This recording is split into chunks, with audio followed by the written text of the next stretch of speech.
Adventures in Dundras.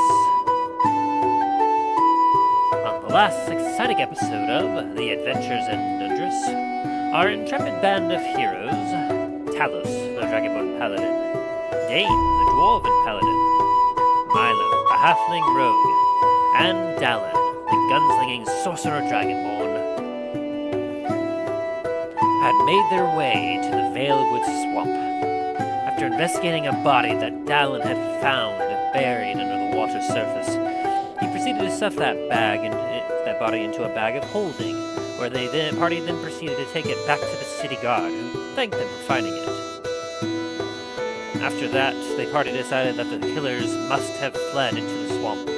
So, gathering up some supplies and taking Hemlock at their side, the party proceeded to delve into the Veilwood swamps.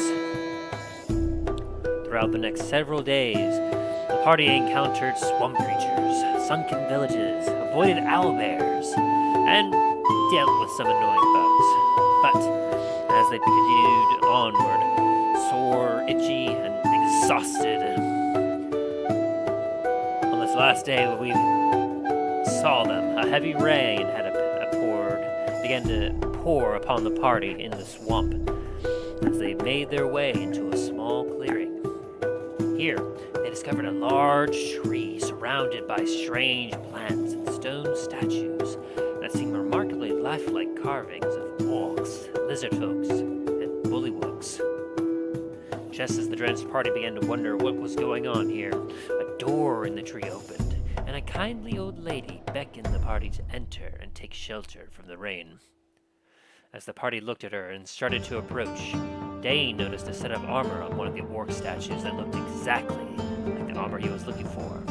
And when he cast a detect objects spell, he confirmed the armor was the same that he'd been seeking many decades, currently petrified in stone. Dain be able to recover his family heirloom? Find out on this exciting episode of The Adventures in Dundras.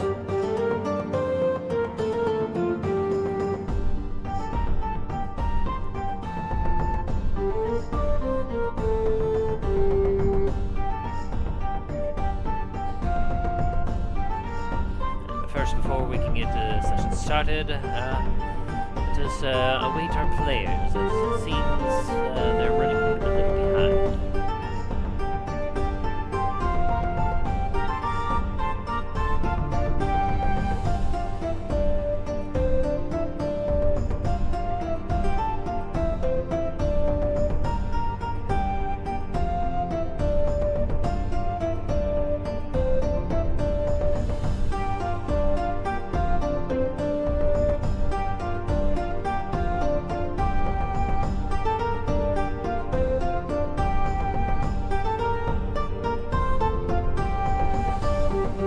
You writing? Ah, there you are. Normally, I at least have a few of you waiting for me whenever I start up the session, but this time I found myself alone. Yeah, I was working late last night, so had to... Got home late, woke up late. Trickle effect, you know. Hopefully it wasn't a terrible night of work. Sure. Sorry to hear that. It is what it is.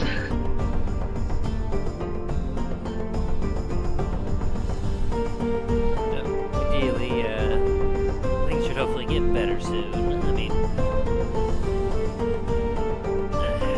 were you working at imagining that things might pick up more or might get less busy, depending on for some? Should get slower, yes. Hopefully. Here's hoping that it gets slower a lot quicker. Yeah. I mean, like, I don't want it to get slow because tips. Yeah. But at the same time, like, I'm by myself.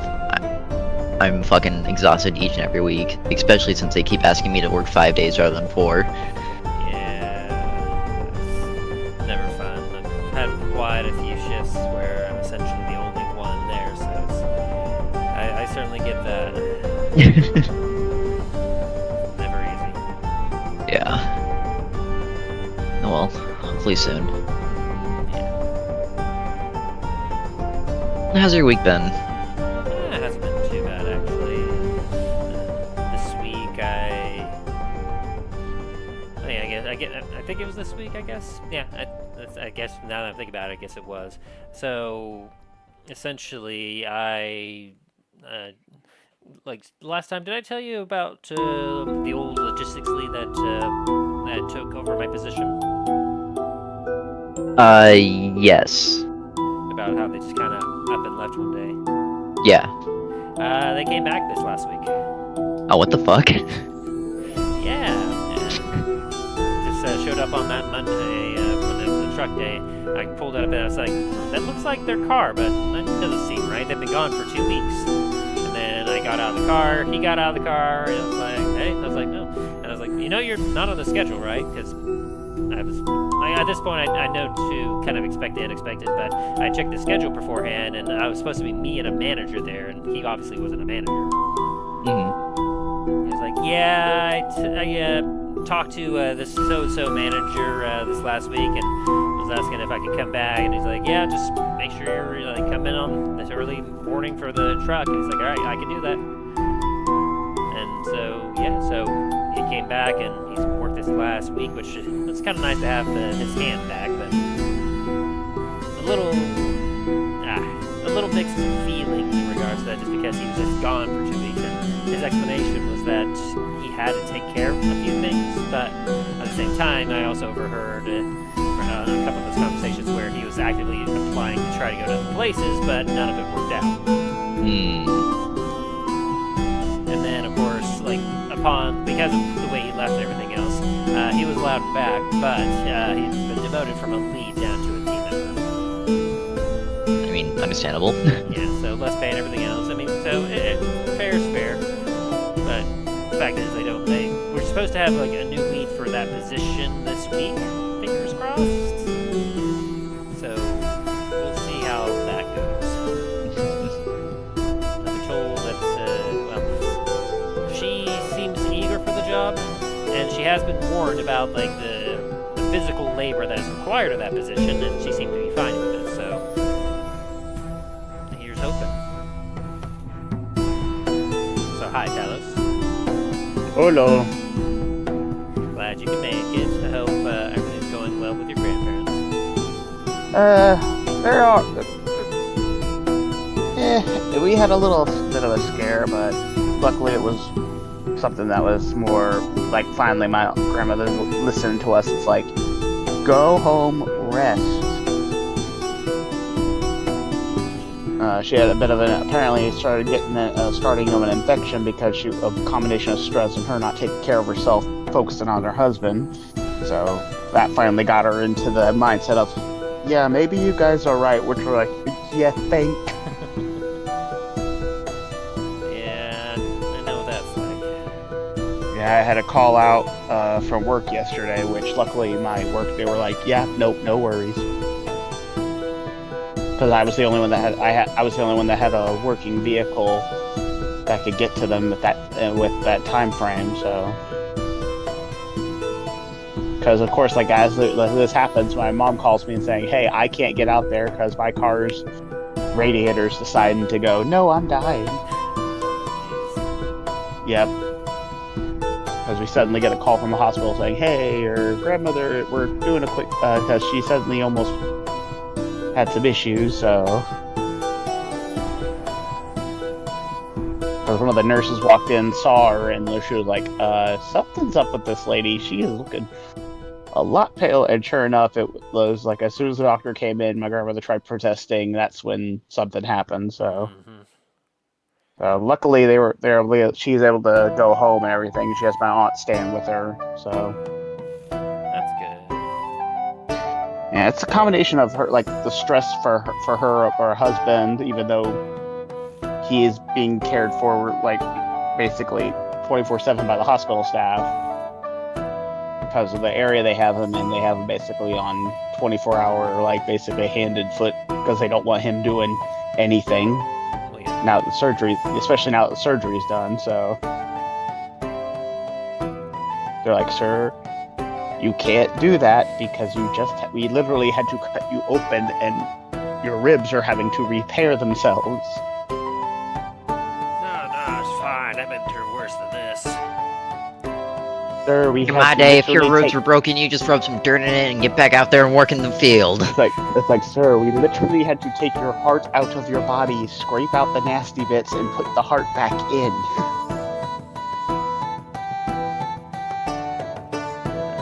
Sometimes Yeah. I enjoy how cantankerous some of the older folk get when it comes to situations like these, but it's like, for their own safety, they really It's need like- to chill. It's like, I stormed the beaches of Normandy. They're like, yes, and the reason you've been having all these problems is because you still have a piece of bullet in your head. Yeah. Jerry, stop. Get some help. It's like, stop. Get some help. It's like, oh, we love them.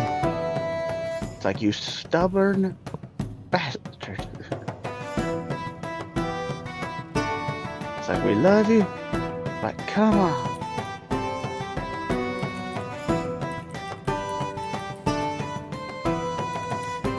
I'm tired. You also had a pretty exhausting week. Pretty much. It's especially since the whole thing with Universal's change in certain team member hours of operation.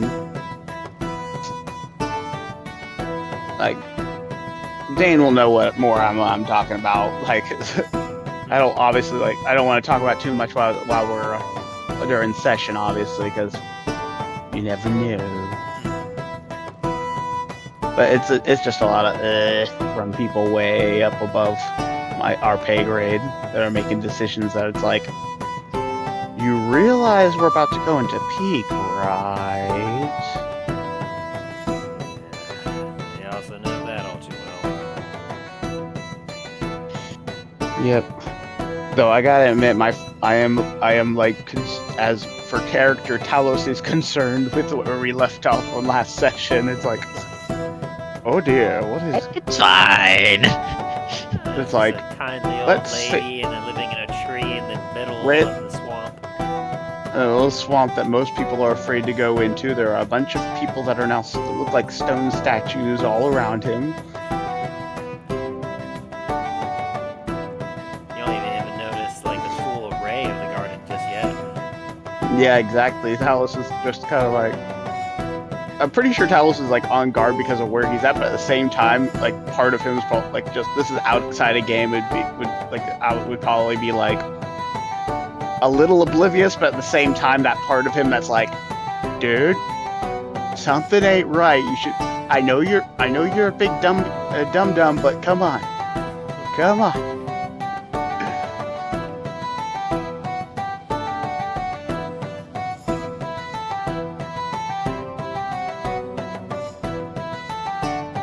A buddy just sent me a clip of he's the first time ever playing Fallout, and he's really liking his melee build he's doing. He ran into his first Deathclaw of that's like not the like this is Fallout 4, but it's like not the first Deathclaw you meet at the beginning, but the first like wild Deathclaw. And he hadn't killed it, but because of the way he has his build, he got a home run hit with a baseball bat right to the head, and sent it flying. Wow. And now he says like, and now I am running for my life because it did maybe like 2% damage, and he's like, and he has no command, and he decided, oh, I'm gonna do it with a lone survivor. I'm like, are you sure about that?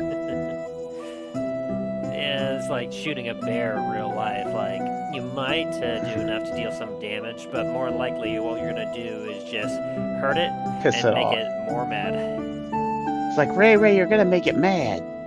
I don't give a fuck. I give a fuck. Like right now, me with my new playthrough, I just got Ada, the for the automaton DLC. I just got her and got her like it's like, okay, I'm gonna immediately build you up a new, more functional, more faster body for what I can do.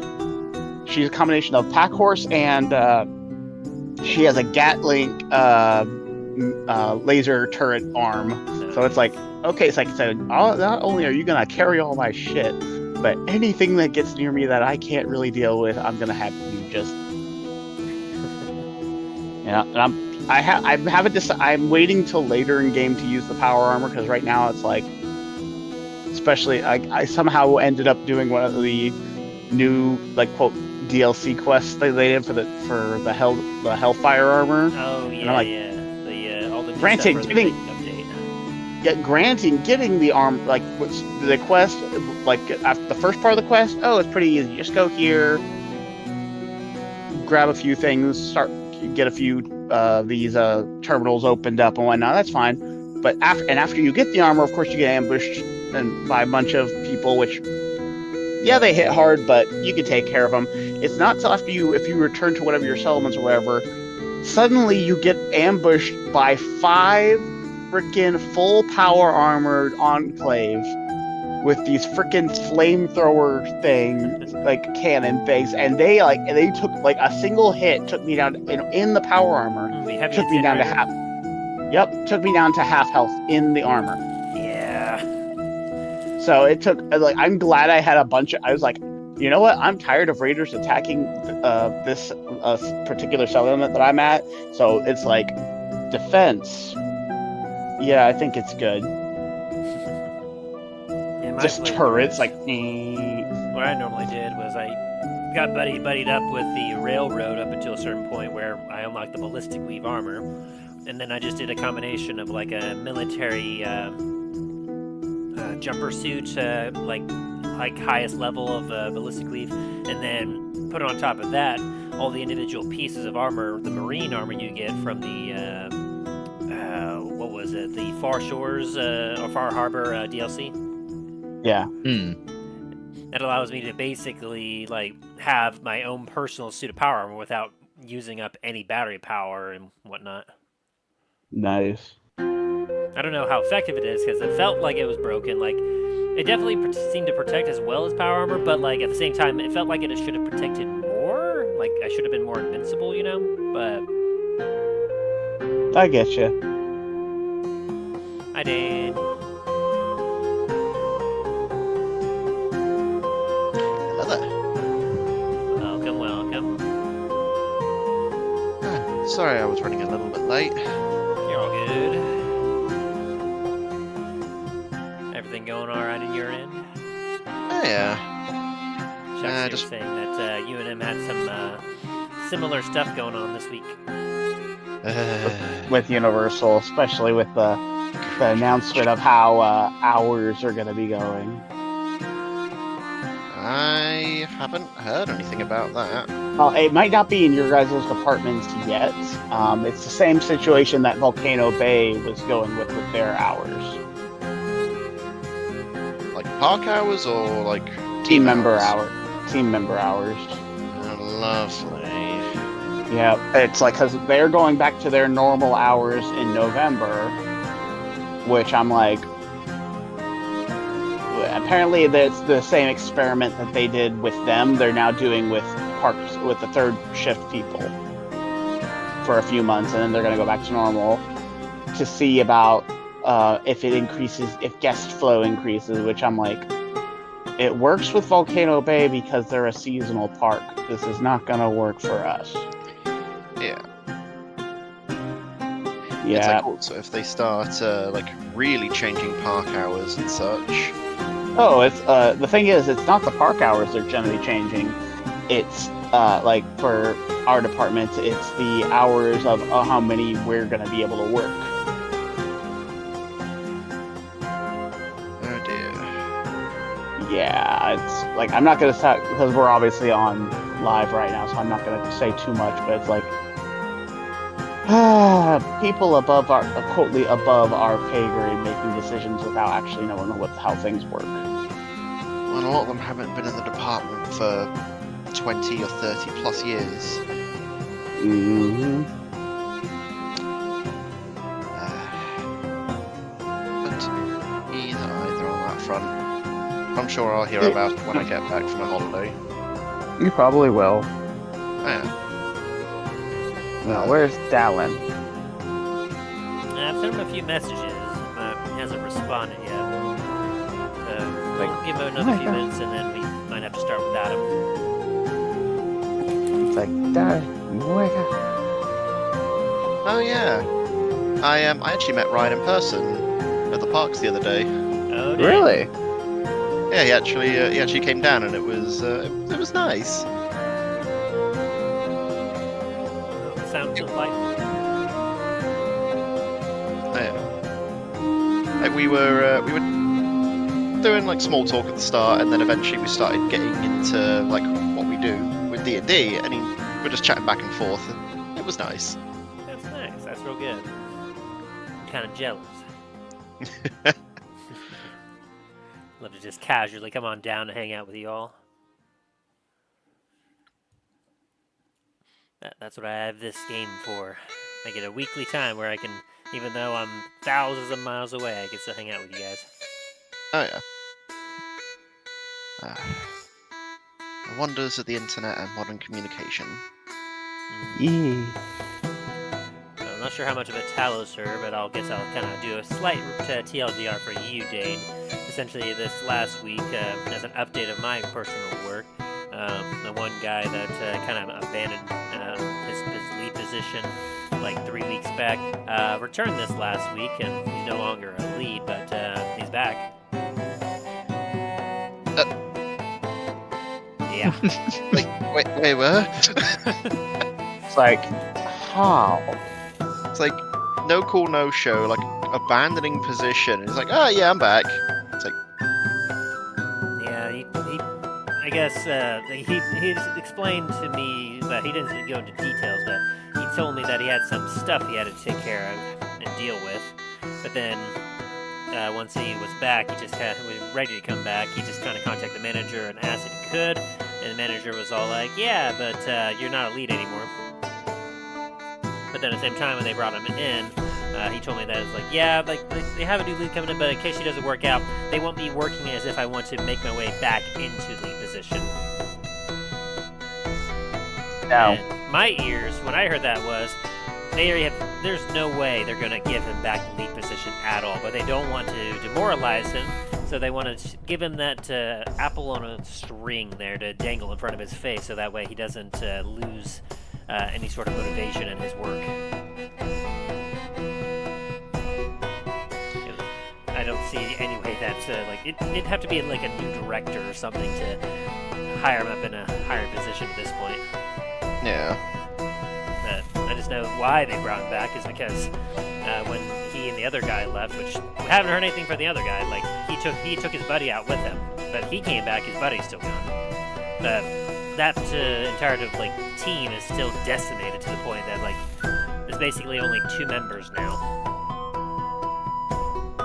So that's why they brought him back. I was happy to, because he didn't need any further training, and they were dying for additional hands for those positions. So it makes sense. It's fair. And it makes sense that they'd bring them back because they need the people and they have experience for it. Yeah. And I'm just glad that he obviously didn't try to give him back the lead position, because after the shenanigans he was pulling just before, and because of that, it would not have been done well to put him back into a lead position. Yeah. Ah, come on, why not? Just absolutely support, Workplace What's the word incompetence. yes. I'm gonna ping Ryan again real quick. You all talk amongst yourselves for a second.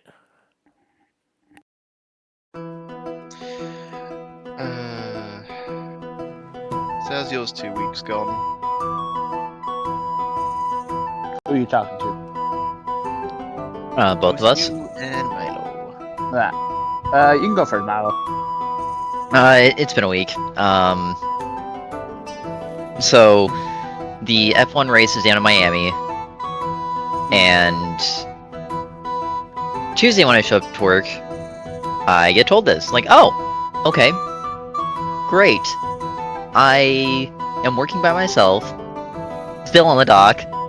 I need to go help set up for an event on the south side for F1, since at least last year we hosted like a kind of like a watch party for F1, and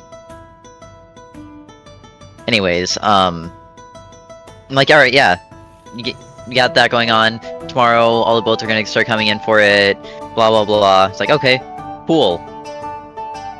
Am I getting any help? No. No. We have 2 other dock attendants who only work weekends. One of them is taking Saturday and Sunday off. Why can't he come in for a day or 2? Well, he didn't want to. It's like,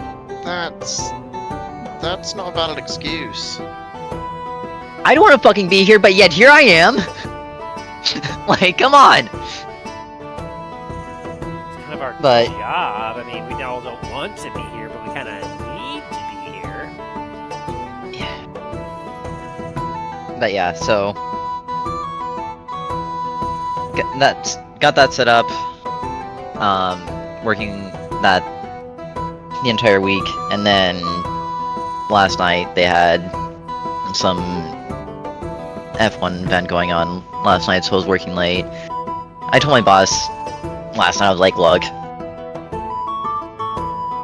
I'm working 4 days by myself. You have one other person here whose job isn't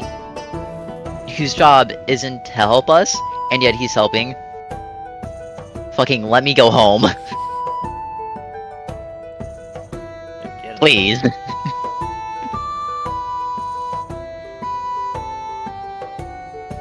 thing that a lot of these employers don't seem to understand as of late is severe burnout. No, you're not burnt out. You just don't lack motivation to keep working. You're not a team player. I wouldn't To do what's doubt- best for the company. I wouldn't doubt that they put it that way.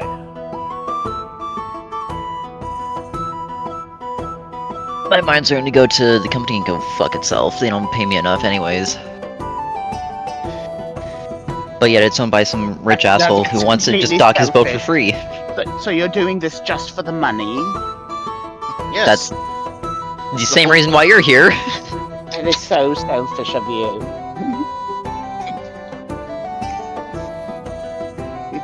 That sounds all too real. Give me some horrible PTSD here.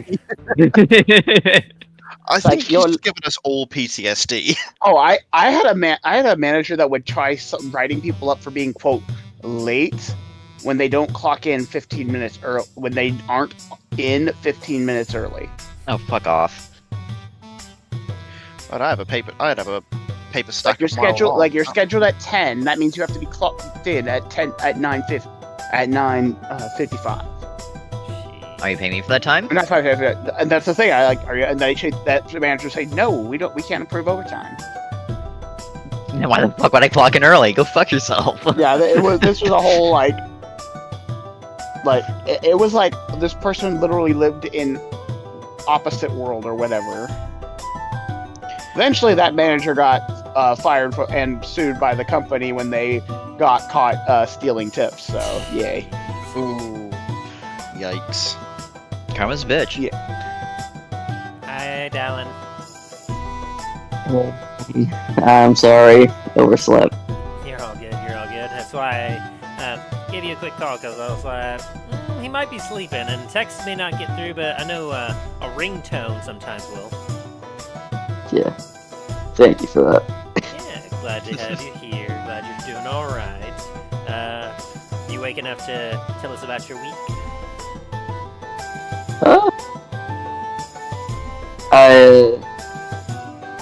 I had my week off. It was pretty fun. So that's why you slept in. You've been taking every day, sleeping in, lazing about, haven't you? Actually, That's probably why. Never mind the fact that you were up until like 3 in the morning playing Valorant. Yeah, there was that too. Yeah. Well, at least you were Oh, having God. a fun time. Yeah. I do feel like I need to owe you an apology, Dain. I feel like an asshole for going over to you and asking to get in quicker. I know, it's all good. They were telling us about the fun time you two were having at a park.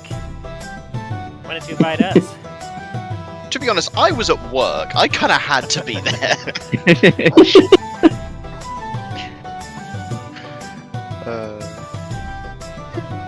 But no, it was all good. I was just happy to see you. Yeah, it was nice to finally meet you in person. Sorry, I was a bit awkward as all hell when when the first meeting. It's just like, oh hi, it's Ryan. I have no idea what to say. I'm in work mode right now. I was kind of being awkward too. Though I was like, what do I say? At the same time. I trust me. I've had like. You think that's bad? Try doing this when you're walking, trying to cut through. You have to cut through part of the queue to get to your venue. Back when I worked attractions, and I noticed as a bunch of people wearing Destiny merch, and I know that they're probably going to the convention event for GCX over on the weekend, and I use my Lord Shax's voice. And tell them greetings, Guardians, and out of all of the people, they're all like, "Yeah." They like somebody gets what we're wearing. One person in the crowd realizes who I am from TikTok, stares at me wide-eyed, oh no. and then goes, "TikTok Shax." I smile. He freaks out. Almost 2,000 people that are in the lines that are all wearing Destiny merch. Suddenly start pulling out their phones, wanting me to do a video with them. I'm in full uniform for my area. I'm like I can't. I'm sorry, but I will be there tomorrow. Look for me. It was a very my leads were like, because they saw this on security camera. They're like, what the hell's going on? Are you secretly a celebrity? I'm like, apparently I am. Just I would have just. an average internet star, Joe. Yeah, because my leads, they even pulled it up on the security. Like, what the hell happened? So what did you do? Because the line surged away from where it was toward me. Forget as if it was like we thought a gold VIP or something from which are usually those are actual celebrities suddenly walked by or something. That's where we're like, what the hell's going on? I was like, trust me, it was a big ego boost. I was walking around all day shift with a big ass smile on my face. You did it. That's when you should have said, what are you talking about? I am a big shot. Oh, nothing. Not even the one team member. The one team member who you put the worst things you could think of: a Karen, and a flat earther, and a Westboro Baptist person into one body, and that's the employee. Jeez. She couldn't even affect me that day, and it pissed her off. It pissed her off that she went to our supervisor, and the supervisor basically told her to get out of his office. Nice. She was complaining that I was too happy. I'm sorry. How dare he be so And happy? It's concerning how happy he is. I fear for my safety and the safety of team members. The supervisor, he even showed me, he was like, it's honestly, I thought I was having a stroke or something because she just burst into his office. Went right past everybody, past his person, right into his office. And he was like, excuse you? Trust me, eventually that lady she was eventually fired, thank God. Yeah, no kidding. The thing is, she got work. I knew her husband prior, and unfortunately he did pass away. And I felt bad for him because he was a great, and I felt worse for his kids because I think that he was the only wall between her crazy and the kids. But the little bit of info that I was able to get was that eventually another family member took her kids because of her craziness after she was fired. because apparently her getting fired for very legitimate reasons. One amongst all, her getting into a screaming match with a guest over their evolution shirt. It was a joke about evolution. It was like showing from ape to caveman to man to weird like computer gremlin person to this weird like blob thing on a computer to Jabba the Hutt. Sounds great. Yep. And then apparently that person's partner had a shirt that had a scientist standing in front of a grill, and behind them in a giant test tube was a dinosaur, and it said science. This woman honestly didn't believe dinosaurs didn't exist. She worked in Jurassic Park and believed dinosaurs were made for film. They weren't real. I'm like, oh, this woman was like, every kind of crazy conspiracy thing. The moon landing never happened. This never happened. That doesn't exist. The Earth is only a couple hundred years old. Oh, I love coming across those people. Electricity isn't real. It is. Everything is actually powered by God. Okay then. That kind of crazy worked at a theme park. And she's been gone many years now, so I'm like, That's the fun, like employee, like former employee that you can make fun of at work these days. oh yeah, she would take her kids to museums to try to get them to laugh at the museum people that work there about their fake history.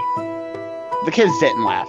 They actually started asking questions, so she stopped taking them to those places. It's one of those people. I hate those She people. took them out of school because they weren't teaching the truth of God. The fact that she took them out of church school because the church school wasn't teaching the true truth of God. Oh boy.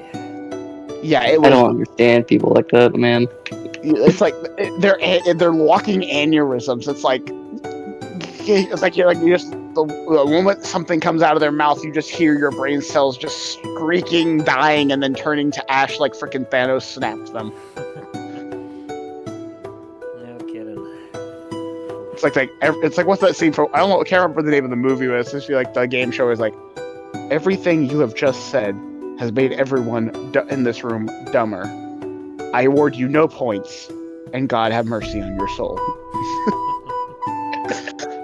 It's like everyone in the audience here is now dumber for what you have just said.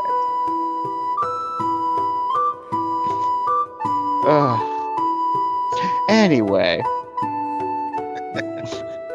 By the way, Milo, when I just posted, a friend of mine sent me that, and I'm like, apparently this is what they did with the freaking cinnamon, the Apple Jacks thing. They changed the cinnamon stick guy from a cool reggae-looking dude with piercing to a weird cartoon stick. They've been doing that with a lot of different, like, cereal mascots these days. I mean, have you seen Lucky? Oh God, no. Or the They made them less stereotypical. I mean, they also changed, like, Snap, Crackle, and Pop. Oh no, I saw that. Like what they did with freaking the toucan Sam. They just made him into a bird, like a standard live-action bird. Yeah, they've been making a lot of changes that are questionable. Freaking Tony the Tiger. Oh, I actually saw the argument on Reddit about that. Apparently, people are mad that Tony is too sexualized. I'm like, it's a cartoon tiger, man. Well, he shouldn't be that buff. That's too sexualized. He's too sexy. God damn it! And the same argument was with the freaking oh gosh, the Mr. Clean. I'm like, if you're getting feelings from Mr. Clean, I think you need to reevaluate yourself and your. You need to go talk to your father. He misses you. Please.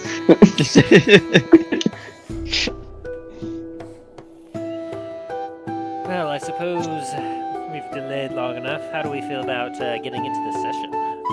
Yes. Please start before I go on a rant about these fucking serial cartoon characters. today you all are fighting the serial mascots. No, please. Alright, guys, great session. I'll catch you next Sunday. No. I kid. Oh, if you're all ready then, without further ado, let us dive back into Dundras.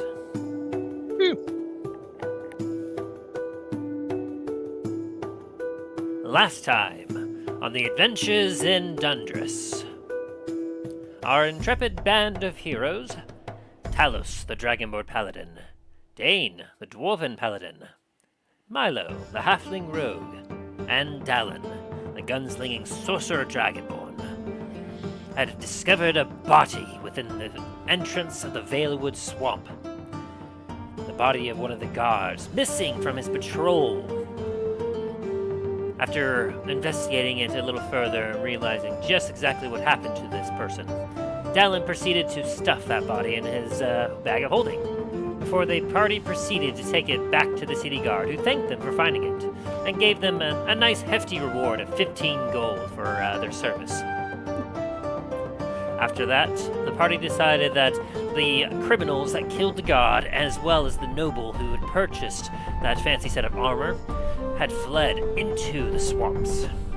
And Hemlock Domes, the intrepid detective who was determined to find the criminal, or criminals as he believed, was determined to head into the swamp after them and asked if the party would mind accompanying him, promising that if they were to find what they were looking for, that he would write off the armor as being missing, allowing perhaps Dain to reclaim his former family relic.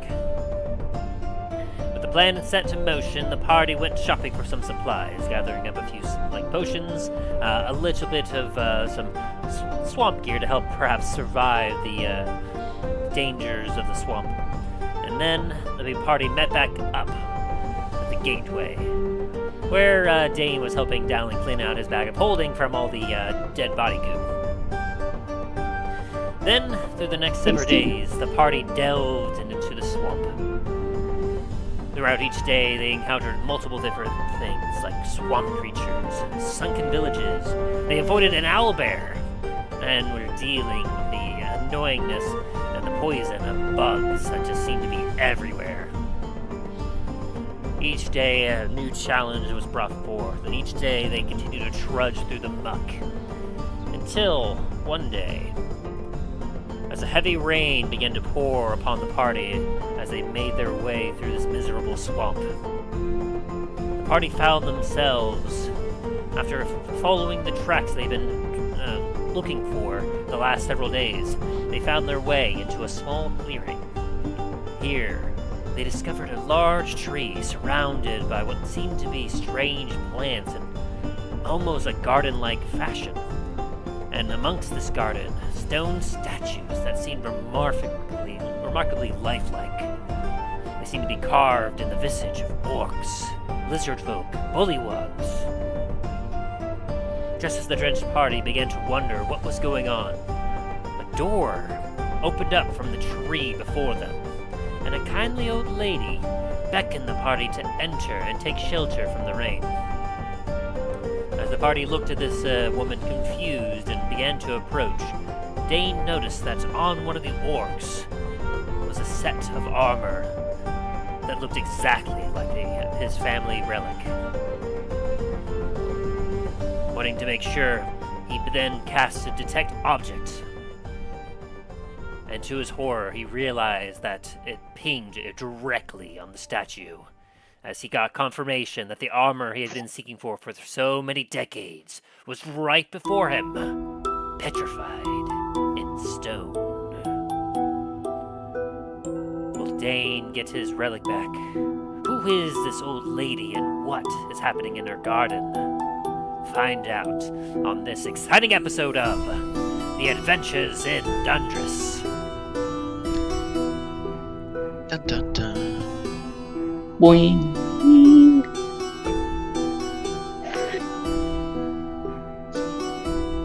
Get that ambiance going on. Say.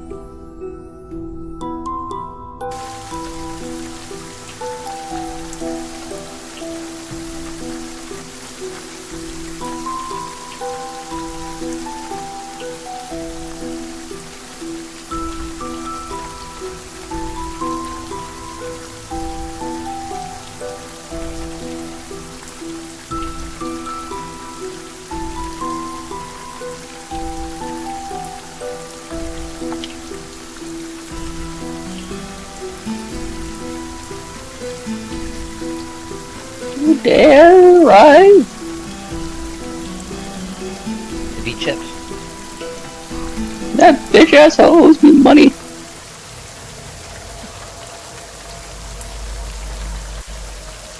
Come now, dearies. It is so soaking wet out here. I'll get some tea going. As you all look at this old woman, she's got white hair, a bit bedraggled and a little shaggy here and there, just like hair sticking out all over the place. She's got some tannish, pocketed skin, a bit of a hunch to her. She seems to have a small cane that she's leaning on as she's standing inside the doorway. And tree house that she lives in, it looks like just a large tree. Probably like...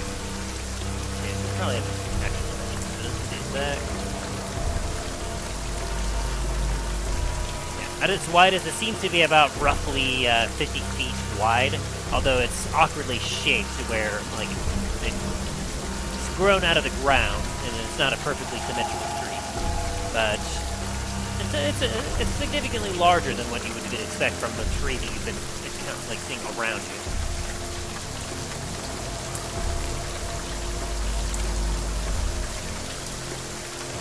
And as you proceed to continue to look around, like you see what looks like the makings of a garden. You see, of course, some red-looking flowers popped up here and there, some mushrooms growing here and there, a couple bushes. Although the area directly around the tree seems to be a little bit more on the dead side, seemingly favoring more of the mushroom side than anything. You can't see clearly above as the trees are kind of covering the canopy, are covering the sky. And there is despite the heavy rainfall, there's still like a thick mist or fog that seems to roll around the ground at your feet. You just got off a gangplank of boards that you've been traveling on for some time over some murky green water. And around you, as I stated before, are some very lifelike statues where you've been able to recognize some orcs, some bullywugs, some humanoid frog-like creatures, and lizardfolk, large humanoid lizards. But anyone that wants to, you can give me another perception check. Alright, just a moment. Load. There's 6.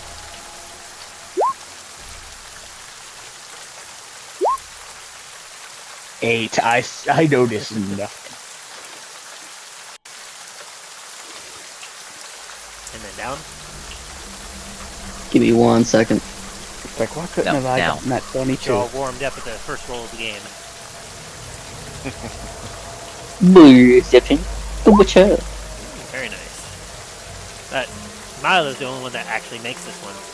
As you're all kind of looking around, Milo, your keen eyes for danger, looking all around, like you see these statues everywhere. You don't see any inherent danger, but your eyes do catch sight of a much larger statue, about 40 feet off the beaten path to the edge of the garden. It's a large, it's a rather huge actually for its size, and it's covered up in trees and moss and vines. And you're surprised that you if it wasn't for your keen eye, you would have easily missed it. But it's very large. From what you can see, it has some sort of body, and it almost has snake-like tendrils that come off of it, and on each of those tendrils appears to be a head. Some of them have some of its mouth open, where you can see some moss dripping down from its teeth. Some of them have their eyes closed, and some of their heads. It seems to just have multiple heads on each of these tendrils off of this body with 4 legs, and some tails that seem to come out and disappear in the woods behind it. Give me a history check. Yeah, you've never seen anything like this statue before. It is rather unusual.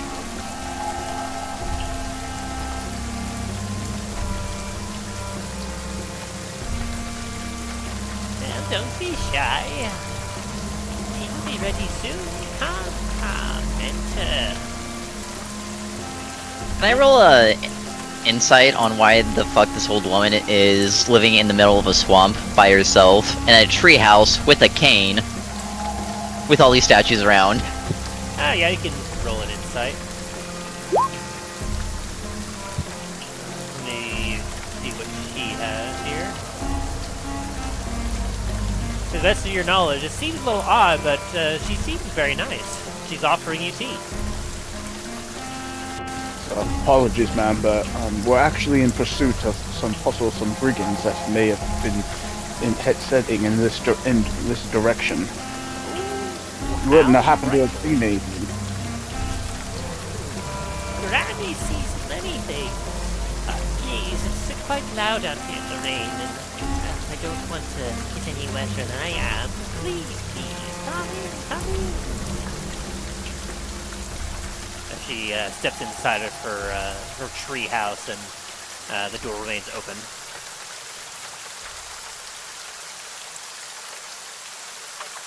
Let's see.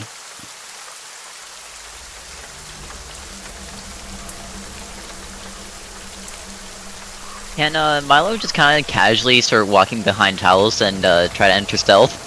Sure.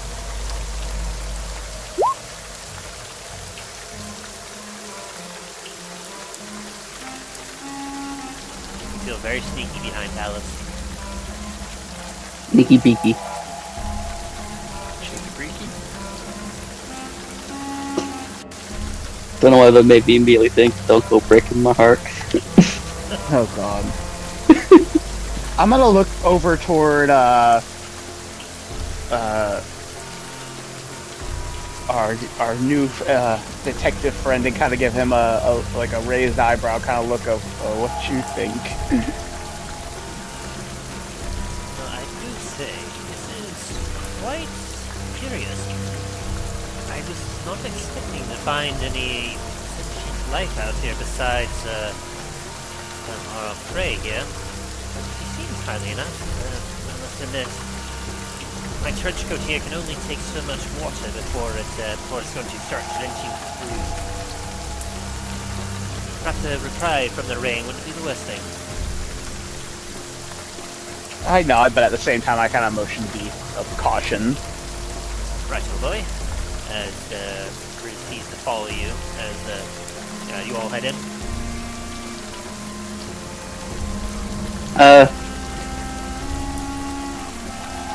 I mean, Dallen doesn't trust this lady, especially with how everything has magic around it. Yeah, because you did cast detect magic, and you just sense magic aura all around you. Ma'am? By any chance, are you a practitioner of the ethereal arts? Are you saying that inside her hut? Because she walked inside her hut. I'm gonna say it, at the doorstep. Not in the hut, but like I'm gonna go close enough to be like, her to hear me. As you go up to the door frame and you look inside, you can see her next to a what looks to be a stove. There's a bit of a small fire brewing underneath, and she has a kettle that she's currently tending to and getting some cups out. And as you look around, you can see a few tables and like scattered about next to the wall. One that's kind of in the center of the room that seems to kind of have like obviously some setup for perhaps some meal later. It looks like she wasn't expecting company, obviously. As you look around, you do notice that there is a cauldron bubbling well past the stove. It seems to have like some green lines spread out amongst the around it, and the cauldron itself is currently burbling. As she overhears you, and she kind of leans her head back and goes, "Oh yes, I suppose I do dabble, dearie. Many come to Grannie for fixes and potions and brews. Whatever ails you, Grannie can help. But poor Granny, you all are quite strangers. Granny hasn't quite introduced herself. How rude." He turns and pours his hot water into a couple of glasses, and has a couple. It has you can smell a nice earthy aroma start to waft throughout through the door frame.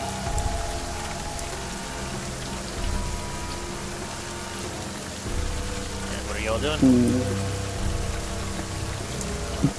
Dallen's gonna stay behind the door frame, not walking into her hut. Okay. Talos?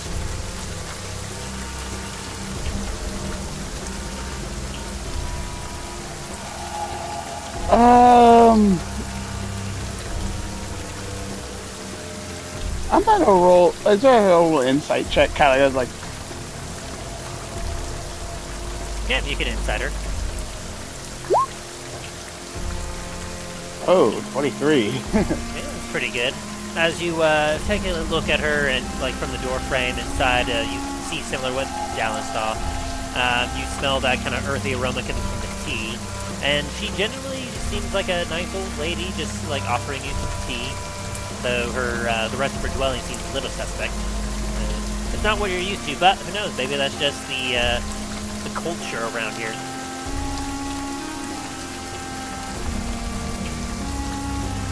I'm gonna enter, but I'm also gonna be very cautious as I enter. I'm obviously not trying to be rude, but at the same time, it's I'm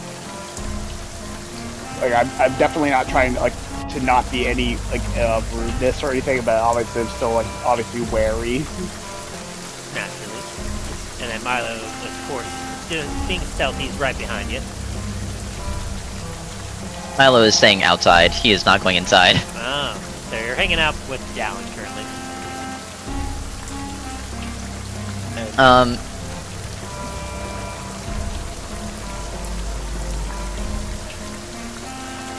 And then, Dain, what are you currently up to? So, once Dain figured out the armor was there, he's been basically slightly ignoring the conversation and been slowly moving towards the statue.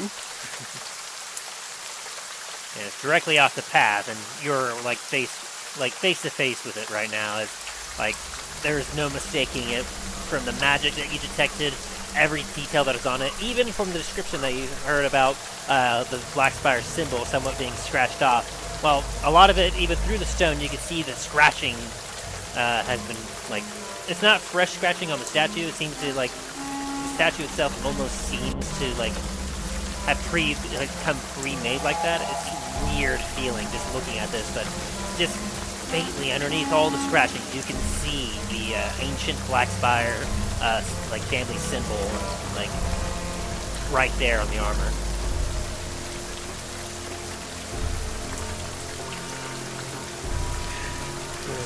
Dain's just basically doing what he can to figure out how to get the armor out. Yeah, it's quite the head scratcher, because as you look at it, it looks like the armor, but as you kind of put your hand on it and just kind of rub, you feel the coarseness of stone, as if this is you're using before you. It looks exactly like how you remember, and everything about it. It's not made out of metal. It's completely made out of stone, which is absolutely boggling your mind. Can Milo make a perception check to see if he can spot Dain? You have no perception needed. You just look behind you. You just see Dain just currently caressing a orc statue. I was gonna wander over to Dain and just see why he's caressing a statue like that. Meanwhile, inside Talos, Grannie hands you a cup of some slightly clear but kind of brownish liquid that has a very earthy aroma. It goes, yeah, this has wonderful from such a cold rainy day.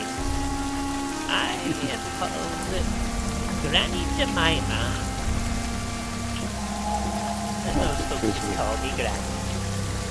It is a pleasure to meet you, man. I am a servant of Bahamut. And we're currently tracking some vagrants that had committed a grave crime in the city, not far off in the swamps here. Yes, they're very dangerous people that committed a heinous murder. We're trying to find them and bring them to justice. Aye, sounds quite troubling. Well, Grannie gets some folks that come around from time to time. As Granny said, many come to work via potions, or perhaps get some of their wishes granted. Granny is quite skillful in that manner. Indeed. I incline my head. Hopefully that these brigands haven't come. I hope they haven't come anywhere near here to bother you and to harm you at all. They are quite vicious people. They've shown their capacity for great evil. That sounds quite dreadful, but no need to worry about Granny. No one would dare harm the hair on Granny's head. Granny's helpful. Oh, but as you mentioned it, a few days prior, some fellows did come their way around. Granny was quite terse with them, as you can say. Yes, these brigands that we're searching for also had stolen an heirloom of a companion of ours. We were hoping to retrieve it back as well. He is very dear in trying to find it. It is one of the few things of his family that he has left. Oh, you don't say. As he takes her cup of her own tea up and has a sip. So we're quite hoping that we can find them. His family, his heirloom is one thing, but primarily it's the crimes that they've committed, and we hope that they don't harm any others. Perhaps that could help. Dain, you feel like you're zoned in on the statue. As Milo, you kind of walk up to him and just see him, his eyes dead straight on part of the statue.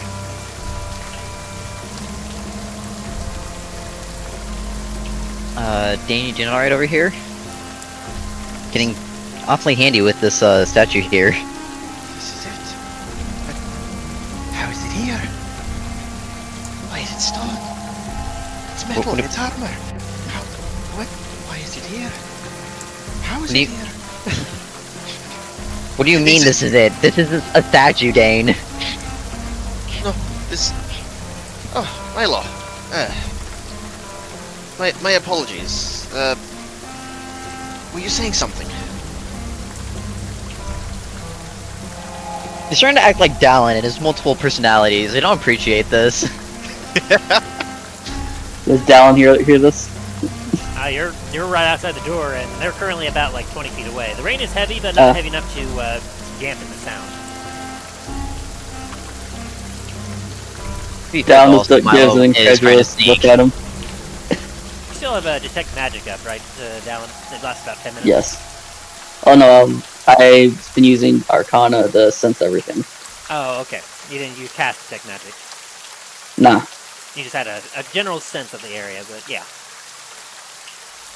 So, you just kind of look over there to see, like, Milo just talking to Dain, who's very enraptured with a statue and looking a little manic at it.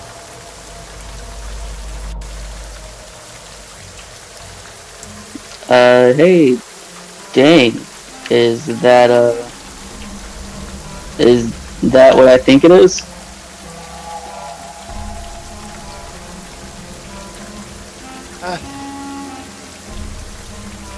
I believe it is. So what do you think it is before I continue? It looks like a piece of armor. Hey, it feels weird. It looks exactly like her armor, but it's stone. Why is it stone? The armor should be metal. Well, can I do a check to see if I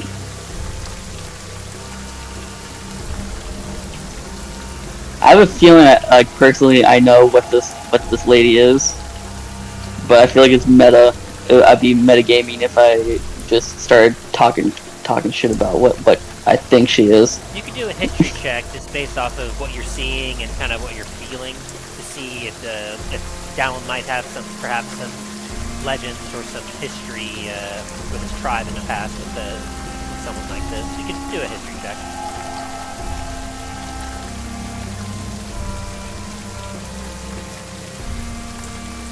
I'm really good at history. Hopefully I could roll high enough. A 14.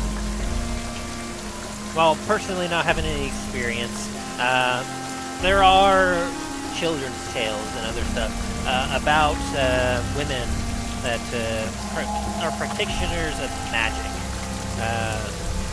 You've heard good and bad stories concerning them, but the common stories and tales end up usually as being that these people, these women usually, are generally older ladies. They're unnaturally gifted in the ways of magic. And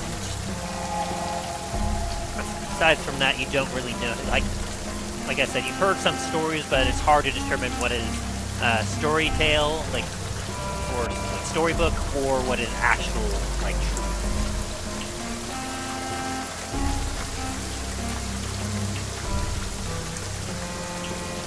Excuse me, ma'am.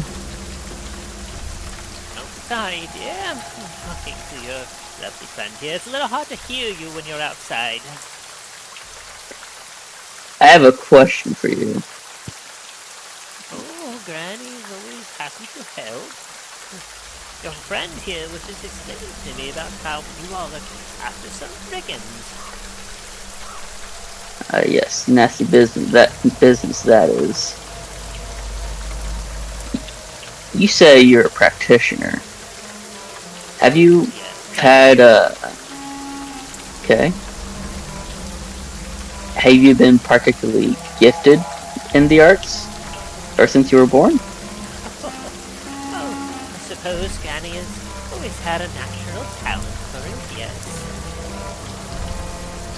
Granny has helped many over the years. And you took care of those brigands behind us. Well, behind me. Granny's not quite sure what you're referring to. She kind of starts stepping towards the door. Dallen's gonna take a step away. As you kind of get to the entrance, what brigands are you referring to, dearie? Dallen's gonna point at the statues. Those clearly petrified people over there. Oh, you mean them? Oh, yes.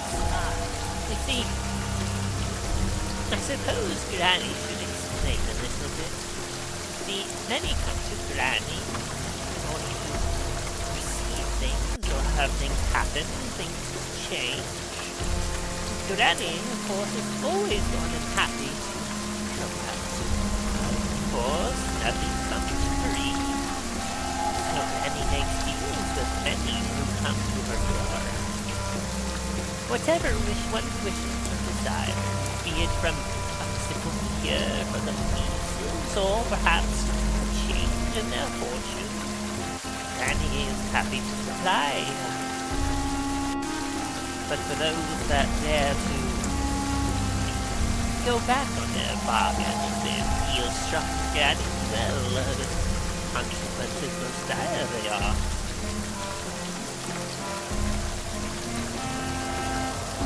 It gives you a kind of a soft smile. Tal's kind of like that understanding nod of he's obviously a little bit more put off. At the same time, it's like that does kind of make sense. Someone break a deal, there has to be consequences.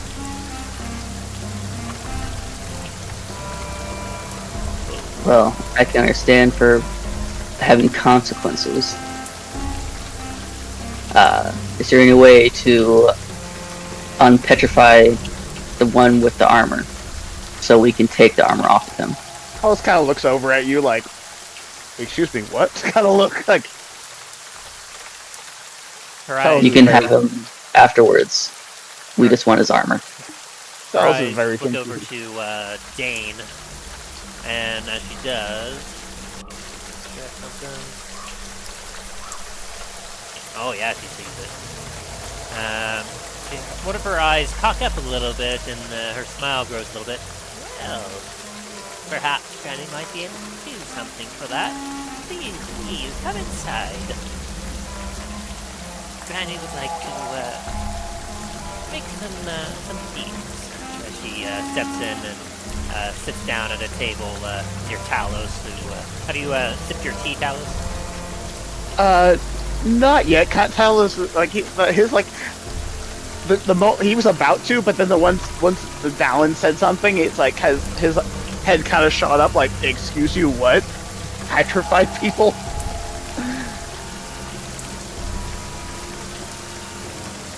So, Granny is now inside with Talos. Anything you're doing, Dain or Milo, after hearing all this?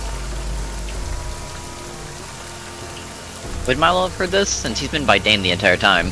Yeah, Dain took a couple of steps away from the door, and you two are literally like 15 feet away from them.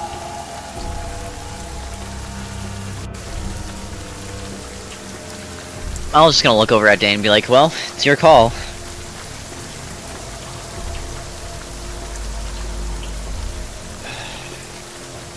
Dane's just gonna like pull his eyes away from the statue. Suppose we should go in and see what everything's about.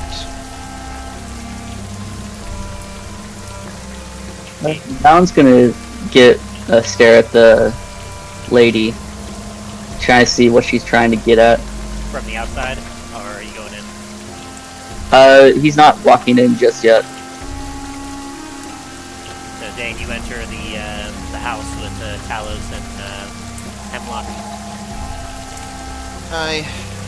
Begrudgingly I will. And then Milo, are you also?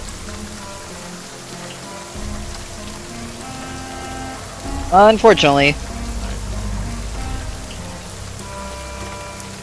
Okay, would I have to do like an insight check or something? Yeah, if she's kind of sitting down, you can do an insight check. A 12. Fuck. This Granny, while she seems elusive, from what you're kind of getting, it sounds like she wants to help. You're just not sure how. Alright. Dallen's gonna go over. He's not gonna drink anything.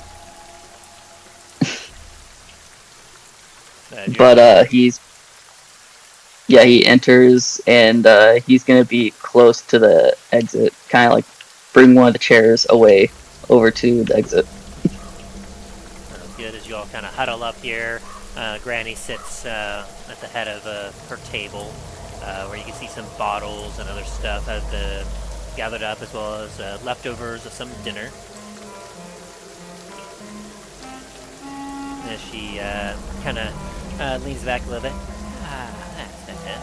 Feel free to enjoy the tea. As she looks, Hemlock is taking a sip. I do say this is quite an interesting flavor. Please, what exact kind of tea is this? Oh, it's blood mushroom tea. Quite a favorite of mine. Can I do a history check on that? Sure. Ooh, 20. good ways. Blood mushroom, you know, is essentially kind of like a wild grown mushroom. For what you've heard, they're definitely found in swamps. From best that you can understand, they're not poisonous, although they seem to have a really bitter and really earthy taste to them.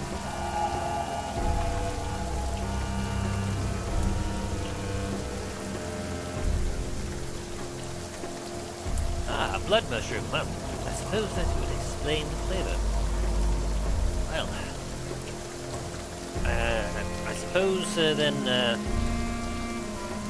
let's see, he kind of looks over to you, Dain, and you, Talos.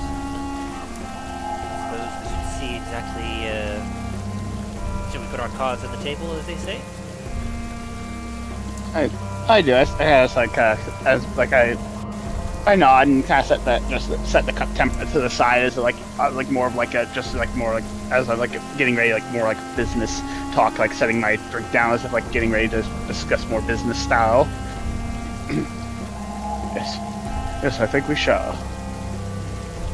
Would you, Hemlock, would you like to start with the explanation of the events? Certainly, as he kind of turns over to Granny.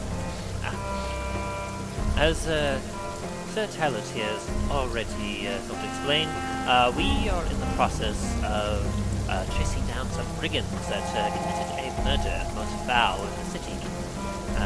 Our tracking has led us here to your doorstep, and the keen eyes of Dallen there have seemingly determined it would almost appear as if perhaps some of those statues out there, quite curiously enough, might be those perpetrators. The armor that was stolen from the murder seems to be adorned by one of your statues, although I'm not quite sure how that works. Did you say the consequences were most dire for deal breakers? Could you perhaps explain more? Oh, yes, dearie. Yes, she kind of looks at you all and leans forward a little bit. You see, those gentlemen out there, they used to guard Granny's house. Until one day they decided that they didn't want to guard Granny's house anymore. And when they came back, begging for forgiveness, well, for breaking their deal, this is what happened to them. So, you petrify them? Yes, now they serve Granny in another way, as decoration for her garden. She kind of chuckles a little.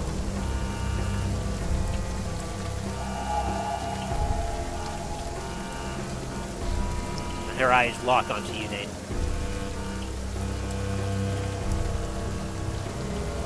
Granny can tell that you in particular have quite the stock in this search of yours.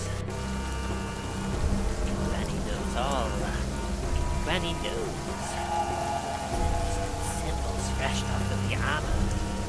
Notice the symbol of that amulet you wear under your beard.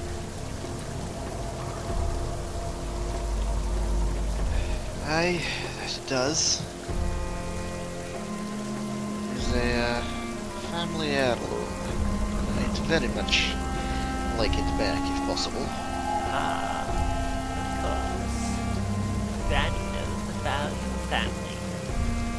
Knows it quite well. As Granny stated before, Granny is a deal maker. This man out there that possesses this armor, and I'm afraid that due to the bargain I've struck, both belong to me, but Granny is understanding. Granny is willing to make a trade. After all, Granny has granted many wishes and helped many that have come to her doorstep this month. And she kind of looks over, like at you, Talos. Granny has helped those that find themselves not so confident in their abilities. And the more charismatic she has. She looked over at you, Dallen. She's helped some become more intelligent. Couldn't quite figure out how to cast a spell. Granny helped them, at least he did. Dallen's immediately just gonna put his finger up in like and a chromatic orb is just gonna appear. Like, I don't really have problems doing that. I kind of. And then he just snaps his fingers and it goes away. It's like, dude, calm down. Granny wasn't implying anything. He was just saying that since you all are here, Granny can help you if you so wish. For you, young dwarf.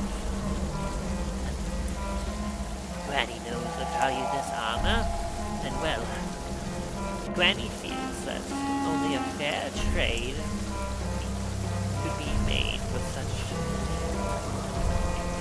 remarkable piece such as that out there.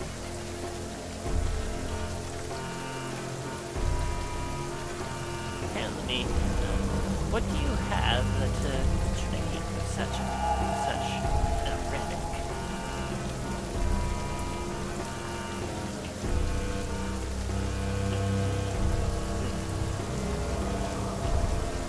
She kind of cocks her head at you.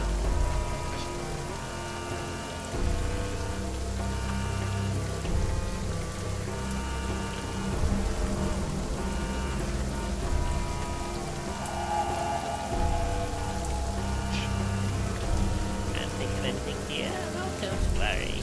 Granny knows exactly what we need in a fair trade. In exchange for the armor, all Granny would need is your last name. Down immediately kind of pipes up. Don't do that. Dain, don't do that.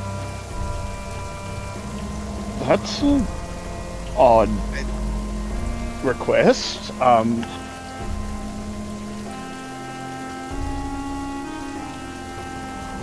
That, unfortunately, is not a deal I am willing to do. Even for the even for Thudgard's armor.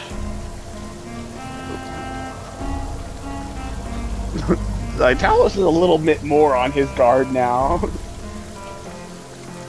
I was gonna jokingly pipe up. I'll give you my next born for the armor. But this armor isn't yours, dearie. This is one belongs to the dwarf. Family heirloom it is, valued by many.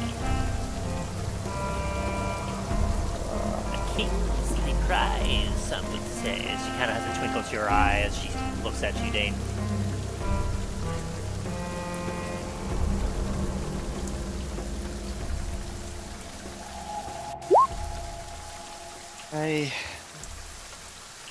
That it does. Granny knows the value of such a precious piece. After all, it was something strong enough to make a loyal bodyguard for years abandon their post. You go retrieve it and then try to sell it off.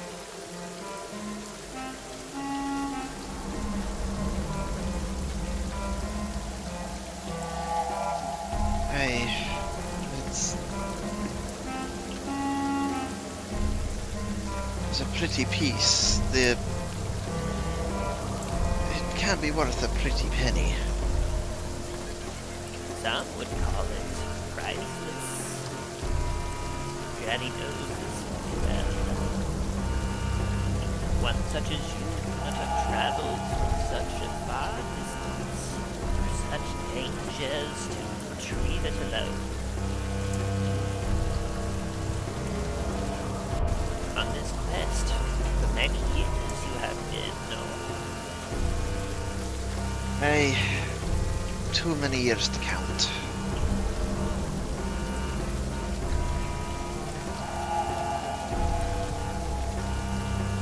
I'm kind of afraid that your last name would be the only sensible trade. Is there anything we can trade instead?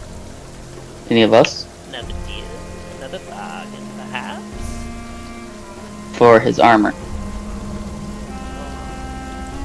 afraid for a bargain such as this, only the one valued with it most belongs to. So there is nothing else you are willing to trade for.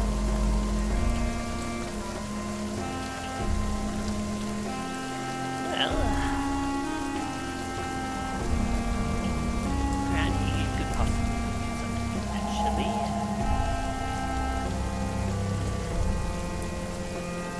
At the current time, Granny doesn't have any dire needs.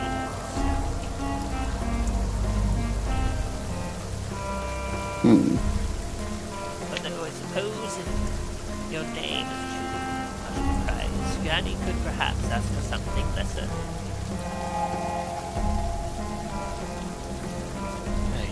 What did you have in mind?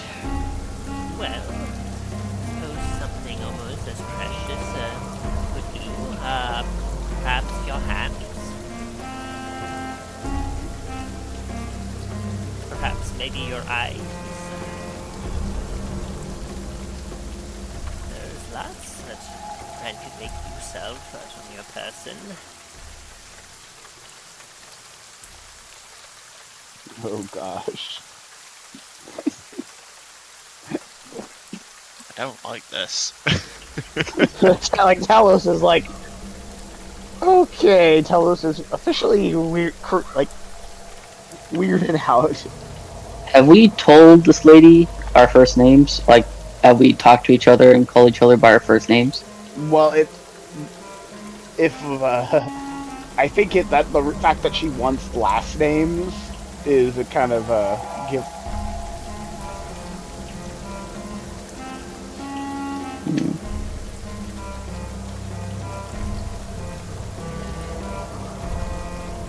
Well, while you debate on what you have to offer, young dwarf, perhaps the rest of you something you desire. And she kind of looks over at you, Dallen. Give me a quick deception check real quick, Dallen. Alright.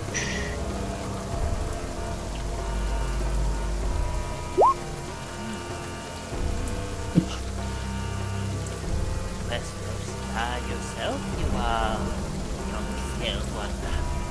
A dark force within, trying to get out. Seeking means to banish this thing. No. And what do you offer? Granny could purge this from you.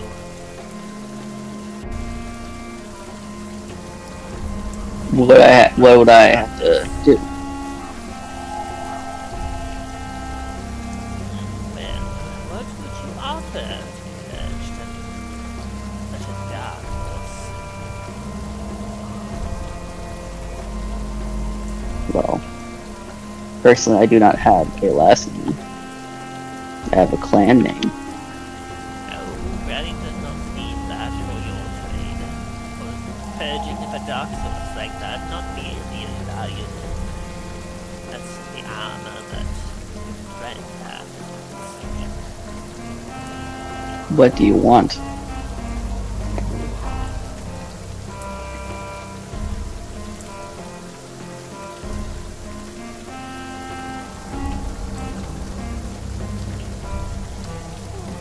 Well, Purging of something like this, well, which can take quite a bit of magic as she kind of, like, her eyes go across your body. Yes, I can see there that body suffered much you have. Of course, it's grown stronger because of it. Embedded deep inside you it is. Granny could certainly purge it. But, well, if Granny were to take this out, your physical body would likely suffer. while this is going on, Telos kind of make a he kind of grasp his his holy sigil and kind of make a internal thing to for Bahamut of hey boy, might need a little guidance here. Hey, Bahamut, it's me, your boy. Yeah, it's like, hey, we might be in a bit of a pickle here. Yeah, roll a religion check. Religion, okay. Ooh. As you give a prayer, send a prayer out to Bahamut, you feel as if your prayers could not penetrate the barrier of the swamp. It almost feels as if there's something kind of blocking things in this area. keeping your prayers from escaping. Oh boy. I don't want to use my lucky to re-roll. You don't have any luckies. Oh yeah, no, I don't. You're right. I don't. Oh fuck. Yeah. By the way, Talos, Dallen, and Dain, was it? I think you all are suffering Yes. from a point of exhaustion. Yeah. Yeah, we are. Oh Which god. means all your checks have been with disadvantage this whole time. Oh god. I completely forgot about that. I didn't. That's why I haven't been Wow. rolling for anything. Oh boy, this is.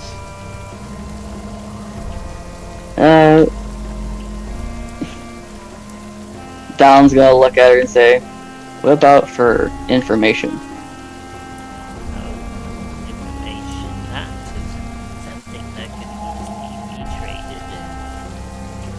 What knowledge does you seek? The location of my mother.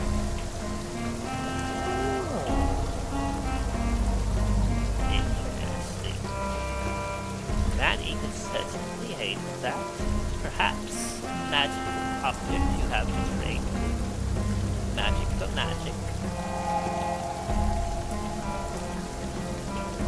She kind of cocks her head. Okay. Down pulls out his orb. Well, he has 2 orbs, doesn't he? I remember the orb of scrying. What was the other one? I think it was an orb of divination. Let me see. Or did I get rid of that? I don't think I did. It might be the same thing, because like the orb of scrying might be the one that you're thinking of.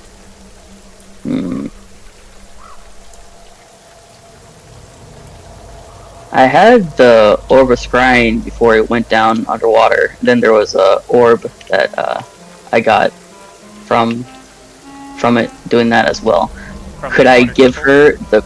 Yeah. Could I give her the cloak of manta ray? You can offer it. Don takes out his cloak of manta ray. What about this? Ah, this is pretty neat. Because she kind of holds her hands out for it. Down hands it to her. Well, Down gets up, walks over to her and gives it to her, then goes back to the door, to the chair next to the door frame. Yes. Pricing. Perhaps Granny could have a swim in the swamp for this. Ah. One more thing Granny requests to complete your trade. A piece of you Granny needs. Oh. With a fingernail. Fingernail scale, something small. Something that ties you to your mother, all that Granny recalls. Dad immediately grabs onto one of his fingernails and tries to pull it out. Oh. Athletics. Dragonborns have fingernails? Or, well, they got claws. Okay, fair enough. Medicine or athletics check of your choice. Yeah, Down does this without hesitation.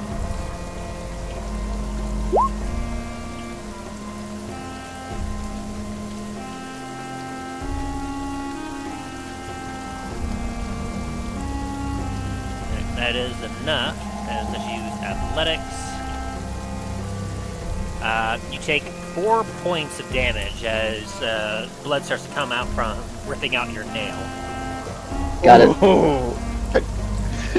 Oh As god. Granny like walks over and picks up the claw and heads over to the cauldron. Ah, yes, this will do. Ah, little blood. Yes, this will help. As she kind of goes over to the cauldron. She grabs a few herbs, like some sort of plants and stuff, and tosses them in. She takes a large wooden stick and stirs it, and then you see the cauldron burble and bubble a little bit. As she then tosses the claw, and as a puff of green smoke rises up into the top of the cabin, Granny, you hear some like Like, none of you don't even need to make a check. You don't understand what she is saying, but you all can feel the magic in her words. As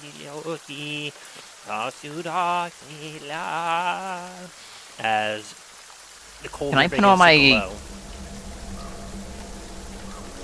Can I put it on my goggles of comprehend languages and understand it as she's saying it? If you do that, like, you don't understand. It doesn't seem to understand the language, but you understand its meaning, and you could like roll me an Arcana check. See how much of this you get.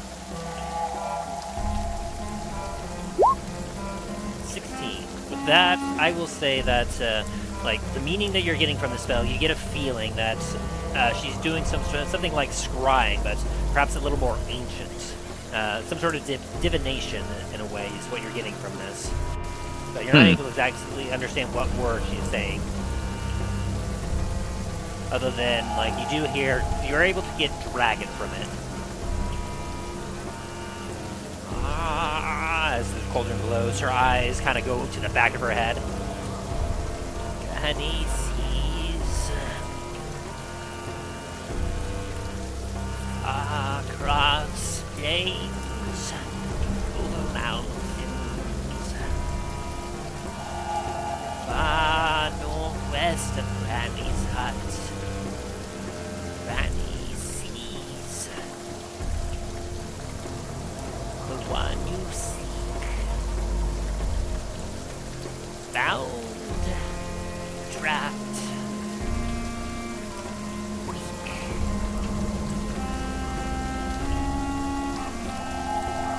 Granny sees darkness, darker being. Granny sees far to the west.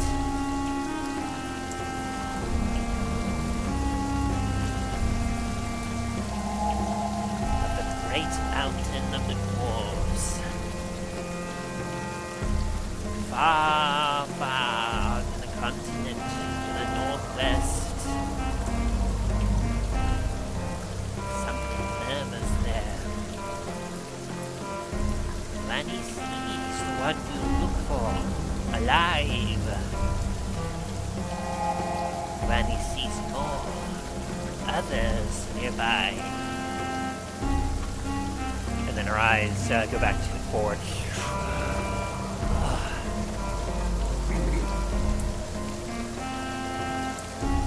Yes, Granny could see your mother. On this continent she is.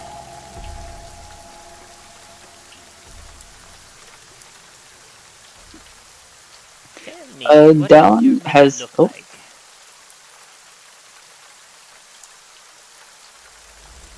Granny was a Dallen's little go- confused. Dallen's gonna look her straight in the eyes and say, "Now, why would you want me to describe her? I thought you saw her." The spell that was cast, the figure shown, should be young Dragonborn's mother. Confused Granny was, though. Well, not quite expecting what she saw. Oh. Did my mother look older than she should? No older than Granny, dear.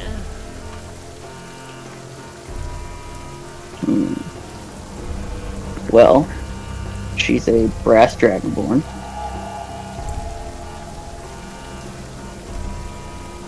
As you can see on my scales, I have brass on them. Yes, that is what confused Granny. More skin Granny saw. Almost human Granny thought. I'm sorry, what?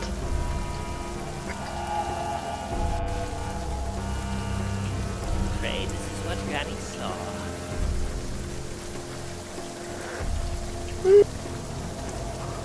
Her eyes, though, not missing. Sharp and fierce. But determination, though Granny could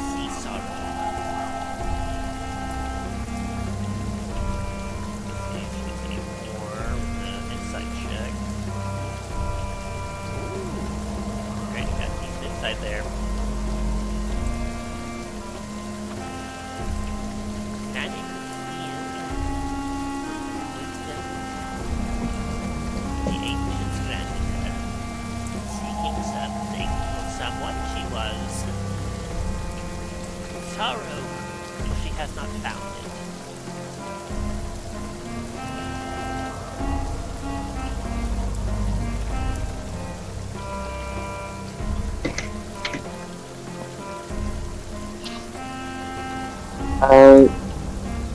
I'm gonna suggest that there needs to be a roll, especially because Dallen has not smoked his herbs. Go for it. Constitution saving throw.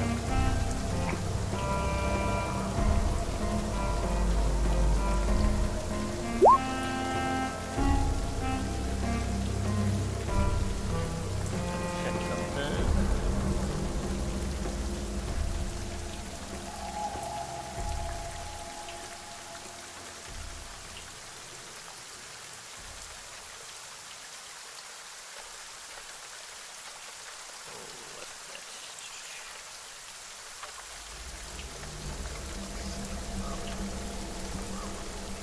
Oh no. What did I do? I'm looking at my notes. Sorry, I just need to make sure, double check as you were rolling. I was trying to find my notes for this one in particular to make sure that I knew exactly what the threshold was.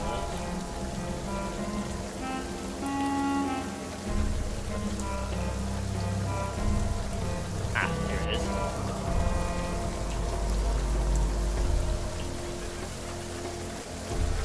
Ready?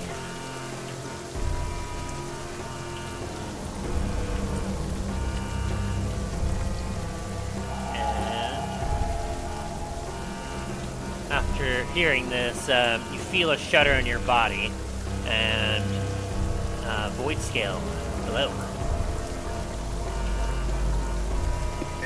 Dallen immediately hunches over and is just glaring at the old lady. Was just kind of his eyes are kind of going darting between what's going on with Dallen and the old lady, like, okay. This is something that you did not foresee. Another force with a body, I see.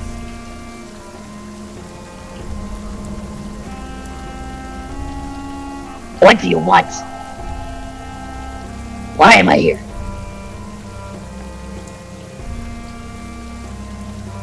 Oh, dearie.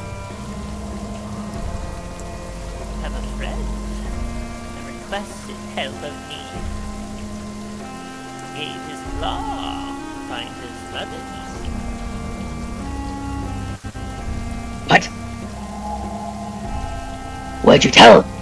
At void scale, you kind of look down at your hand, you see you're missing a claw, and you're slightly bleeding a little bit, and it's a little annoying as it's like some kind of thumping pain. Immediately smacks his hand on the armrest, trying to, more like he's trying to smack the pain away. Told your friend where his mother resides. Trapped in the northwest. West of the great mountain of the Claws, here in Dundras.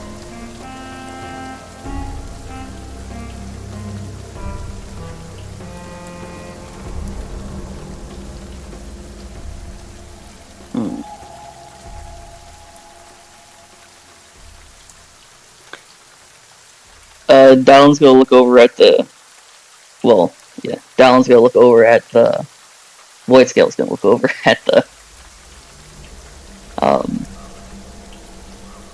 statues. He's gonna look at the armor.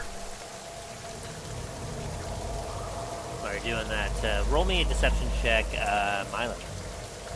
Me? Yes.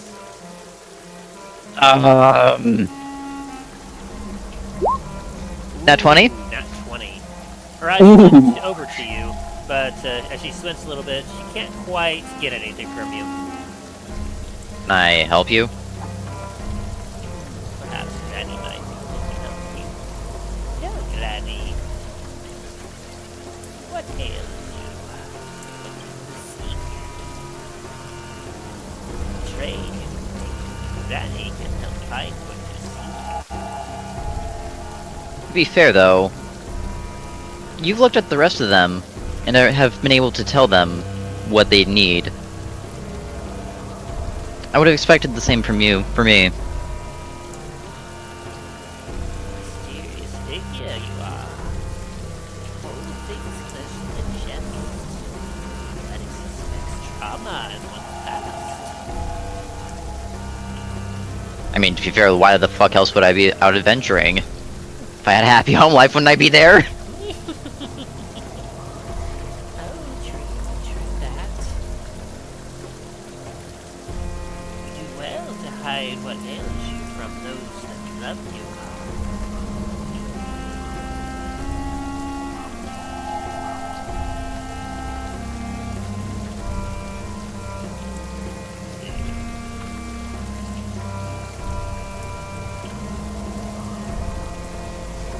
That if you have nothing that you see, then perhaps Grannie has no need to help.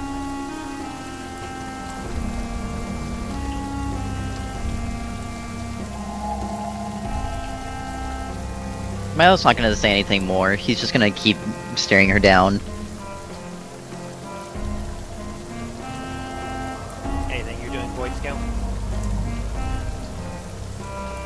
Yeah.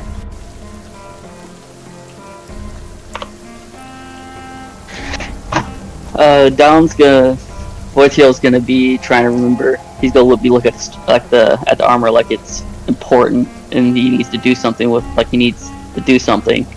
Try to remember why he thinks it's important. No, history check with disadvantage. 11. Damn, shame it's with disadvantage. Yeah.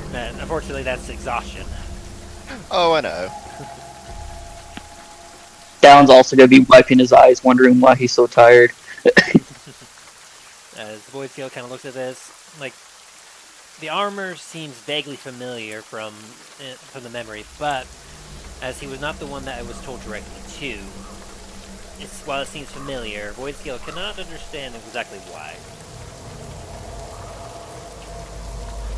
And what about you, other scared one? As he kind of looks at you,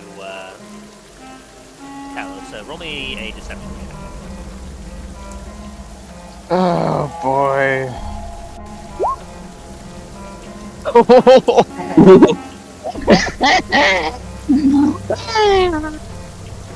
can such a noble soul such as you be out here for? Granny feels it's something more than just hunting brigands.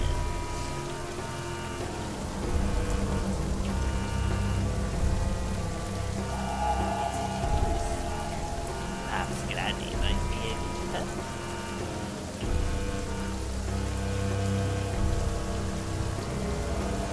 Talos is kind of just like, he's gripping onto his sigil a little tighter now. He's very uncomfortable. Talos is very uncomfortable right now.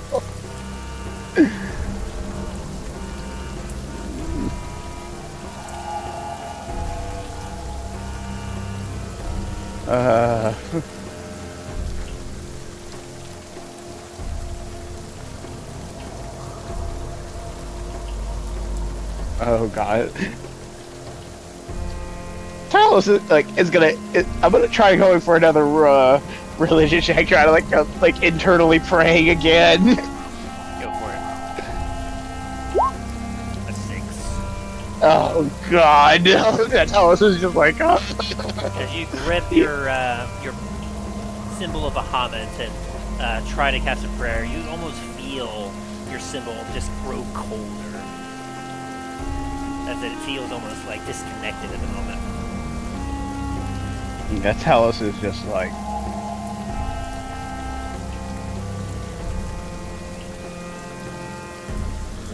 She kind of eyes where you're holding. 7 of Bahamut. I get it. I've had news of tiny magic come to my door. my eye twitches at the mention of Tiamat. Like,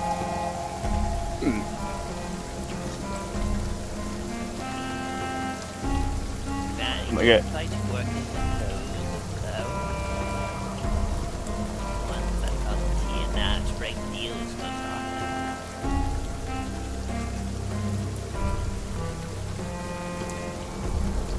That they are known for. I kind of like say it like under my breath. And what about you, young elf? Something goosey that you kind of look at him.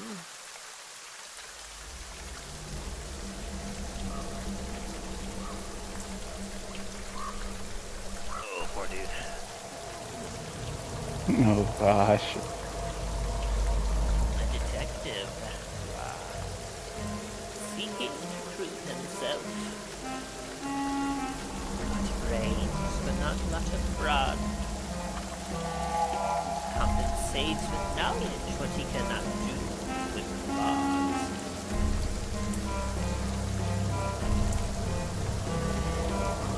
Make you stronger, Grannie. Only but a small price. Make this bargain, the stronger you will become.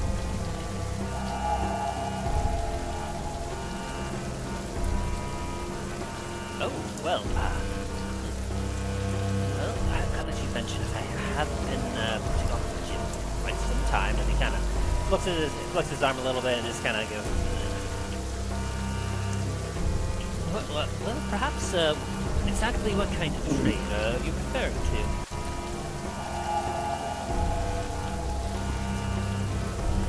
A trade of equal kind. A little more strength. A little bit of your mind.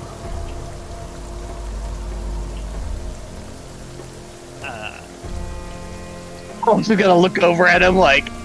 Exactly, like how do you refer? Oh, don't worry, it is quite painless.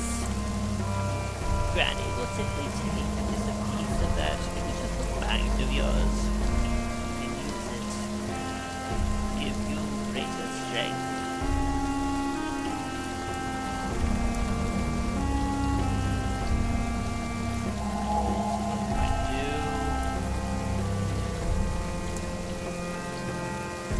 Well, I do say I probably have more than enough brains to spare. Why not? As he kind of steps forward. Oh no! Oh, Friendly old woman. I'm Do your stuff. I'm trying to think of something. Oh god. As she goes.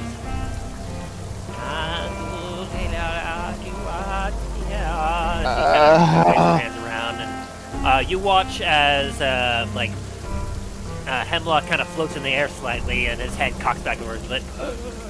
As from his mouth, you see almost a wisp of blue smoke come out. As she then kind of weaves that into a bottle, and then from another bottle, she pulls out She pulls out a bug, something very slimy, slippery, and it's just wriggling in her fingers as she tosses that up into his mouth. And it slithers down. And he then floats down a little bit as he then collapses to his knees. As he kind of claws at her a little bit. And then you watch as suddenly he kind of bulges a little bit, and then as he stands up, kind of you watch as his legs and arms kind of bulge out a little bit, just as he kind of gasps.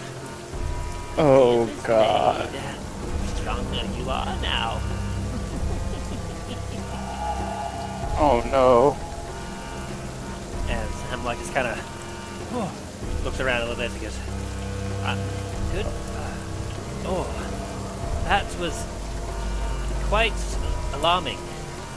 And then he kind of looks at it. But it would appear that it has worked. Talos, arm wrestle you real quick. Talos is just kind of staring at him like, oh fuck, dude. Oh, come on, I want to try out my new strength. It's the only smart thing to do. Is it? The smart thing to do would not be check that deal, but you do you. Well, like I said, I had plenty of brains to spare, so I figured just a little compensation. Perhaps we should check that first. Alrighty, well... how do you suppose we check that? Your What was my powers of profession deduction. 50 years ago? As he kind of scratches his head a little bit.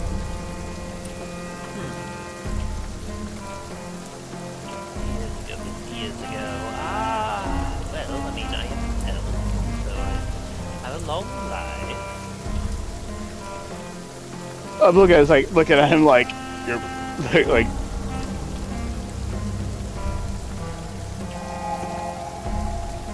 Oh, well, of course, I was just a young lad at that point. I would have only been 19 in human years. That doesn't answer my question, though. What was my profession? You figured it out earlier, without me telling you. You, sir, were a farmer? Oh dear. I like put my hand over my face, like, oh dear. Oh no. No defense from Grannie. Enjoy your new strength. Perhaps seeing a taste of my power. Now the rest of you would like to make a deal. Oh, no, not quite yet. I must test my new strength. Come on, one of you, arm wrestle me. One more time, Talos is immediately gonna comes try to over. make a prayer. He's gonna, as hard as he can, he's gonna do it one last time. Poor Dallen. Who else? 10! Oh my fucking god! And then who else was speaking there?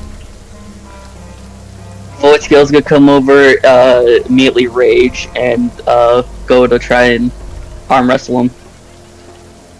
There we are. As he puts his hand forward.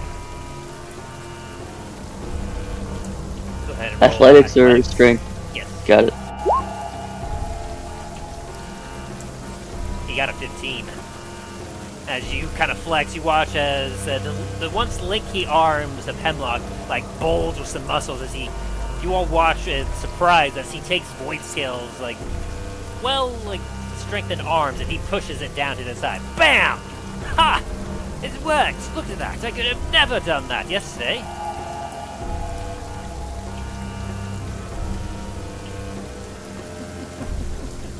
Talos is like, oh no, still. Talos is still very like, oh. I do Try strength instead, actually. That's what athletics By is. the, by Athletics? the god. Well, Yeah, that means I don't have disadvantage on it, because it gives me advantage on checks and saving throws. Well, if you're raging, then it balanced it out. Yes. That's Oh wait, fuck. Never mind. I'm being stupid. You're good. You're good. Talos So, Void is Scale, you're even very. kind of shocked that this weakling, that former, like this, kind of like he looks a little on the scrawny side still, but he has some surprising strength behind him. Void Scale immediately extends his claws with one of his pinkies that just spraying out blood. as Void Scale is just glaring at at the elf. As Hemlock just kind of gingerly grasps his hand for a shake. Respect given, sir. Talos is gonna look over at Dain like, what are we what do we do? As Void Scale slowly extends his arm to shake his hand and just clamps down on his hand. You making another check? Yes. You got a nat 20. Oh, god. You climb down and like as a Void Scale, as you're putting as much pressure into his hand as you can. Like you almost feel the bones in your hand start to pop a little bit as like he feels you flexing and he feels obligated to meet you in kind, and he seems to overdo a little bit as you go ah. I think out of this pure confusion, I'm going to have to make another roll. Go for it. Talos is pretty sure that whatever he drank made him dumb enough to make this choice. Constitution. Nope, you made it. You're still Boy Scout. Fuck, actually, damn it. Alright. There's he kind of like Hemlock kind of raises his arms up and flexes his hands a little bit. I say, lads. The longer I just kind of sit here, the stronger I feel. It was a little disgusting and, of course, a bit of an ordeal to get done, but the results do speak for themselves. Whatskill's gonna run. Do. Whatskill's gonna stomp back over to his chair and just kind of start pouting. I have no further news to make, Grannie. I do appreciate this. This may very well be life-changing for me. Might be able to finally take down a criminal on my own. Do you even remember what your job originally was? Of course, I am Detective Hemlock Domes Extraordinaire. And what was your original task?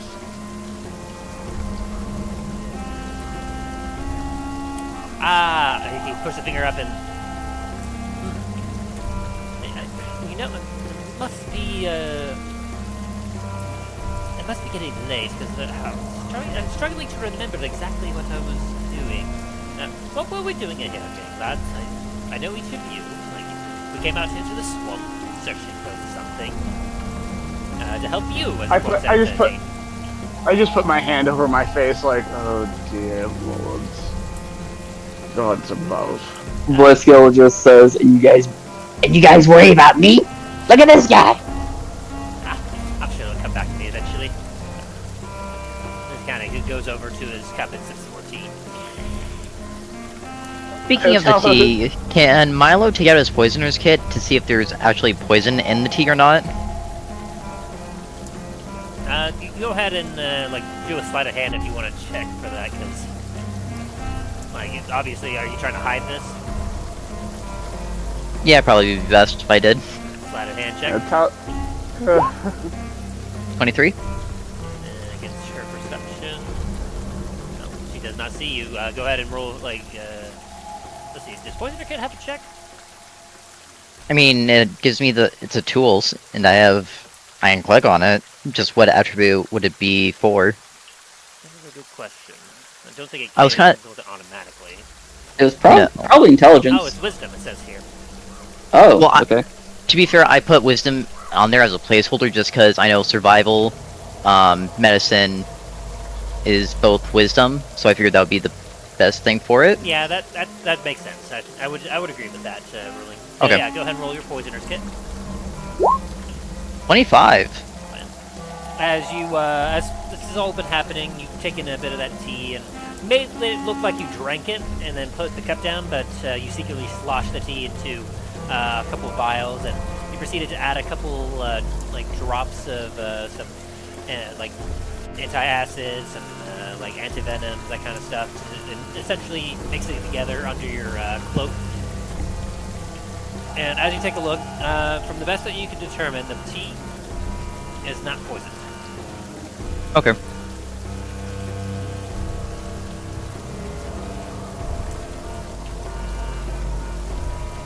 Talos is still very like, oh dear God. See a bad person tried to make something. Tell me. Will you make this bargain? Or any of you asked, Hemlock dished it out a second ago, so that's how she knows your name now.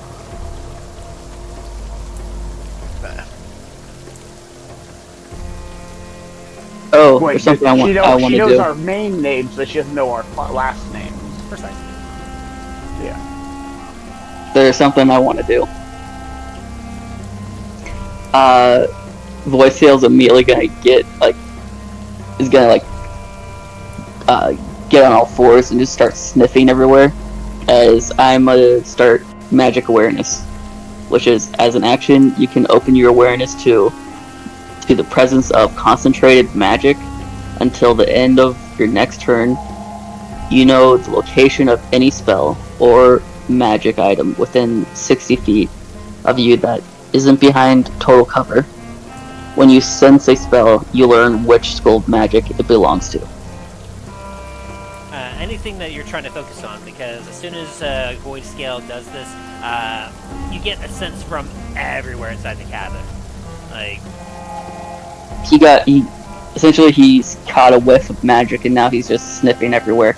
It's not really in specific.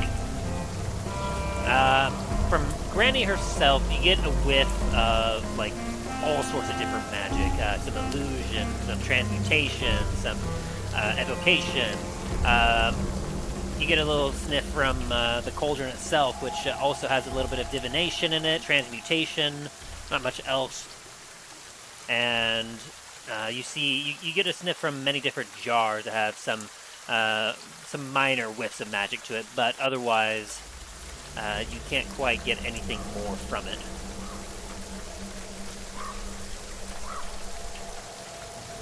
Yeah, Dallen's is gonna be going all over the hut, just sniffing everything. While everyone's talking, he's also gonna be going outside and sniffing the petrified people. As Greyhound, as he goes outside, and the rest of you are inside, Hemlock enjoying his tea, while Dain continues to sweat a pool under his armor. Dallen, or like Void Scale, you'll also get some sniffs of transmutation from the statues themselves that are outside. What about the magic all around?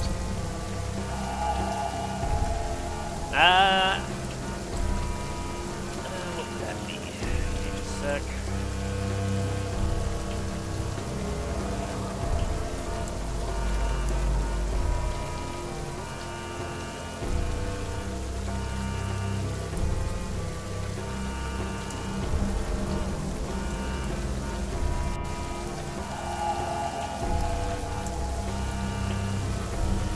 To try something, but at the same time he's worried of what might happen if he does.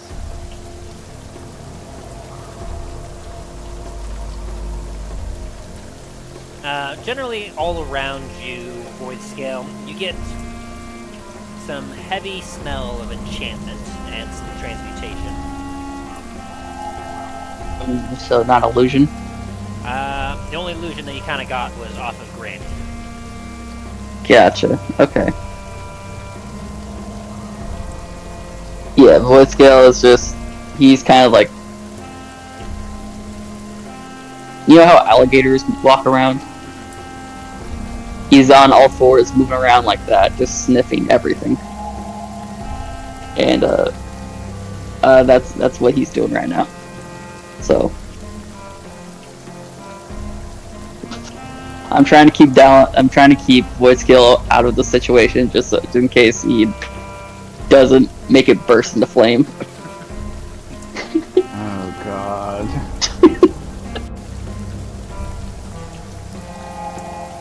Talos is kind of conflicted in what he wants to do right now.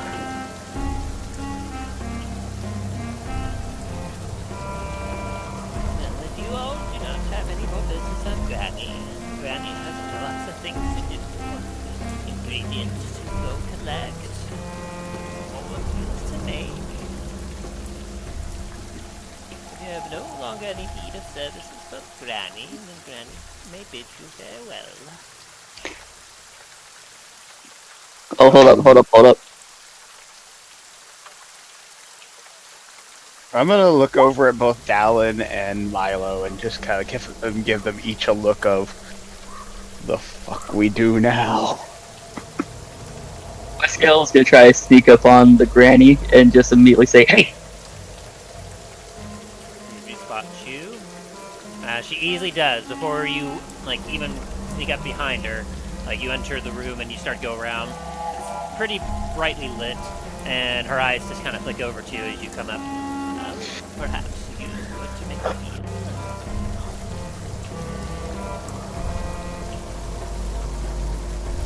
Do you know about the bad man?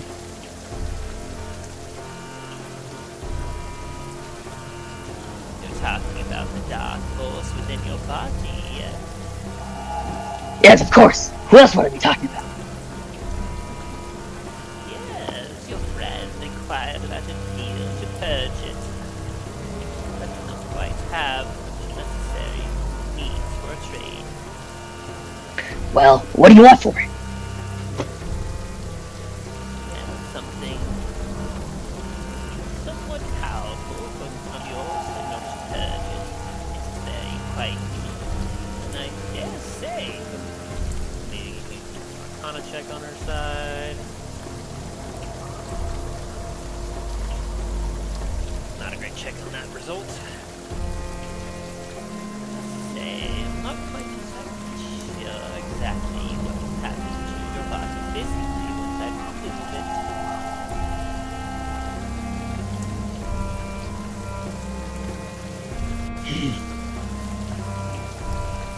Would I be able to give myself? Do it yourself? Well, No, give myself. quite interesting.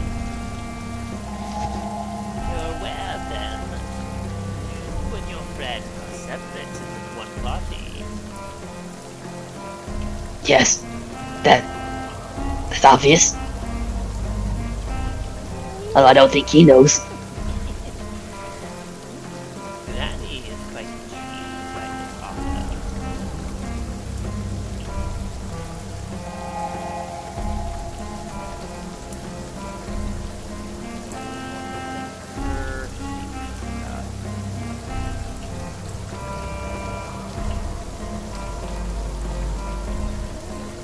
Yes, Grannie believes that for this would be a most appropriate trade. You for the purging of that dark shadow.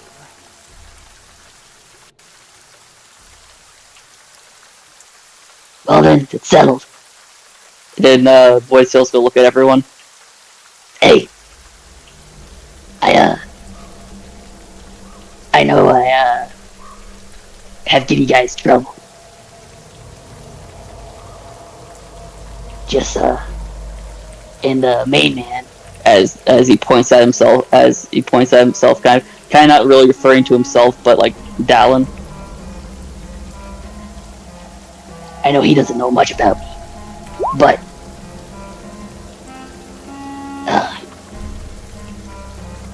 tell him I tried my best to make sure the bad man stayed away.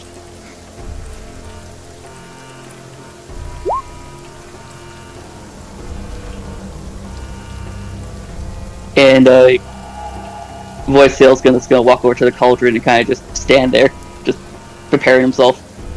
And as he does, the cauldron burbles and bubbles and turns a bit of a purple color this time as Granny takes a ladle and scoops it up into a bottle and hands it over to you, Boy Scout. Here you are, dearie. Drink this, and it shall purge both you and darkness from this bottle. Oh gosh. Voice Skill's gonna kind of look at this. Can he do an insight on this? Certainly. Of course, be with disadvantage. I know. 17. Okay, what are you looking for specifically? That if this is a trick or not. That what she's planning. Let me roll for her.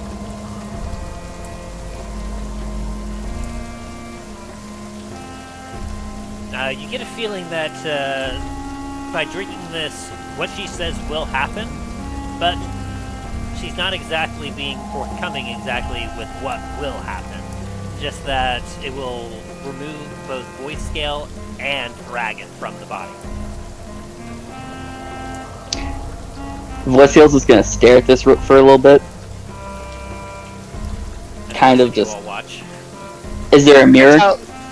Talos is like what? Like part of him wants to do something, but at the same time he's like, oh gods. Is there a mirror? No mirror. There's no mirror. Is there a reflection in the cauldron? I would say not, as it's currently bubbling and burbling. What about in the liquid that in the cup? The bottle, yes. The glass bottle does give off a bit of reflection.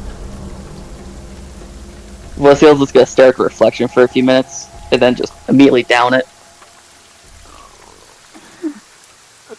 Oh, As gosh. the warm, viscous liquid slides down your throat, Void Scale, you feel it catch in your throat suddenly.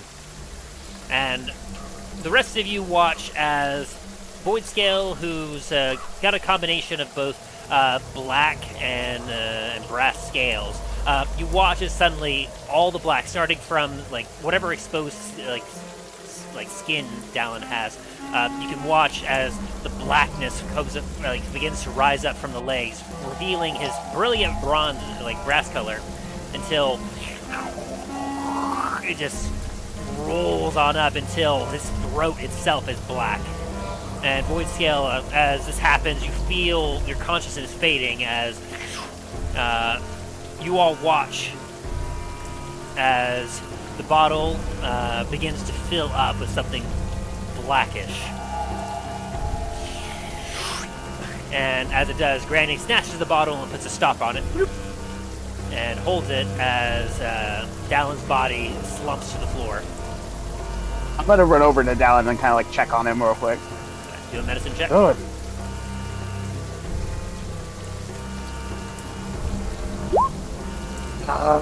He is 3. currently unconscious, and he has what almost looks like a black haze around his body. Can I assist Talos on that? As you kind of go up and you look, like Dallen is passed out. Alright, I'll help.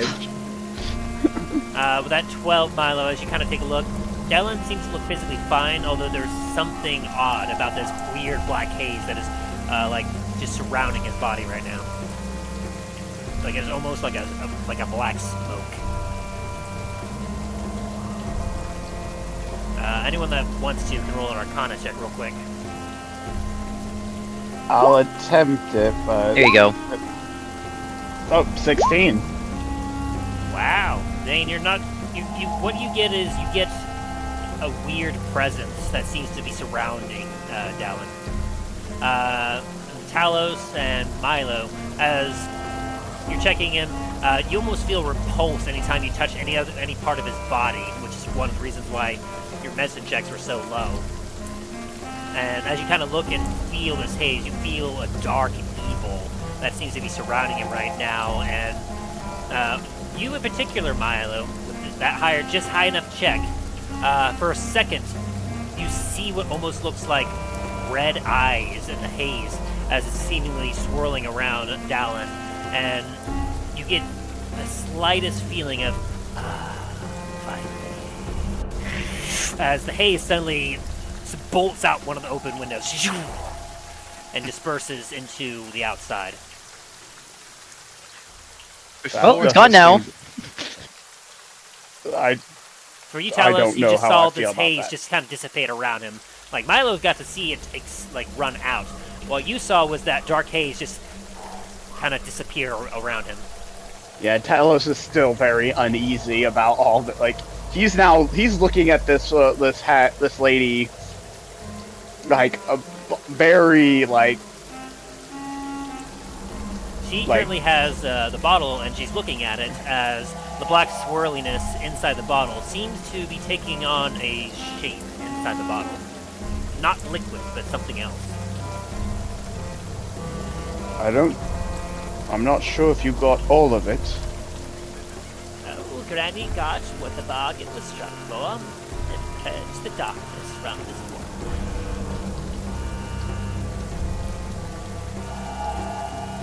As Dallen, you feel a weird warmth in your chest as your eyes flutter open, and you see Talos and Dain and Milo above you.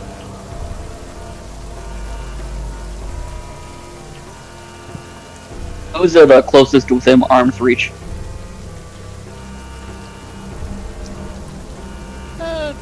Dain will be so closer to the ground.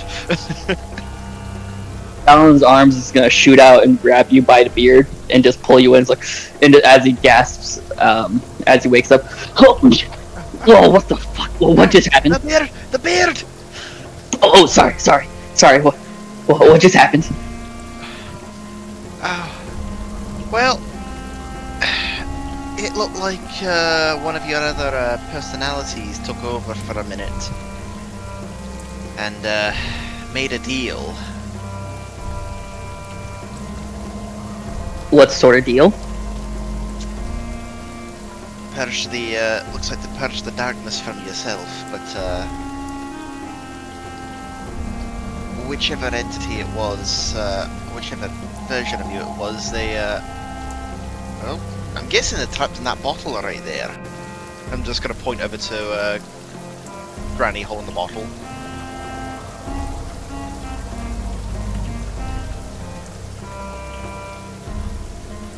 Dallen's gonna take a good look at the bottle. As you do, like, you feel a strange sense of... It's a strange sense. As you look at it, the swirling smoke within it seems to be forming itself into a humanoid shape. It's obviously a bottle that would fit in one's hand, but, like, inside the smoke almost looks humanoid as you watch as it seems to be kind of looking at its arms and down on its legs. It doesn't have any physical features to it, but essentially it looks almost human, like a humanoid shape. And then it kind of looks back towards you. Ah, I see the turn, dearie. The deal was struck with your friend. Purge from you a darkness you've long sought dead. But do not dread. The chances of that evil do not return to you as you let it be. Do you know where it went? As Dallen starts pulling, like, grabbing the handle of this gun. Away it went. Perhaps to seek a new host. Perhaps to seek a way of making itself whole. Grannie does not know. Grannie knows not what this thing was. The deal was Dallen's struck. immediately gonna shoot up. Oh, sorry, I interrupted you. Just finishing up with the deal was struck. Purge it from your body. Dallen's immediately gonna shoot up to his feet, and he's gonna. I'm gonna do Arcana to try to sense where the darkness went, if that's possible. Yeah, you can try. Oh wait. So it's 17. Oh no, the intelligence is the same. 17. You can feel a small strand of connection out the window as you kind of look, and you Upset, almost guys. feel a bit of a dark taint. A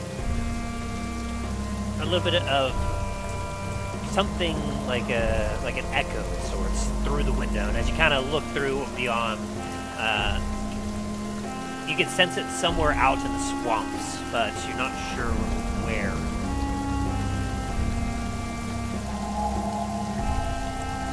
Give me a Alright. perception check as well. This one's straight roll. Gotcha. Give me 1 second, because my wisdom is different right now.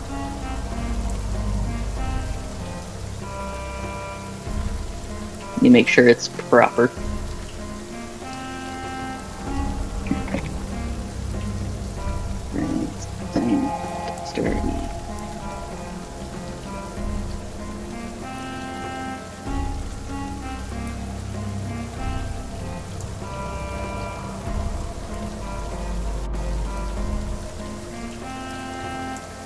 Yeah. There we go. Perception, you said? Yes.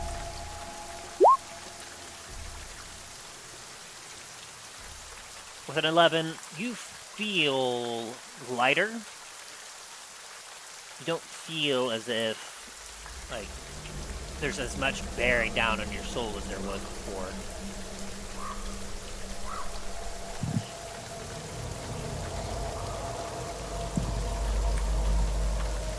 And So what now? in fact, you feel stronger, not physically, but perhaps constitutionally, you feel stronger. More vigor. Oh, okay.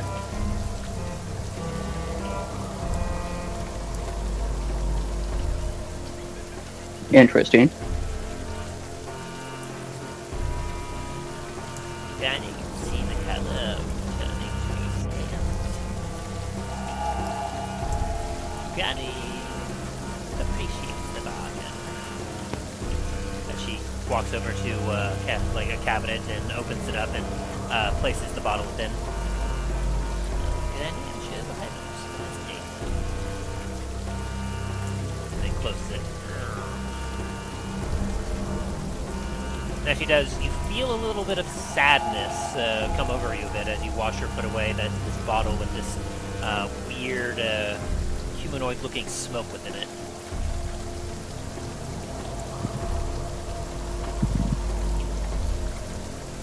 We need to go. Dallen's gonna walk outside the hut and just stand in the entrance. Talos is like right now. He is very tense right now. No need to be tense. Granny only seeks to help. Should your friends, Granny has helped now. Perhaps with her as she eyes Dain. Help can be a very defined word.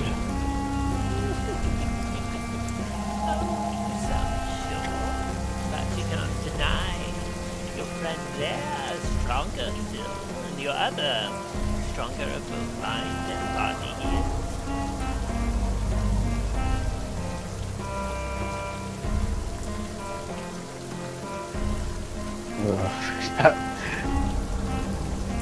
Part of Talos's instincts are wanting to do something, but he knows that there's going to be very big consequences if he does.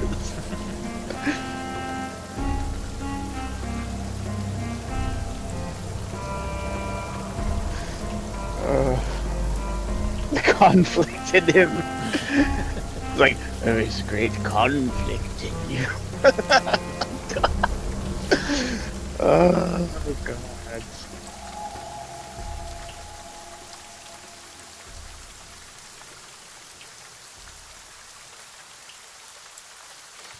Talos is looking over at Dain, like looking for a cue on like his decision. And what are you doing, Dain? Been awful quiet. Dain is very, very torn about what to do.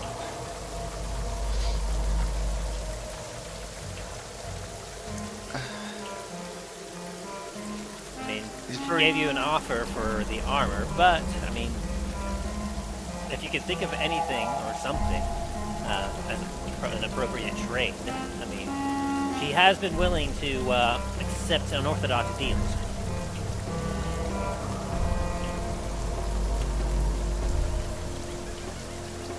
Yeah, if you want to think about it a little longer, I think I could use a restroom break if everyone's alright with that. Alright. Sounds good. Yeah, I'll be right back.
rain continues to pour around the hackstaff. Dallen out there, feeling a weight lifted off his shoulders, but a weight perhaps on his mind. Dallen stands out there in the rain while Milo, Talos, and Dain sit amongst Grannie, Jemima, uneasy and somewhat terrified at the magical prowess she has displayed thus far. I think we're still waiting on Dain, though. Yeah, that's fine. Two of Talos' instincts are fighting each other right now. It's a very, very big internal struggle.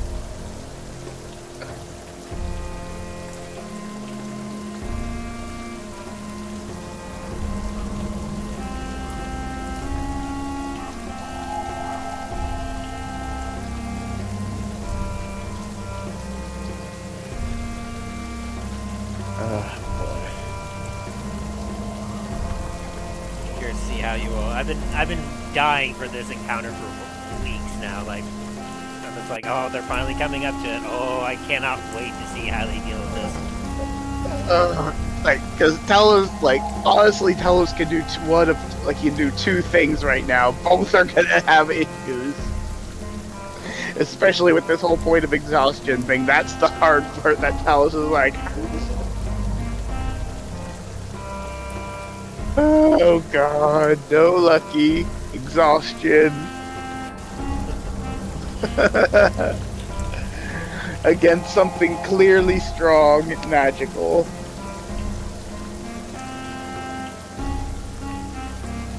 Oh god.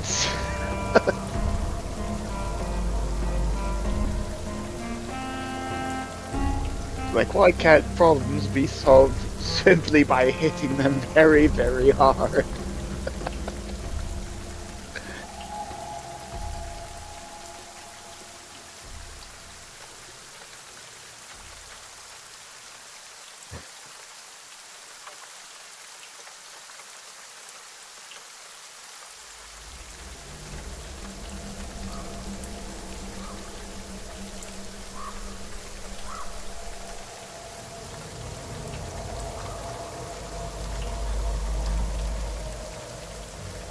Okay, I know that crow sound is from the ambient music, but at the same time, I heard something tapping. I look up and there is a crow at my window. We have a nest box thing, and it's just. He suspects something. And right now the nest box is being occupied by the two crows right now, and one of them's up near the sill of my window, like just messing around. I'm like, oh god. Yeah, I remember you've been talking about how you've been having some crow issues around you. Yeah, they're not that bad. Like, these two aren't too bad. It's the ones that are clearly the young males that are just like apparently one of the other ways if it's a group of all male crows flying around, it's called a marauders. Because they're all adolescent male crows. Because I know a murder of crows is a large gathering of crows, but apparently if it's all males, it's nicknamed a marauders or something like that. I don't know, it's weird. But those ones were having a problem because they were messing with other bird houses and stuff like that, and messing with people's gardens. These two, this is a mated pair, so they're not too bad. At least I don't have to deal with the frickin' mockingbirds, like, literally attack you as you go outside your door. It's like, no, what the fuck? Or could be geese. The geese. The geese. Or the Canadian geese.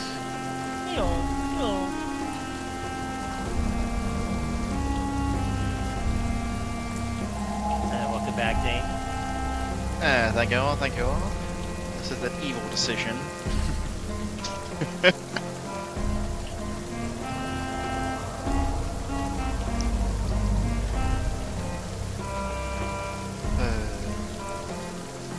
And Granny Jemima sits at the table, pleased with herself and having made a few nice deals this day already. looks to make more deals as she looks and stares at you. Boy. Dain, you back? Yeah, I'm here. Oh boy. Is everyone here? Yeah. Milo? Milo? He's here. We're just making sure everyone's here.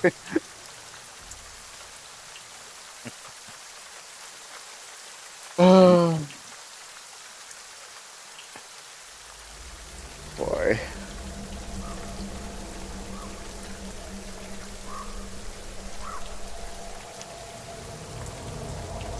What to do? It's getting to me. Boy.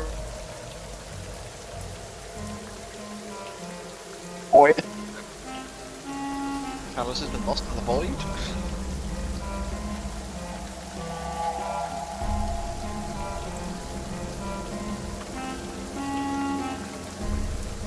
How about now? Can you hear me?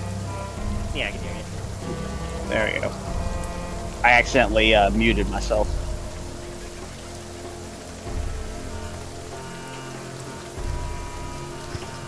Yeah, I'm at Talus's choice right now is getting close to having to coin flip it.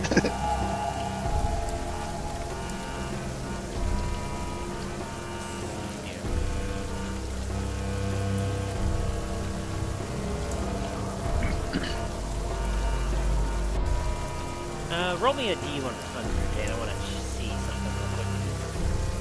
Ready?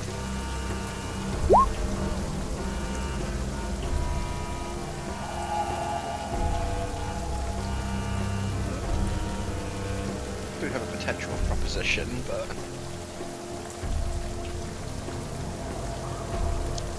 Grannie knows how precious this armor is to you.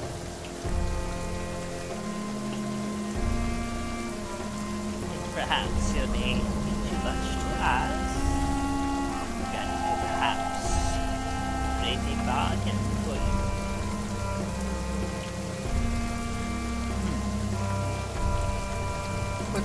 what kind of bargain?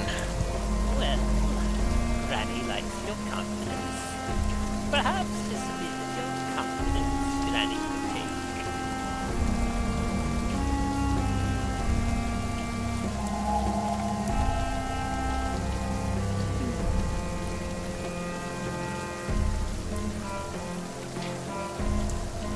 How much confidence would you be taking?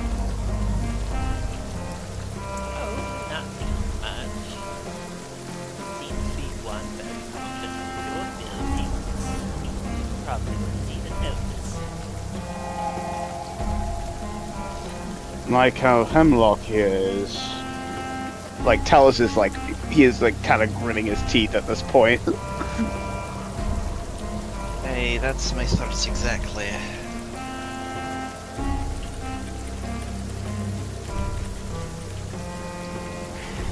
Before I make any decision on that, I have a potential proposition for you. As she leans forward, hands tapping each other, looking very eagerly. Do tell, what do you have to offer for Granny? Well, you did say before how your associates out there, they'd made a deal with you, gone back on that deal, and you'd punished them accordingly by turning them into stone out there. Yes, Granny did this.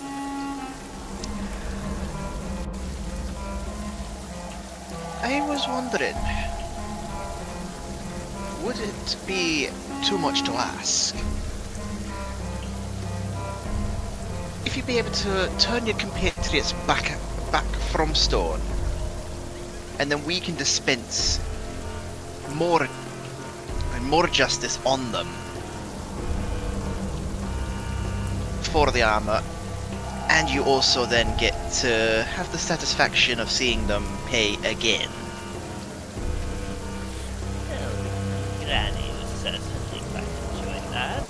Though the armor would still belong to Granny, it would not really be worth enough to trade the armor, though Granny would appreciate a bit of entertainment.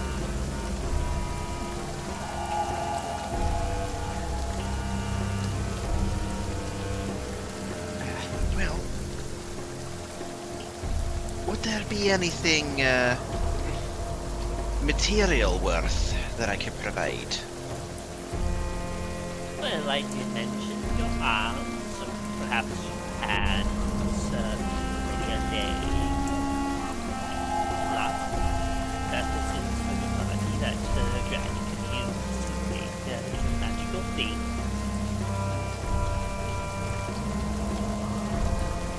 Magical things, you say? Oh yes, potions and stuff. Cures for others, that's what Granny said. Would this potentially tip the scales?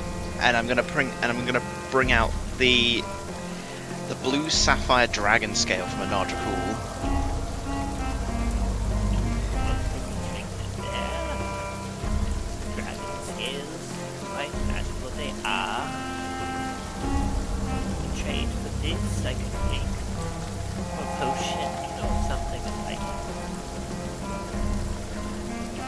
What about a whole suit of them? So she kind of cocks her eyebrow a bit. A whole suit of dragon scale you have, you say? Hey, I happen to have in my possession a scale mail of green dragon scales. Do you now? I do. I believe, didn't you sell that off some time ago? No, I haven't sold anything. Like the only I sold something, but I didn't sell the scale. That I sold something else, but I gave the scales to him. Sold my scale mail. Yeah, he My sold his dragon scale scale mail. Yeah, like I still have my original scale mail somewhere. Oh no, sorry, my splint armor.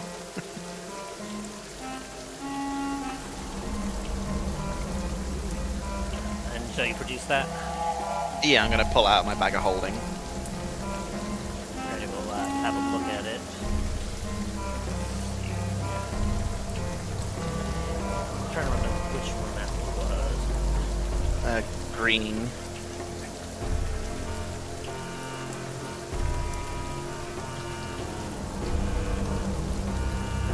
I'm not seeing it in your inventory on Roll20.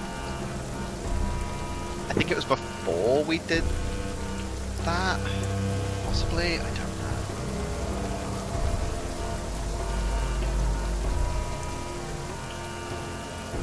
I'm trying to remember what session we did it in.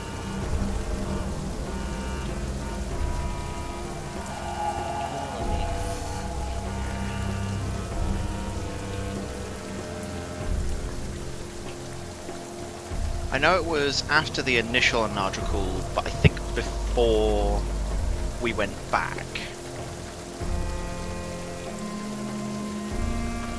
Okay, so a green dragon scale mail. Yeah.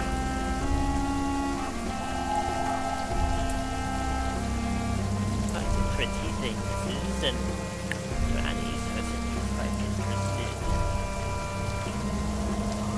Perhaps it's along with something else to lessen the price Granny could accept. Oh gosh. Not a game.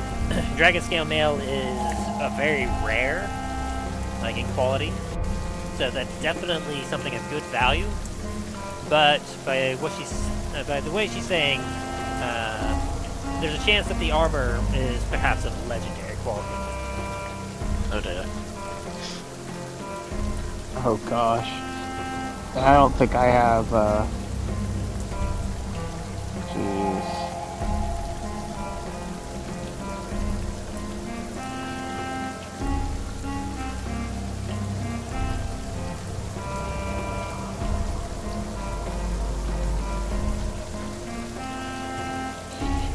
Oh boy. I know I don't have the Ruination of the Eternal Star anymore. I don't know why that's still in my bag of holding. Oh. Well, it's definitely not in Roll20, so it's probably... No, I think I left. I'm looking at my D&D Beyond right now. I think I left it there, so I had the stats for it.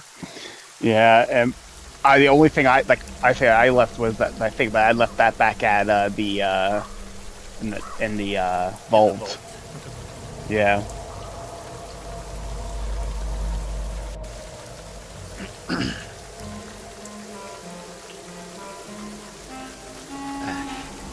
Well, I do possibly happen to have this as well, and I'm going to pull out the. Hang on, I've forgotten what it's called now. Moment, please. The Abyssal Trident from the bag. Oh.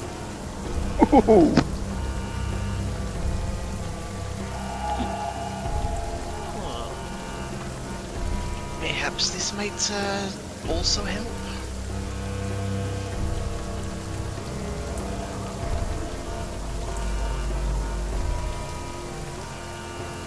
She takes a look at it.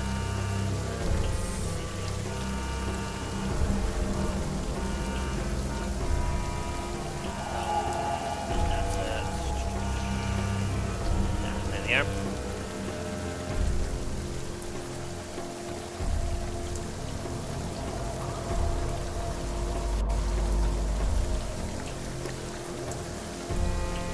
Now this is quite not something Granny could use to take and hay or anything else.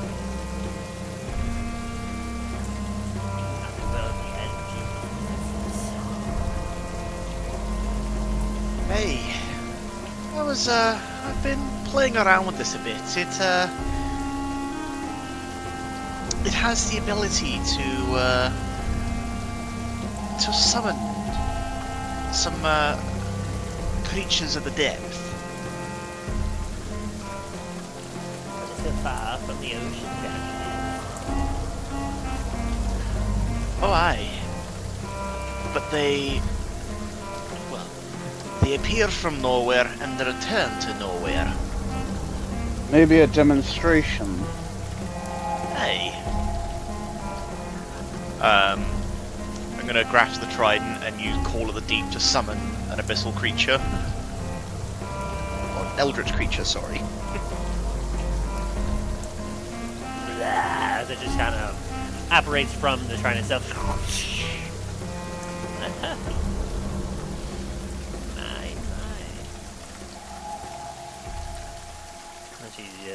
looks at it with some glee. Well, now the trident. Good pieces for barter this makes.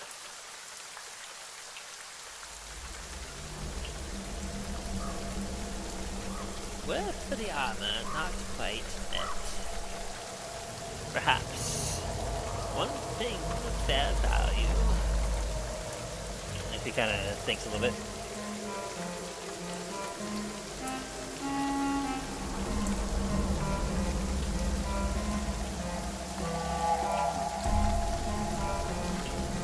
Construction, but there's a little bit of confidence, and perhaps dealing with a pest Granny will accept.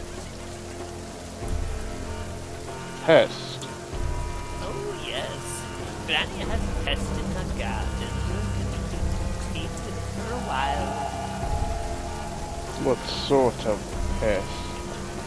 Oh, it's a naughty creature. Hard to put down, petrified in time being, but it is such an unsorted Granny's garden. Is it that fucking statue that's getting covered up by all the shrubs out there? Oh, more than likely. Been out there for a while, has. I'm gonna look over at both Dain and Milo and give them a look of like. He's gonna look over at Milo like a little like confused, but at the same time concerned at his reaction of like. Is this something that we should probably be worried about? Look. Can Milo just go over and whisper to Dain real fast? Go for it. Sleight of hand to see how well you, or stealth, I guess, to see how well you whisper it. 23.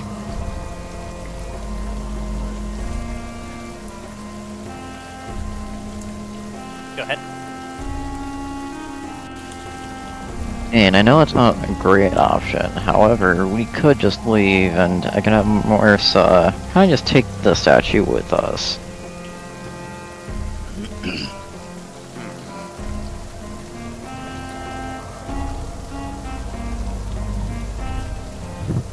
Possibly.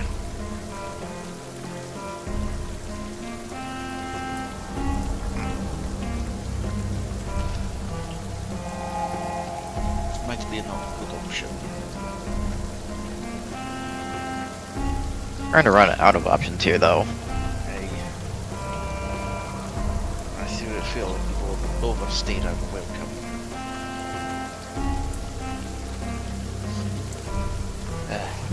Well, Granny, unfortunately, the deal is still too steep for me. So it pains me to have to do this, but unfortunately the deal is off. Oh, what a shame. Well, it shall remain here in case you find something of equal value to trade for it. Granny was quite like the statue. Actually, Granny, since he doesn't no longer wants it, can I make a trade for it? What offer would you make for something so precious as My next child? Dain's heritage?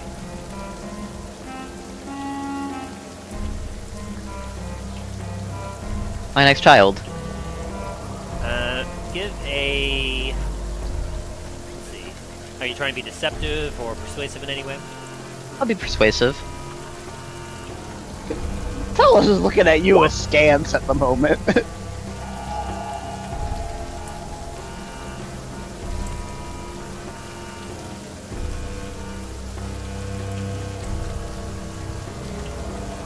and what use would Granny have for a child?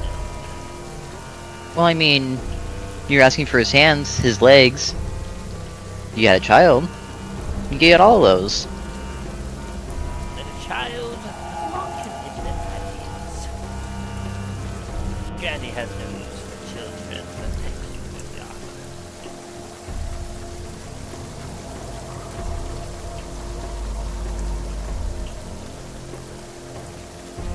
She rolled a nat 20, by the way. Damn it.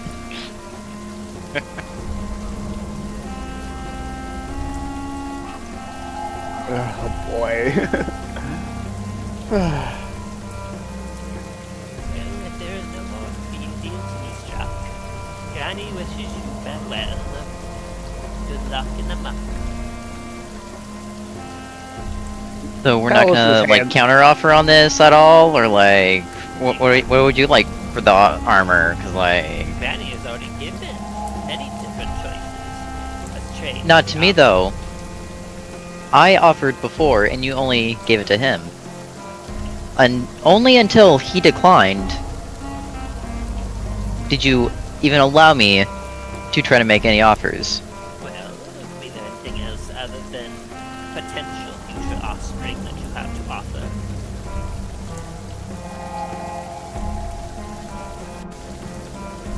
What would you like for it, Granny?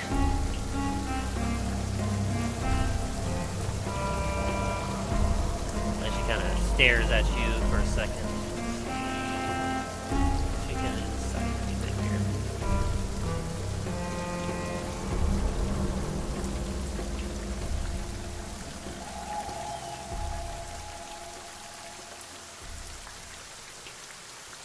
Granny looks upon you and sees a once broken man brought themselves back up, and now daring businessman. Wait, how the fuck should you know this now? She wasn't able to tell the shit off me before. You got a much better roll this time.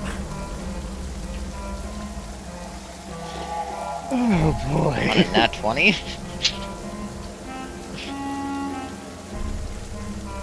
I mean, do you have anything, any clothes or anything displaying any kind of wealth? No. he would not at the moment. I mean, outside of the ring, I guess. And what kind of ring was that?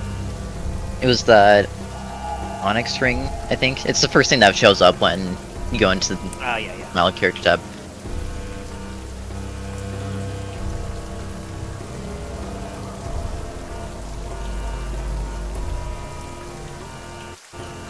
Let's see.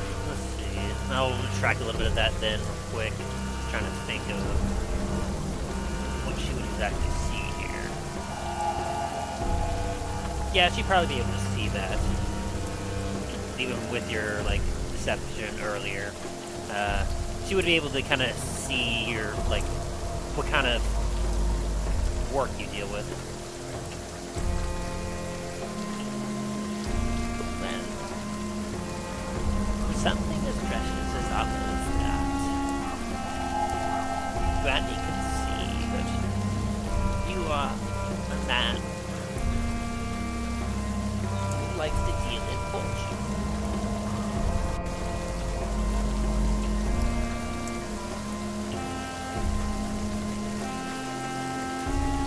Tell me, what prospects do you have that would be worth your friend's precious armor?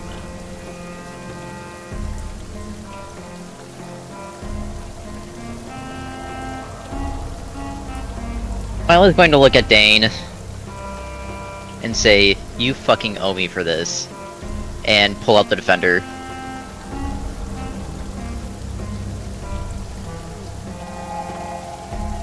My. A weapon so shiny.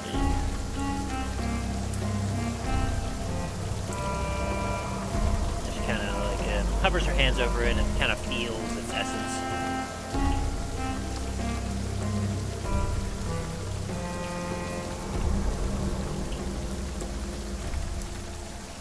Offense for defense is your trade. You talk so highly about the armor. Yeah. Seems like this is the only thing that any of us are at least willing to part with that would be of equal value and scarcity. Yes. For a weapon like this, quite rare, it is very strong, in a sense, though not quite. The armor Granny has felt its importance. Granny knows the heritage that connects it to Dain. That's to him. It has no importance to me. You are dealing with me now, not Dain. Correct, but Granny can sense. The moment you leave Granny's grove, the armor change hands and just might.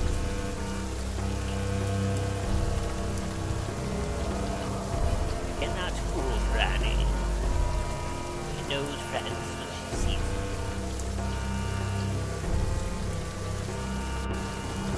And Granny would like a fair trade.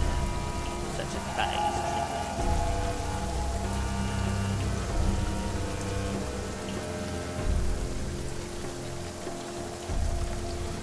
Talos, you were thinking about doing something? I am, but at the same time, it's At this like, point, fucking do it, since fucking nothing we have is working. Okay. Give me a second. Let me flip my coin. Have to decide what I'm going to do.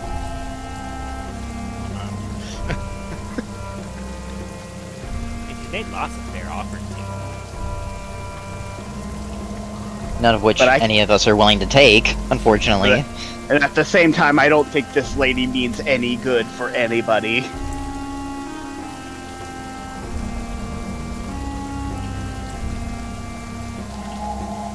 what'd you land on, heads or tails?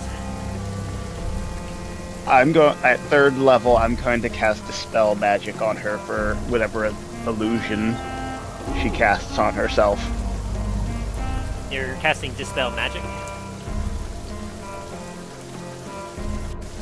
Yep. What do you have here? Dispel Magic level. It's instantaneous. 120-foot range. Choose one creature, object, or magical effect within range. Any spell level 3rd or lower when the target ends. For any spell 4th level or higher, the target must make an ability check using a spell casting ability. The DC equal to a 10 plus the spell level. On a successful check, the spell ends.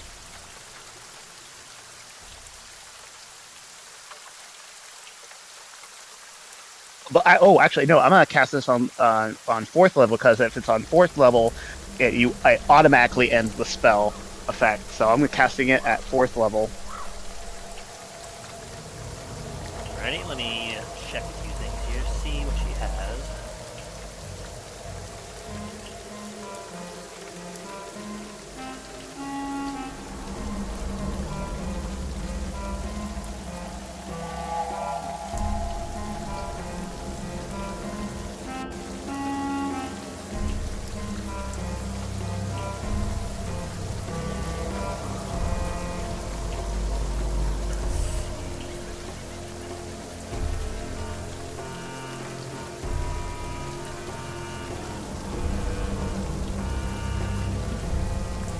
That'll work.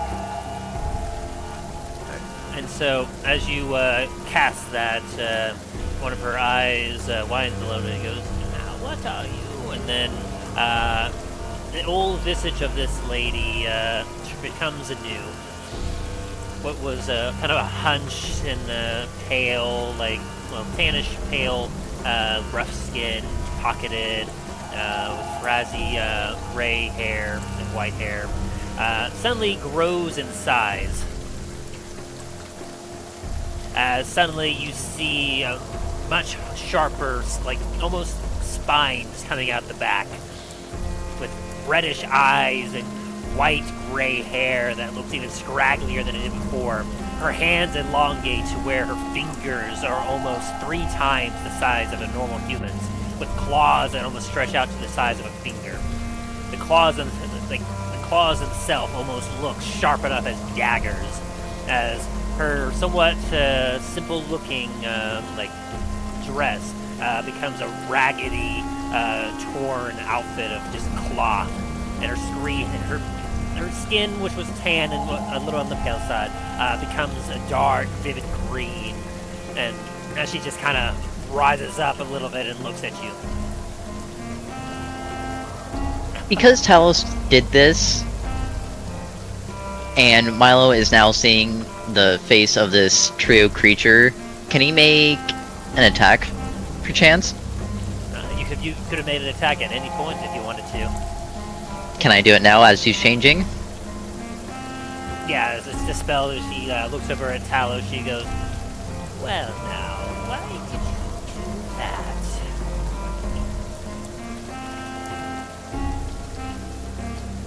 I like to see things for what they are, and Go what ahead and they roll the try hit, to. Milo. 19? It hits indeed. Go ahead and roll damage. Would she be expecting this? Well, you didn't hide yourself. And so she can clearly see you. And since you don't have any allies nearby her, you would not be able to benefit from the attack. Okay. I wasn't sure just because, maybe if you could consider it a surprise round, but... How far away, spatially wise, is Milo from me? I'm probably right next to the hag, since I was showing her the sword. Yeah, and you were on the opposite side of the table from her, and so the table itself is roughly about 7 feet long, and so essentially Milo would be he would be within 10 feet of you, essentially. I'm trying to see if he fits within one of my auras. And if it's within 10 feet, then he would, technically.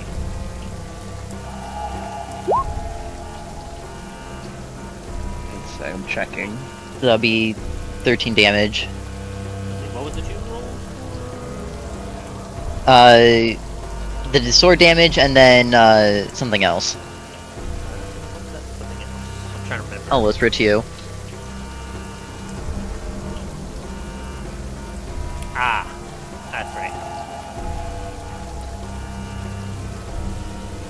And as Because he- I have 3 auras that if he's within 10 feet of me, he would get. If he's within 10 feet of me, he gets aura protection, aura of devotion, and aura of courage.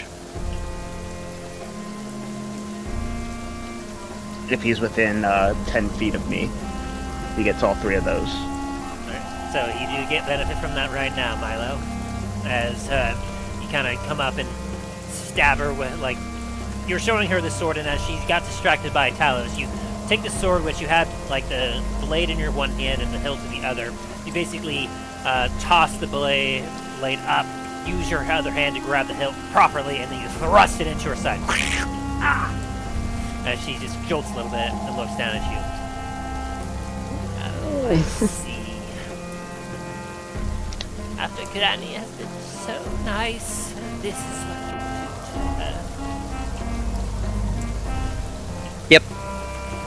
I offered you the sword. Now you get to see what it actually does.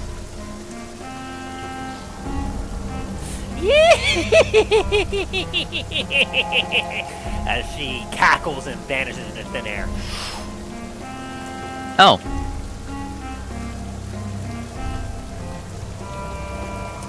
Dallen. What is it? You're outside right now. Yep. You see some movement come from the statues before you, as a few of them begin to shake. Dallen pulls out his gun and shoots at them. Which ones specifically? Because as we get more into this, I believe it is time for you all The to closest one to him. roll initiative. I'm sorry, everybody, for causing this. Oh, you're fine. Well, I knew this was gonna happen, so I'm not mad about it. Oh no.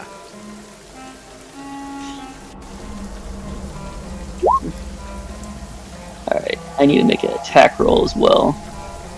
It could have been oh gosh. Because part of Talos's plan was to try to get back that vial. 15. Does a 15 hit? You're those in that one. one. I know.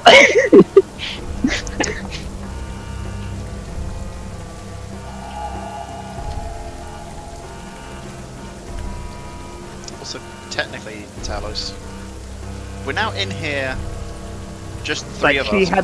But she had the vial on her for. No, she the put it one away. No, that was Dallen's vial. I'm talking about the vial with for Hemlock. For Mr. Did she Holmes. keep that or did she put it away, Tim? She still had that on her. Oh, okay. Yeah, that's Fair why enough. I was like, I was not expecting her to vanish. I was like, oh crap. Alrighty. Let's see if this initiative went properly. We have Milo at 19.17. Yep. Dain with a nat 20. Oh yes. 3. Poor Talos with a 3. Talos is like, what have I done? 3. And Talos is very like, oh god, Dallen what with have a I 12. done?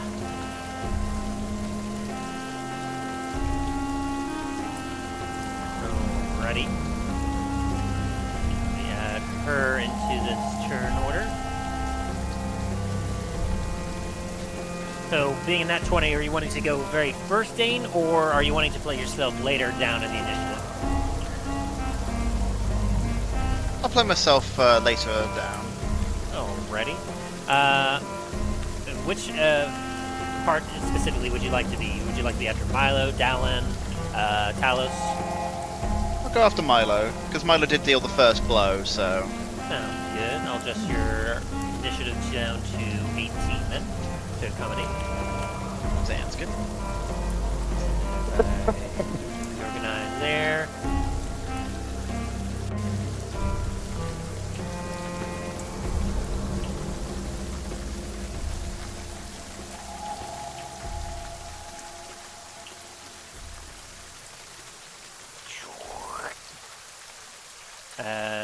You all just saw Grannie disappear from right here. Oh, crap.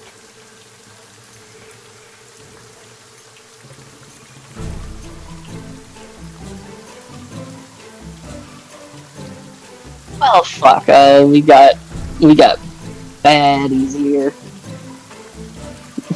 Oh, really? Is that a Hydra? Dallen, you're the only one that can see that. I know. I'm just not happy that I see something that looks like that.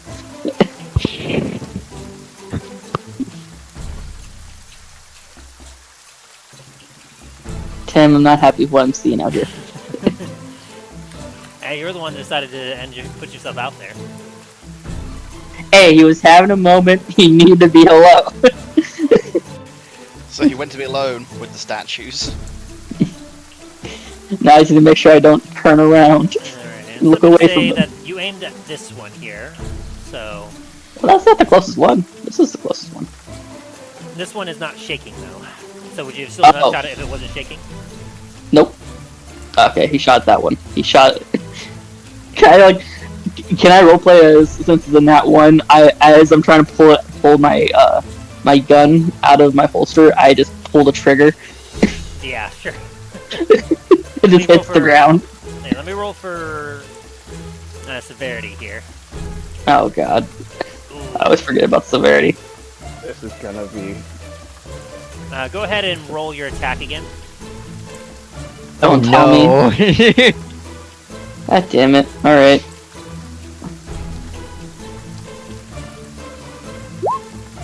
I'm assuming a 28 hits you. Yeah, I shoot my ankle. Shoot your foot. Roll damage. Yeah. Fuck.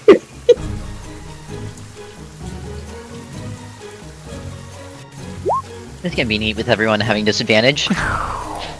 As you shoot your foot. Hey, disadvantage is only on your ability checks. Combat isn't affected by exhaustion at this level. Oh, it's not? Oh, I thought it was. I think it's level 2 that gives. Wait, that means I didn't get in that one. Oh wait, you're saying you got a nat 1? Oh no, No, you got a that means- 21 there. Yeah, that means I got a 21 and I hit the statue. Oh, sorry, I was looking at other stuff and I was just thinking your word that you got a nat 1. That was also because I thought they had disadvantage on attacks as well. Ah. Well, in that case, go ahead and take back that HP. We'll negate all that. A 21 would Yeah. indeed hit as the statue crumbles, essentially, as all this flakiness comes up. And you get to, and you see this creature.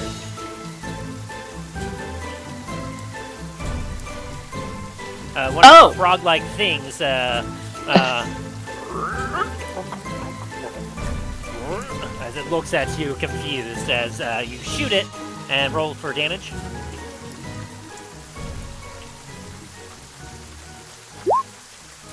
Ooh, 13.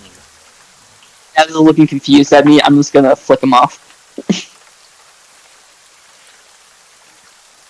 Give him the gold middle finger.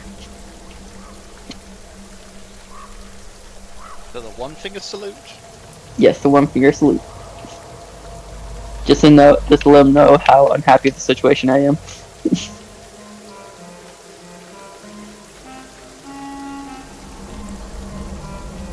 I'll reveal the rest of them.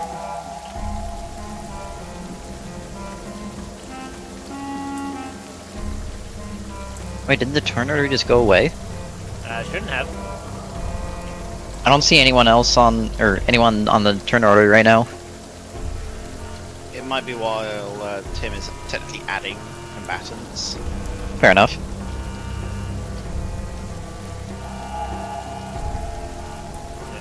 In this, in the first turn, Grannie activates her lair action by freeing a few of her servants.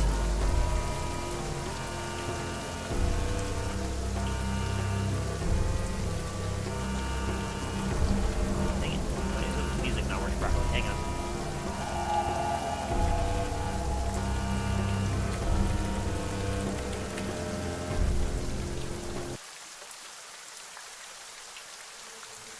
Why Hang on, let me stop it real quick because chip is broken here.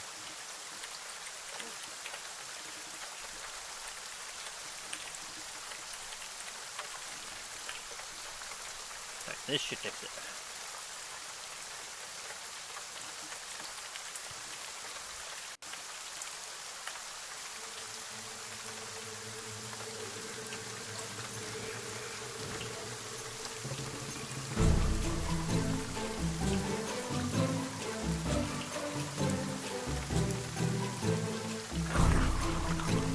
As statues crumble.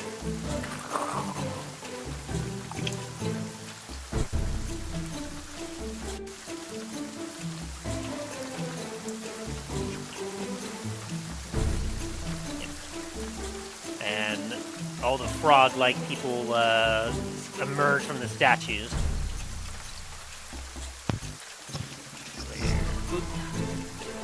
Frog people! Crab people. Crab people. Oh, it's frog people. The amphibian! At least it's not spiders.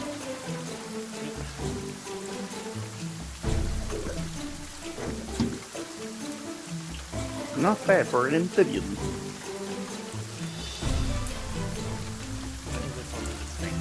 Hang on.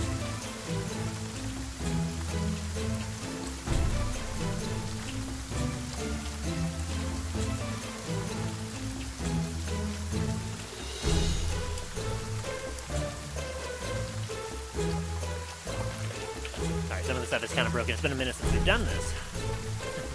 There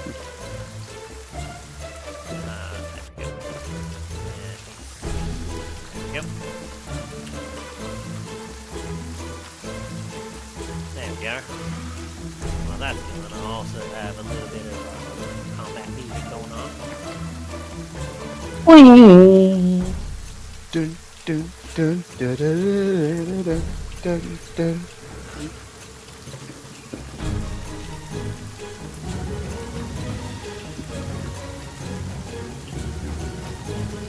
As you take a shot into this one right here. And this one looks, out of all the statues that have broken apart and look like something, this one looks kind of like the biggest one of the bunch, and it has almost like some tribal garb on it that almost look like it might be important. As you shoot it, and like it just kind of looks down at its chest where you shot, and looks up at you. Like it looks very angry at you. And the other ones here, here to here, likewise, as they're waking up from their stony slumber, also like look towards their leader and look at you and look very angry as they brandish some weapons.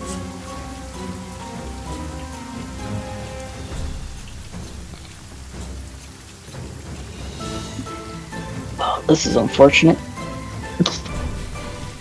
Downfield yell, "Hey guys, I could use some help out here."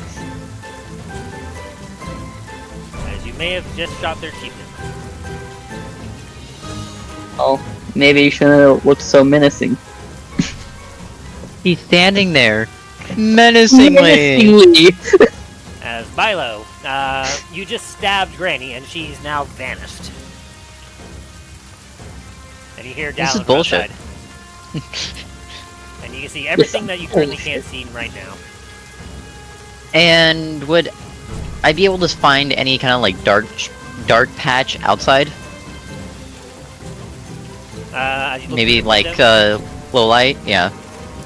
Well, technically everything is kind of low light, as this entire area is just shrouded by like the foliage of trees above, and the ground itself has a slight like mist or fog that kind of just rolls over the top of it. Perfect. As my action, I'm going to teleport right here.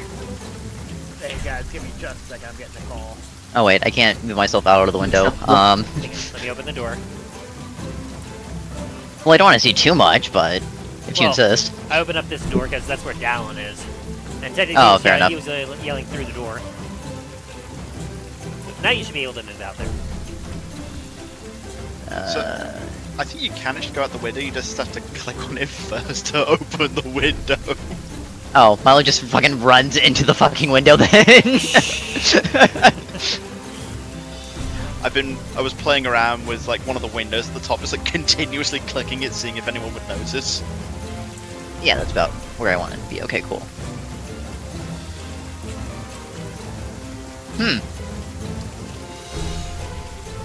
Guys, I have to run real quick. I will, for a family emergency, I will be back as soon as I can. Alright. No worries.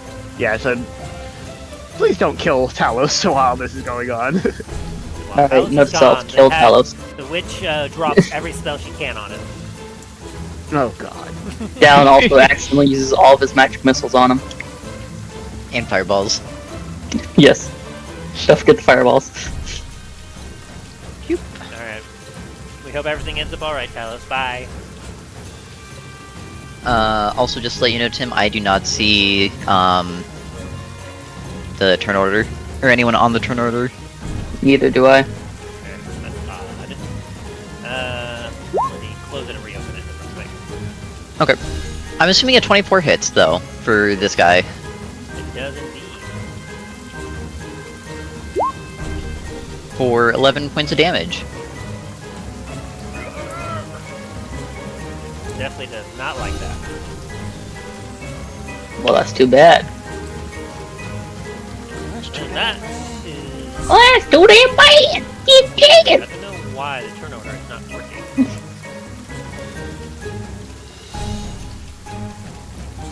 Hey, as long as you can see it and can tell us who's up, that's all that really matters. Yeah, and I do see it, which is why it's odd I that you thought don't. that counts. So, Let me actually try refreshing real fast. Since that is the end of Milo's turn as well. Laser seed. alright. So Dain, you're up next with Dallen on deck. Alright. So Dain, you just saw Milo teleport like as almost a weird black mist out through the window. Dallen and you heard a gunshot outside as Dallen is calling for help, and Grannie, that was across the table from you, has vanished. She was right here, and that's where you are.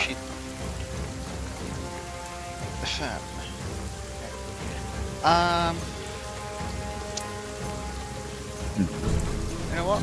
Because screw everyone in this general vicinity, I'm casting Spirit Guardians at 3rd level. Ooh.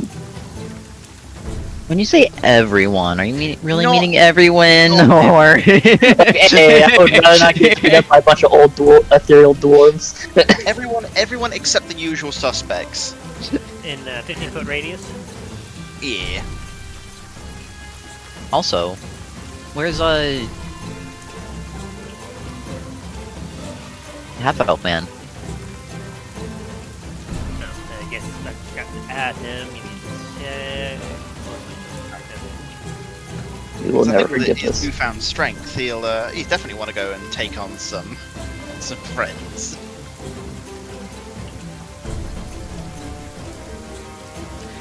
I'll get this here. He's right next to Talos.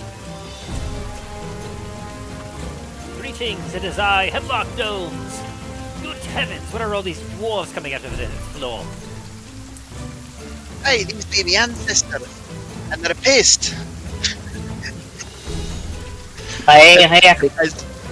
As every single ethereal dwarf just like looks over towards the armor, Oh no! the orc that's wearing it.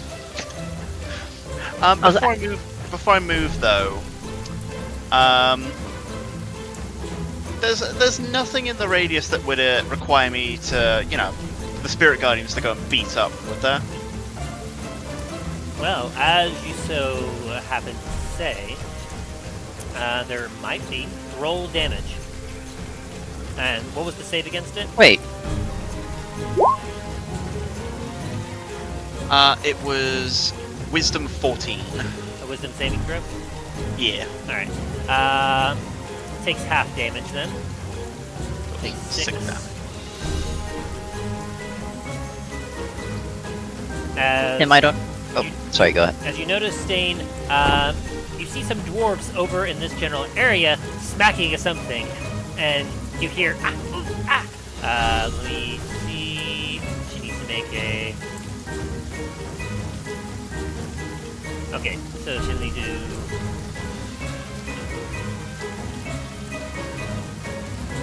Yep, she's just invisible. Okay, so she needs to make a Constitution saving throw just to see if she maintains. Which she does. Tim, I don't need to know the answer, but I do have blind sense up to 10 feet. So if you were right next to her, she didn't move anywhere, so she just turned invisible. So. Oh, you made it sound like she just fucking vanished, as in like teleported out. No, she disappeared. She just turned invisible, and then she was just there. So you said somewhere around this area? Yes. Cool. Dain's gonna see where the dwarves are attacking, and oh wait, no, that's an action.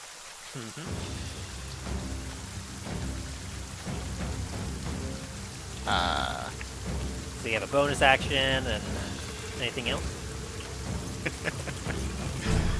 Dallen, you're on deck. Ready? You know, as a bonus action, Dain is gonna use my shield map to shove and to sort of just throw, hit into the general area where the dwarves are smacking. Alright, let's see. What was that roll again? I want to say it was competing athletics. Alrighty. Athletic check with disadvantage, as you don't exactly see what you're aiming at, so. Nah. You shove your shield forward, you do not find any connection. Nah, fair. I was waiting for Dain to fall on the floor. Nah, severity was pretty low on that one. Well, I feel like there's something here, so I'm going to end my turn in here. Alrighty, Dallen, it is now your turn. Alrighty.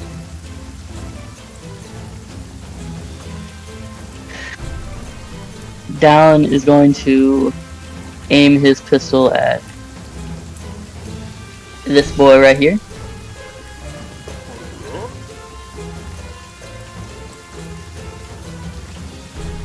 Shoot, I need to bring my character sheet up again.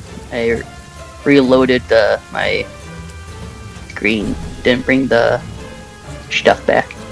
Sorry, my brother was able to run and take care of it. Oh, all good. We haven't even got to your turn yet. Yeah, I have two tabs. or something's up with, like, it's causing, it's originally we thought it was the radiator, but it might be something also with the engine, so lovely. Oh, dang. Yeah. There's a 26 and a 33 hit. Oh, yes, it does. Alright.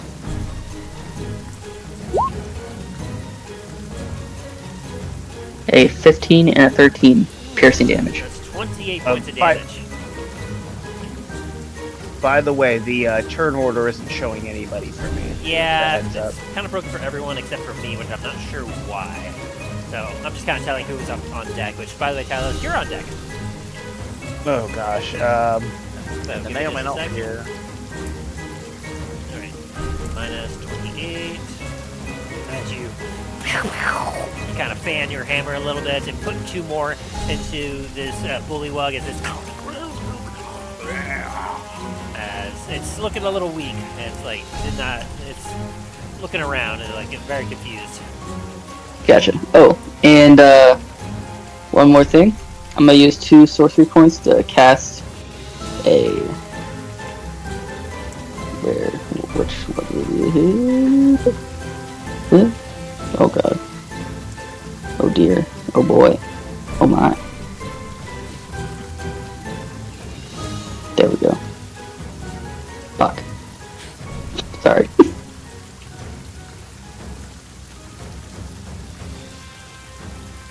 Yeah, I'm gonna use 2 sorcery points. Wait, I have cure wounds? Since when do I have cure wounds? When do you have cure wounds? Okay, I guess I have cure wounds now. Why? Oh, gift of the metallic dragon. Okay.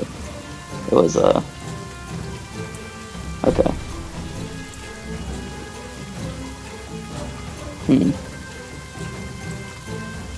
I think I need to get rid of that. I don't think that's supposed to be there. Probably not. That doesn't sound familiar to me. Yeah. Okay. Well, I'm gonna do a level 2 magic missile. Sorcerer points. Yep. Alright, and you're aiming it at the same target. Yep. Alright, roll for all your bolts. Cool. There we go. After taking your offhand, you try to kind of fan the hammer for your first 2 shots. You then raise that hand up in the shape of a gun and proceed to shoot your bolts out of it. Just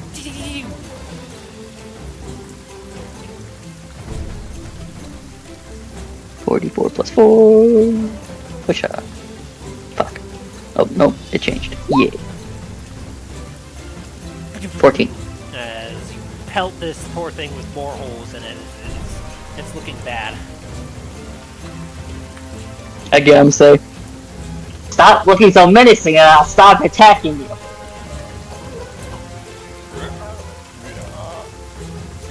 And is that your turn? Yep, that is my turn. Talos, it is now your turn. I'm going to use Divine Sense to see if I can sense where the hag is. Is that a action? Yes, you can use it as an action to detect any creature of good or evil. Up to end of my next turn, I can sense anything within 60 feet of me of good or evil. Celestial, fiend, fae. You sense a presence directly right here. Alright, let me see real quick.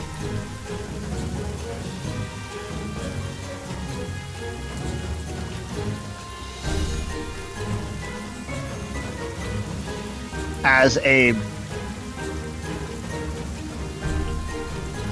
bonus action, I'm going to activate Searing Smite on my hammer and move to that location. Let's see. You said you used Divine Sense. Was that a paladin ability or a spell? That looks like... one sec.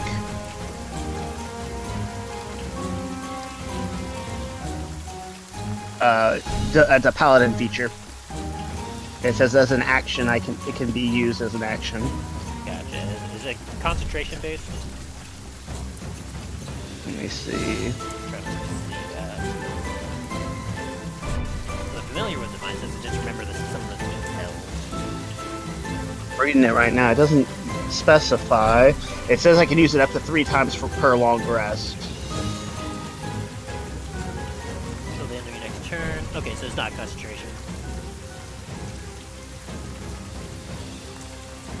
Good to know. But it Alright. counts as an action. But it counts as one of my actions. Yep. So. Alright. And so you cast your spell and you hold like your weapon in hand with the flame starting to flicker off of it as you move into position.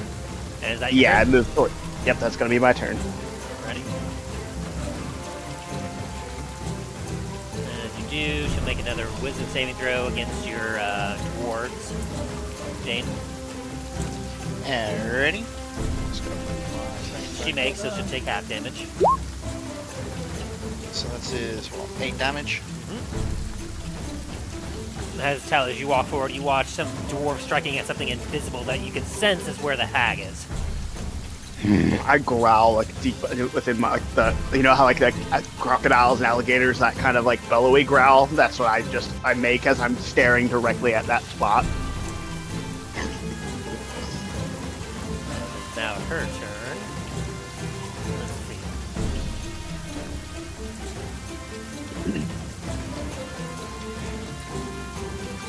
Would she have to make another concentration to see if she can keep her invisibility? She would. And she maintains it. 14 there.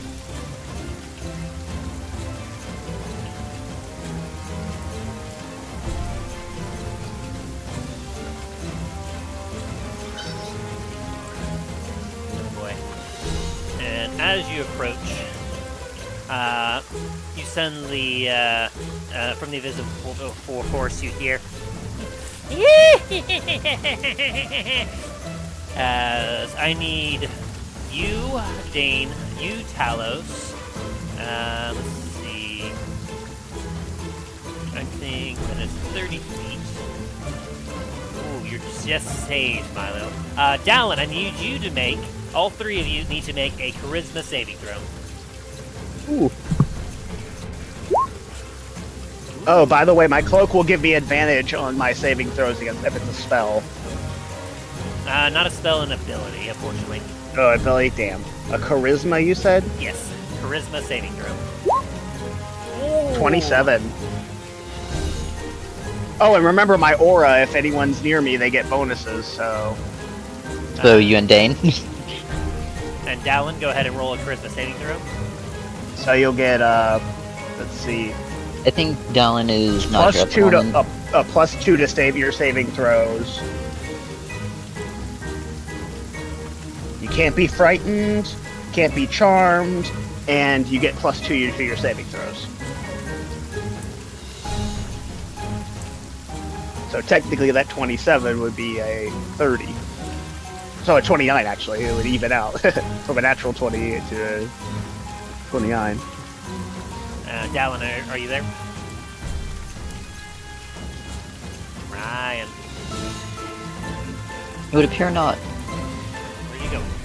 Just for you, Dain, and you, Talos, you both take 6 psychic damage since you succeeded. Ouch. And you do not take the benefit, like you do not suffer any other benefits. By the way, just a heads up, do we still have that temporary HP, or is that gone? Ooh, that is a good question. That 30 points of temporary HP? You've had several long rests since then, so yeah, it would be gone. Okay, just making sure.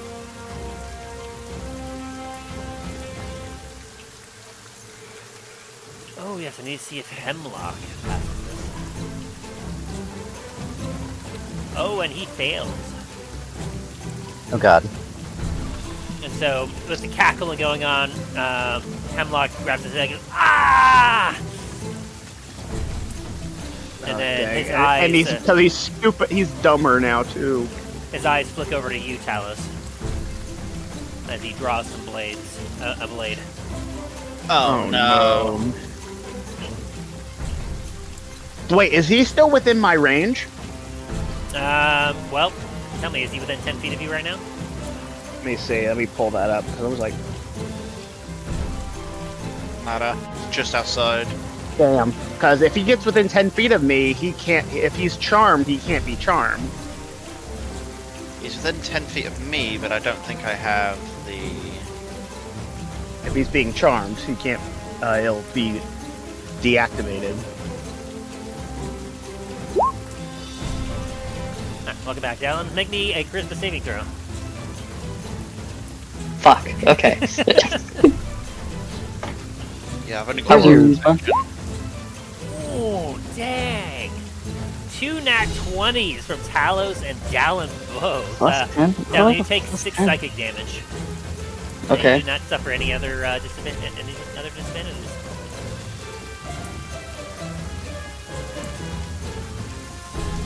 Just temporary hit points. And 18. the temporary hit points are gone, by the way.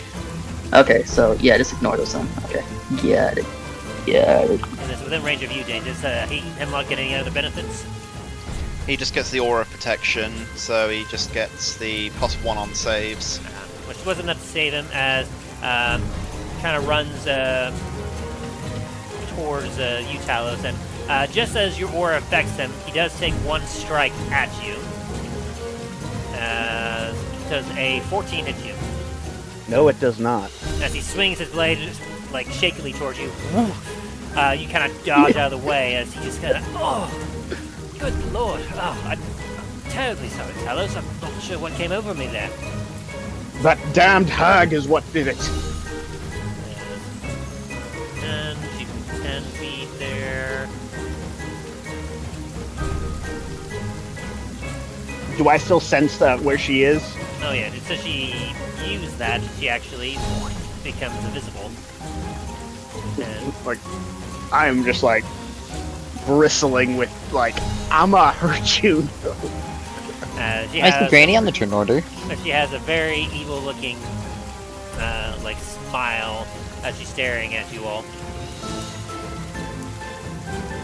Okay, something. Granny is going to show you why you don't mess with Granny.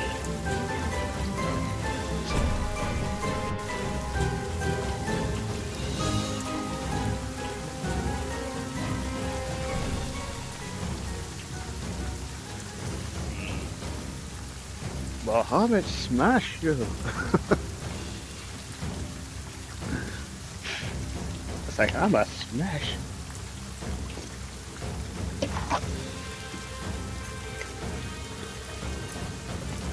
But she Head kind of she raises a hand up at you, Talos, and she proceeds to fire a bolt of fire at your face. Oh god. Does a 24 hit? It sadly does. You take 20 points of fire damage, and you are now blinded until the start of the next turn. Blinded by the light. I may be blinded, but I can still sense her. So how many points of damage you said? 20? 20. You're gonna have that. You got that song stuck in my head now. You're welcome. Not a bad song though. Like I take a moment and my eyes are clearly like shut tight from the injury, but I'm gonna straighten myself up and still face toward her as if I'm still able to see her. And as you are blinded, though, she is able to move away without an opportunity attack. Damn. And she moves there. Total. She have. Okay. She's able to move there. And she looks at you all.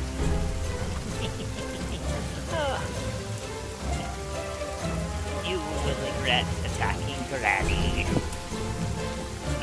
Outside, this thing does not like you at all, Milo, as the chieftain of the Bullywug here is going to try to attack you with its spear. Bring it, bitch. Swings at you for an 11. An 11 again, which I assume both those mitts. Yes. It tries to stab at you, and being frustrated, it comes at you with its mouth for a 20. I mean, that also misses. Ooh. As it bites near you, and it's just looking very grumpy.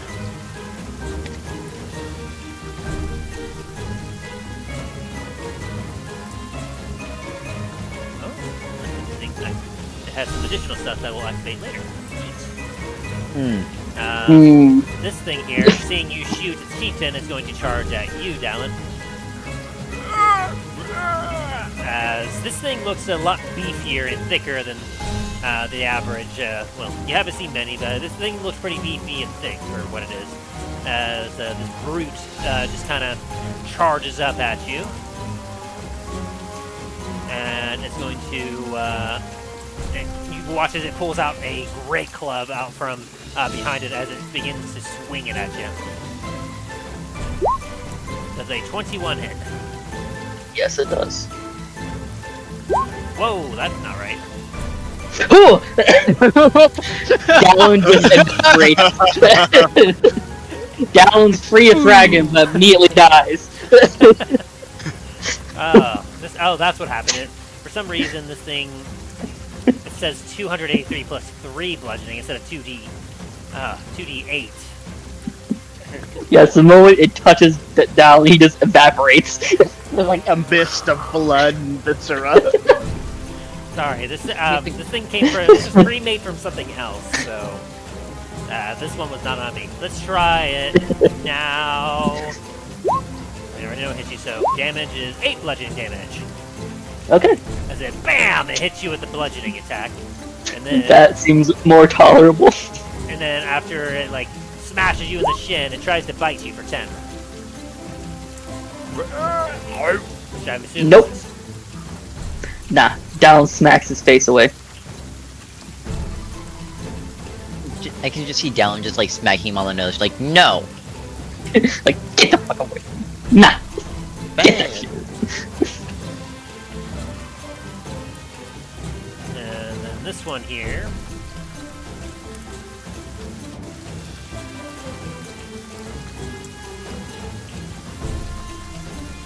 It looks at you, Milo, and it doesn't quite like what you're doing, so it takes one of its spears and it's going to throw it at you for a 19.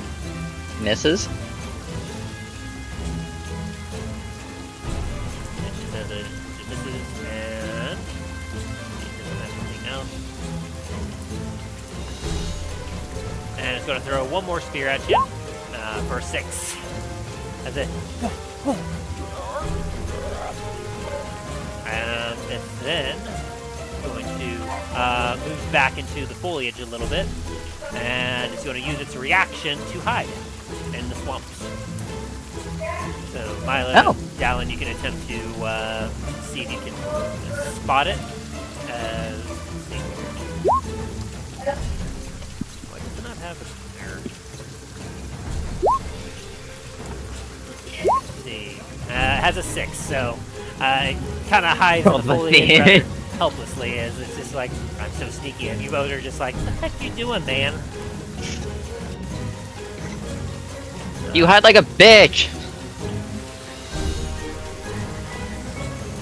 It's like, I just looking at like how Milo always hides and like, God, you could be doing this so much better. And not close enough for that yet. So, Milo, seeing you attack a chieftain, this last Bullywug here is going to waggle its finger at you, and I need you to make me a wisdom saving throw. God damn it. Ooh, 17. And oh, yeah, you easily beat it. As you feel your body start to stiffen a bit, you shake it off as the whole person spell is not working yet. He kind of looks at his hand and shakes his head. Does not quite appreciate that. Meanwhile, the statue here, and here begin to shake. As Milo, it is now your turn. Okay. Milo's gonna move over here, and then... where was it? Fuck. Blank. Shut the fuck up.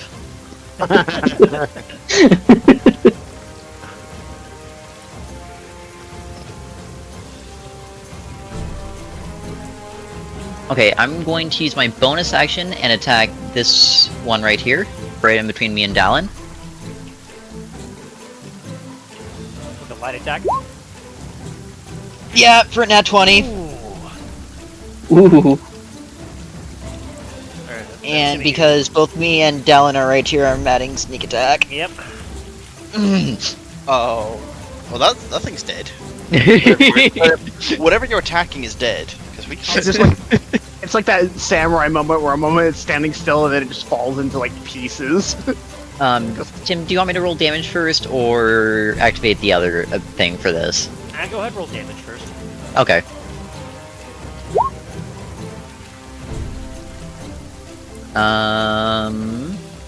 That's 55 plus base attack of 11, so 66.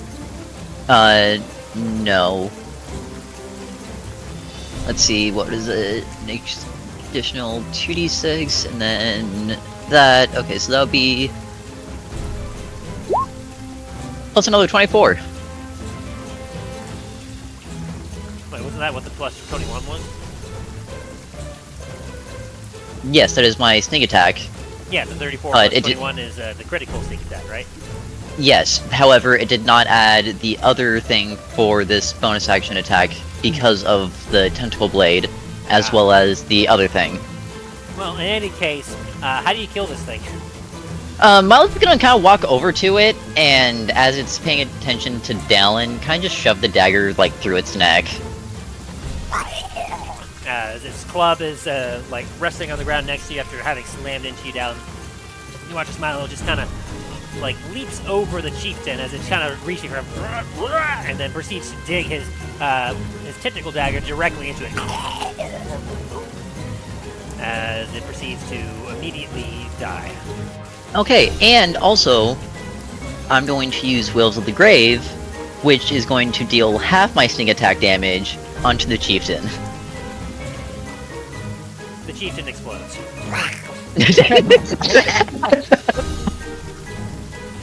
It was already pretty low on health, and that was just what it needed to just end it. Its head just goes pop like a freaking balloon. Pop goes the cheese. Hell yeah. As the other two Bullywugs look on in horror. Is that your turn? I mean, I still do have my action. Alright. Ooh. I'll then kind of just go into this doorway and attempt to hide. Go for it. For a 24. Alrighty.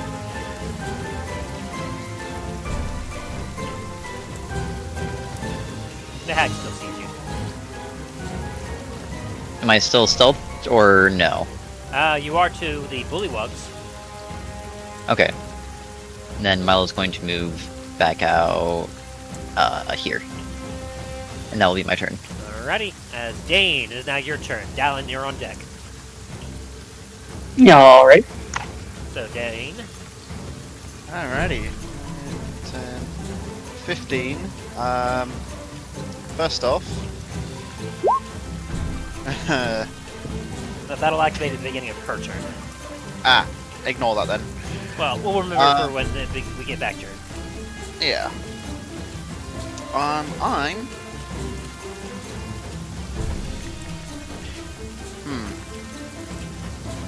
Taking a potion as a an action, isn't it? Also be a bonus action. Depends on it. Bonus action, roll for it. Action, you take the full amount. If it's a healing potion. Healing potion or another potion? Oh. It's the potion that I got from the shop recently. Was it that haste potion? Yeah. Ooh. Well, yeah, that would be an action, but you would also gain an action in kind. And the next turn, you would get 2 actions. And if I did chug it, would I be able to use my what was it? You still have your bonus action. Yeah.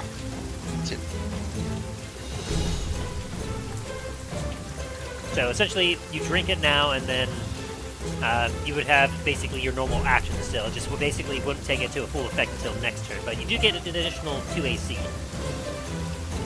Alright. And it lasts for a minute, so 10 turns. Yes.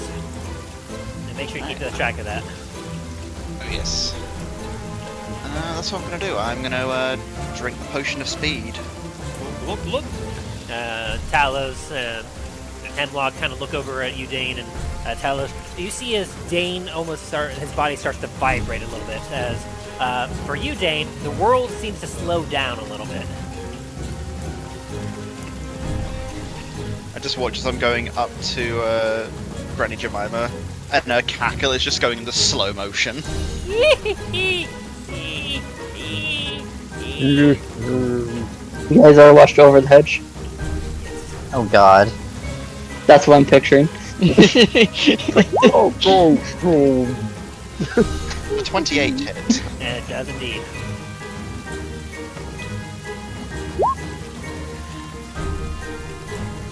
So 13 points of damage.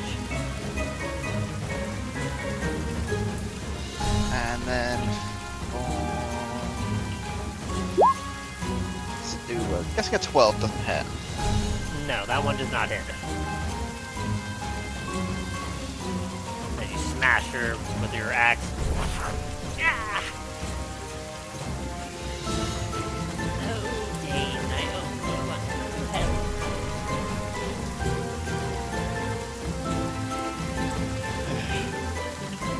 Hey, I wish this could have been under better circumstances.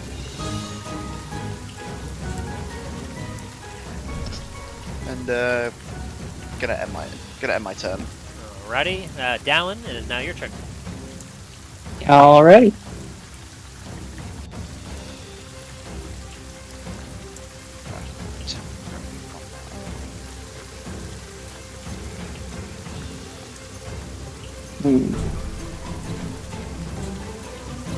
You know what? I'm gonna put my gun at Annie Jemima. I think you're about to fucking shoot me for a minute. No, he's my rogue. I'll do it. So those are 32. Nice. And you fuck a couple of shots into her.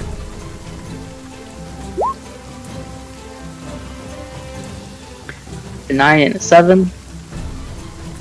And let's see. Actions. Do 2 more sorcery points. 2 cast.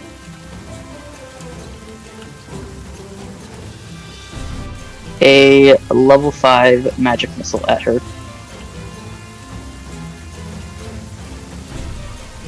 And as you do, your bull's screaming towards her. Oh, level 4, not level 5. My bad. She sees this coming and immediately puts a hand up. She goes, "Wah, what's the door?" And you watch You as your bitch. bull slam into what almost looks like a force field around here. She uses her reaction to cast shield. Alright, action surge and do that shit again. Alrighty. So you're shooting at her now?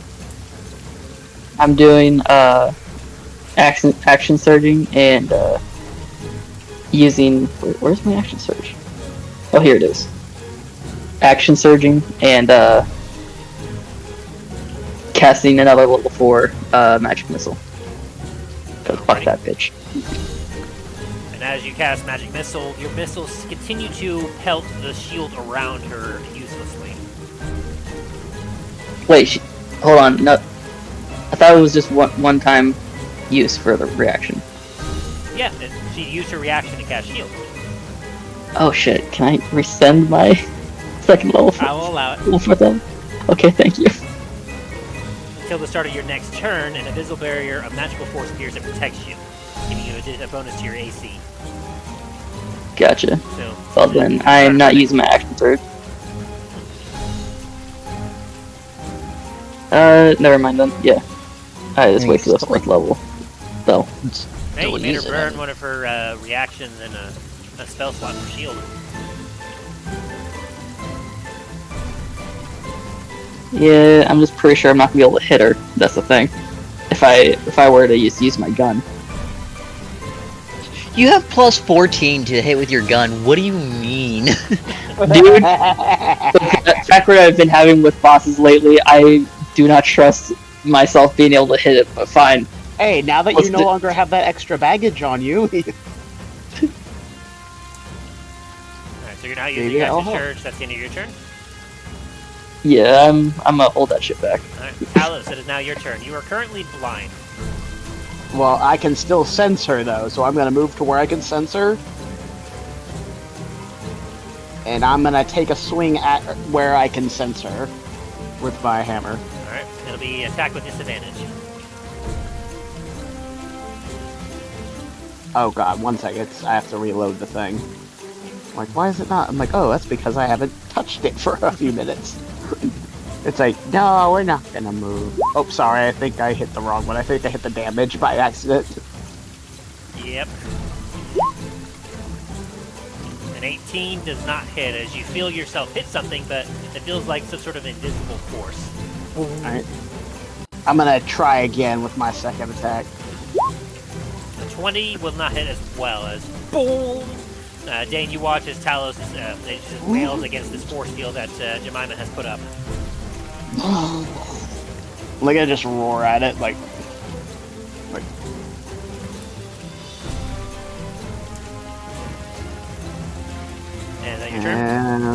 1 sec.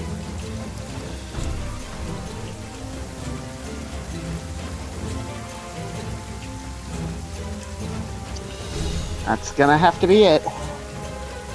Alrighty. At the start of Auntie Jemima's turn, you all hear some cracking and rumbling from outside.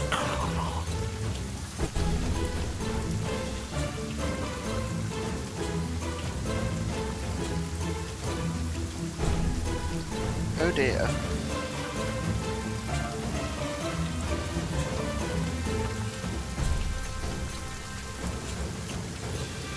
As the Lizardfolk statues crumble and they appear.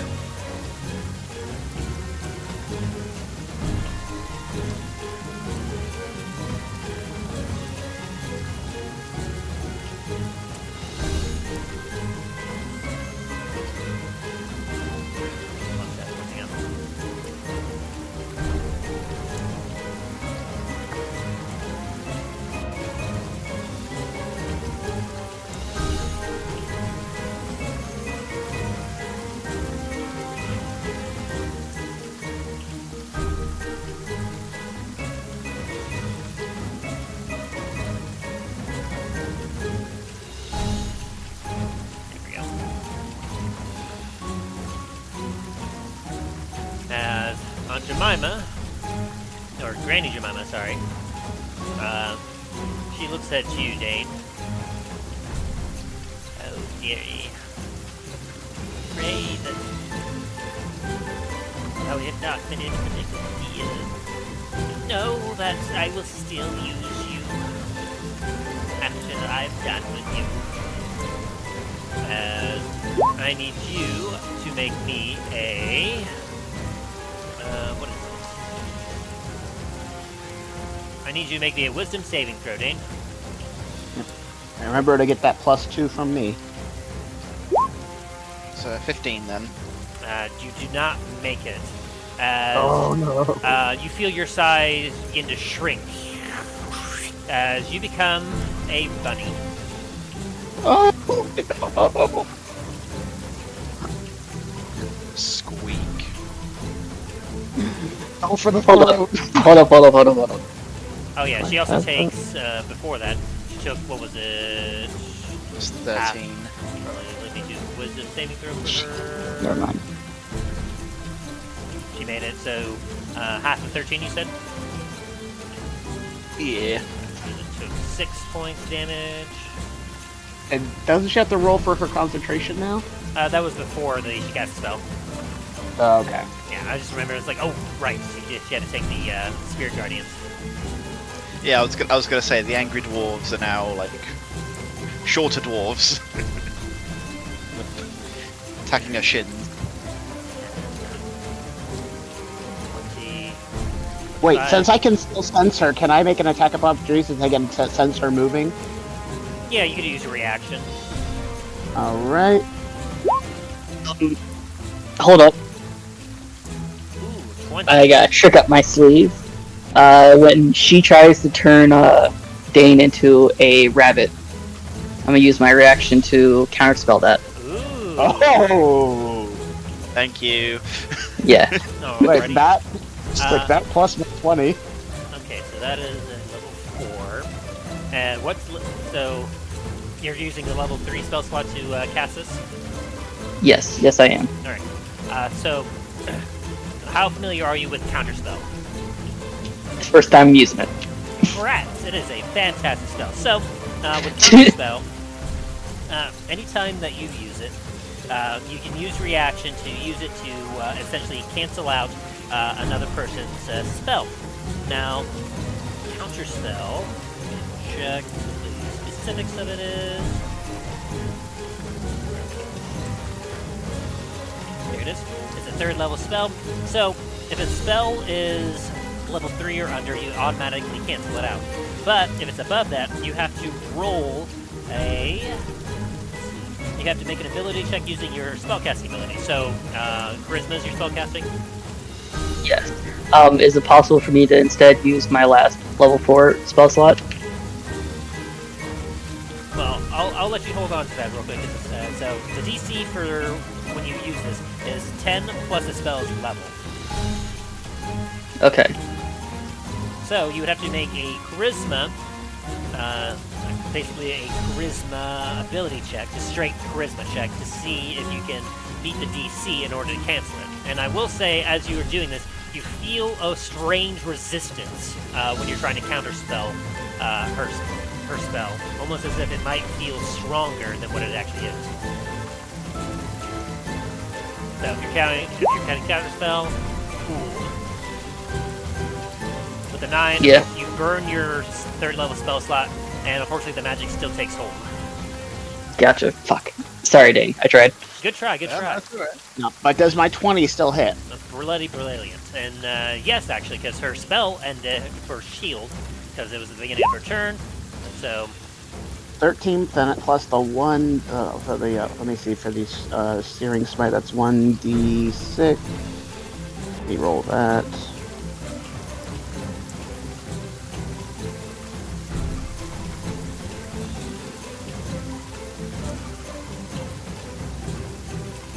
minus 13. So 16 total. And then she has to make a roll for that searing smite, right? Yeah, she has to beat a con of 15. Which she makes with an 18. Alright, so So she does not catch on fire, but you did deal additional damage to her, and she needs to make a saving throw for the spell that she cast.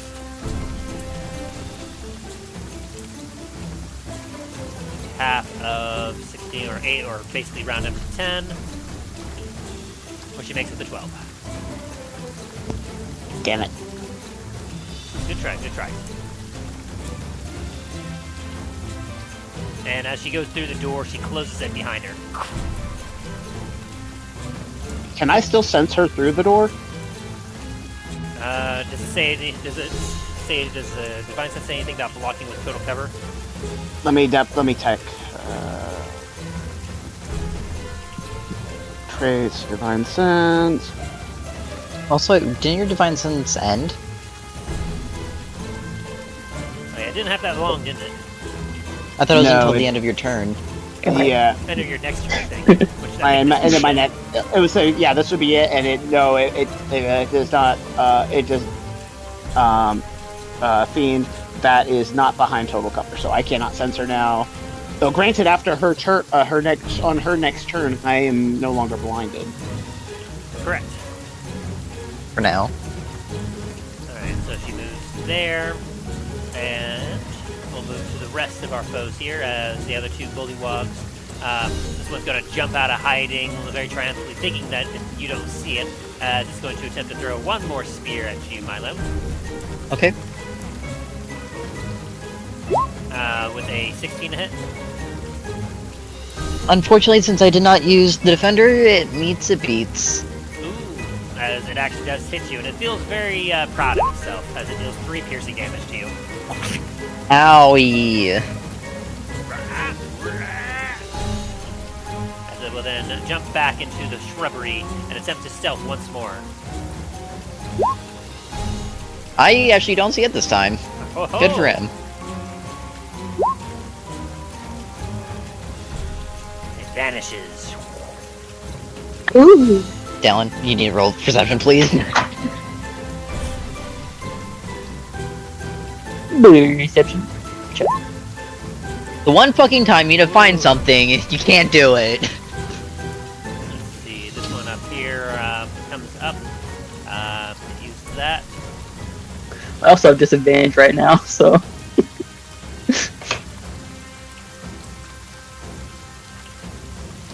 Yeah, it doesn't have a whole lot it can do here, so it's going to look at you, Dallen, and it's going to try to use Sacred Flame at you. Sacred Flame. I need you to make me a Dexterity saving throw. Oh wait, Tim. I just realized I was hidden. Oh, were you? Yes. Wait, oh yeah, wait, Can I did you reroll attack? it? I attacked then stealth after my turn. Oh, okay, well then take those points back, then it would have hit for Dallen, so Dallen did a 16 hit you, No. Oh. No, it didn't. and its attack missed, and it goes back to the self, so you do not take that damage, Milo. And with a nat 1, Dallen, you take 4 points of radiant damage as it casts Sacred Flame and hits you. Yeah, that checks out.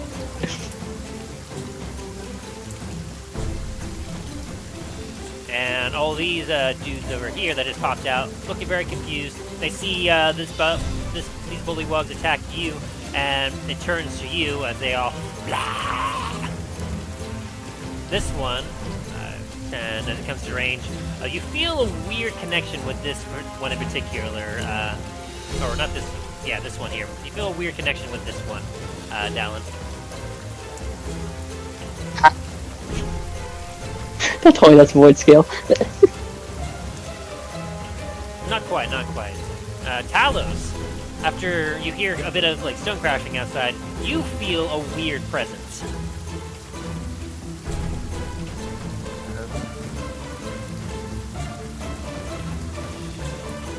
Do I have like a Lizardfolk in my backstory that I didn't know about?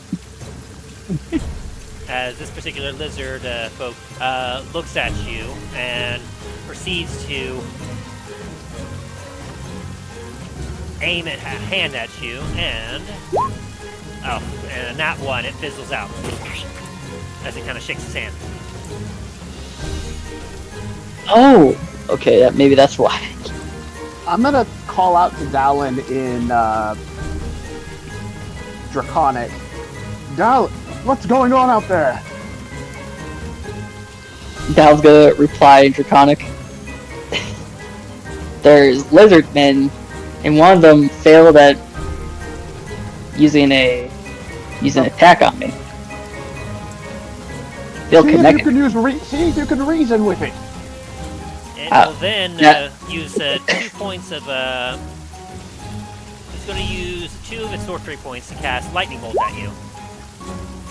As it flexes its other hand towards you, and you Wait, see is its this lightning dragon? bolt just fly at you. As a line in 100 feet. Oh, you're lucky, Dain and Talos. You're very lucky. Yes. Dain and Talos, your hair, Dain, your beard frizzes up as a lightning bolt just crashes into the wall right next to you, right here. As it goes through you, Dallen. As I need you to make a dexterity saving throw, Dallen. Please do not give me another nat 1. That's not better. That's not better. That is much better, actually. Much better, but We got a 2 instead of a 1. oh dang, its spell save was 12. How about that? So, you take half as much damage, which is fantastic. Oh, I don't have a disadvantage anymore? This is a save, not a check. Ah, gotcha. That's the nice thing, is you don't get disadvantage on saving throws, you just get disadvantage on checks. Gotcha. And so you'll take half of 8d6. Round that down to 15. You take 15 points of lightning damage as it crashes into you.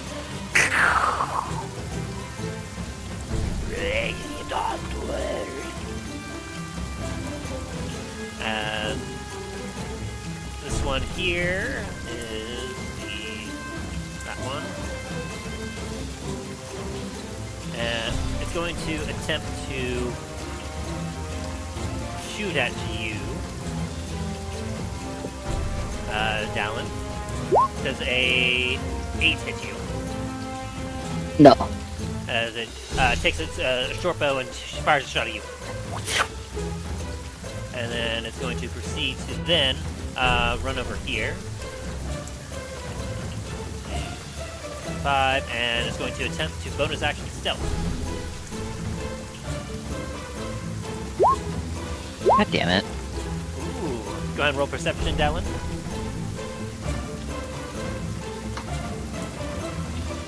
Blue Egyptian. Ooh.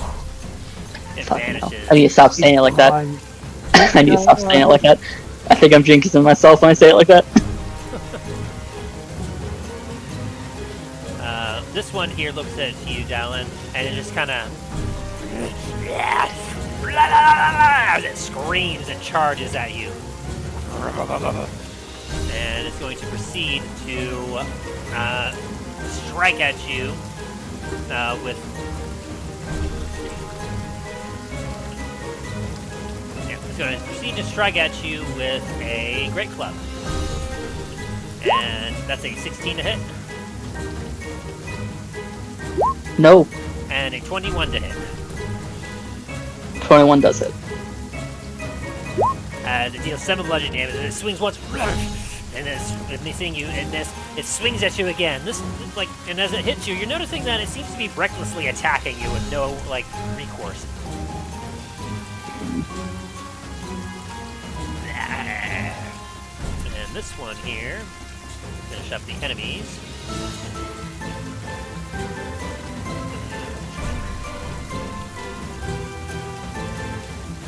There's a lot of enemies we're getting through, though. Let's see, it's also going to look at you, Dallen, and... That's not quite what I thought it was going to do. But it makes sense.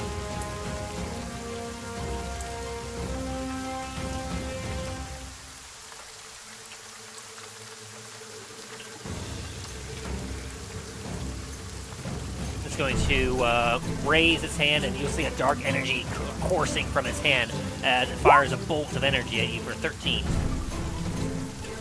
13 does not hit. As it's going to slowly approach.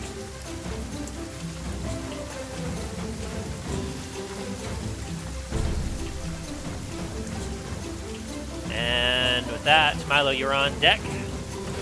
Okay. Now your turn. Oh, I forgot to mention. Roll me a quick perception check, Milo and Dallen. I don't like the hit sound of that. Oh no. Do I have advantage on this by chance? No, but Dallen, Okay. you hear a bit of rumbling and cracking from somewhere to the east. No.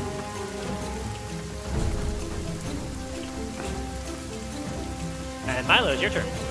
Alright, Milo's gonna move right here. And then with his action, he's going to attack this one. Let's see. These are new foes. I need to see if they spot you. What was your stealth? It was 24. That's an 11.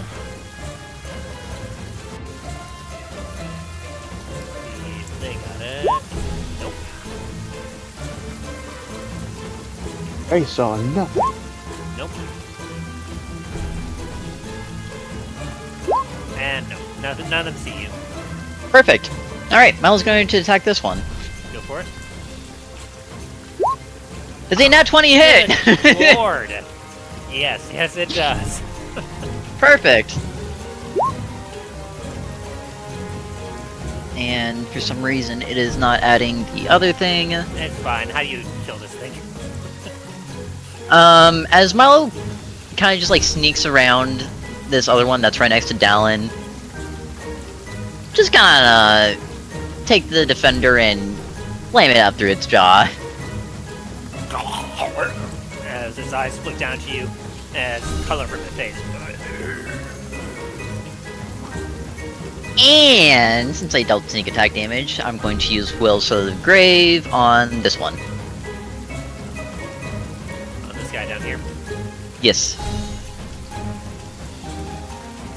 Actually, hang on. I need to make sure he is within 30 feet, which he is. And it's half your sneak attack damage. Yes, sir. So that'd be like 20. Let's see. That would be 23. Yeah. As the dark energy kind of hits this thing.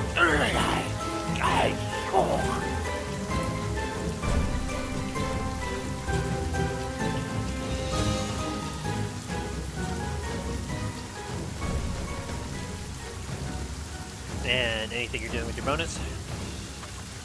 With my bonus, I will attack this one again.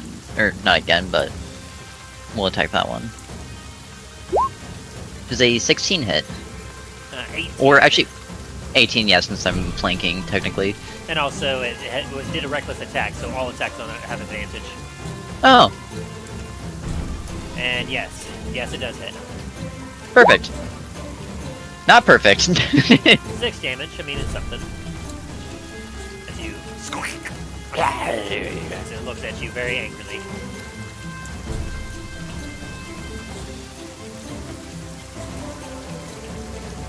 And is that your turn?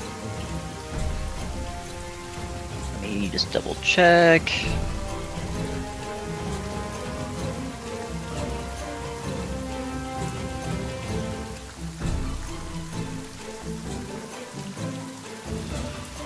Yes. Alrighty. Dain, you're next, and then Dallen, you're on deck. I'm still in rabbit form, correct? Yes. You can do anything a rabbit can. So not a lot. Nope. Here, let me search to see if we have... Nope. There's nothing on that, so... One sec. Am I able to open a door? No. Ow. Fair. In that case, what's that? So you have an armor class of 11, your hit point is 1. You have a speed of 35 feet, and you can burrow 5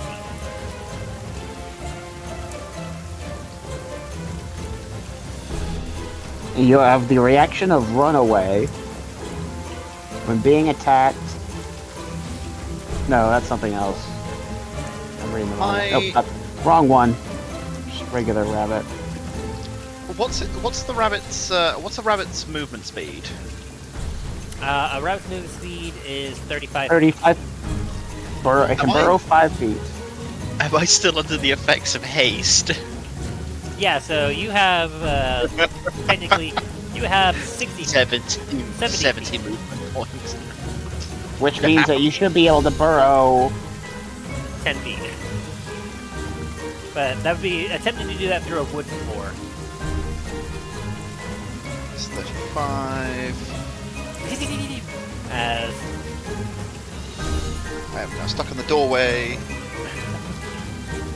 And as you get through here, let me have this berserker make a wisdom saving throw. Roll Spirit Guardians for berserker.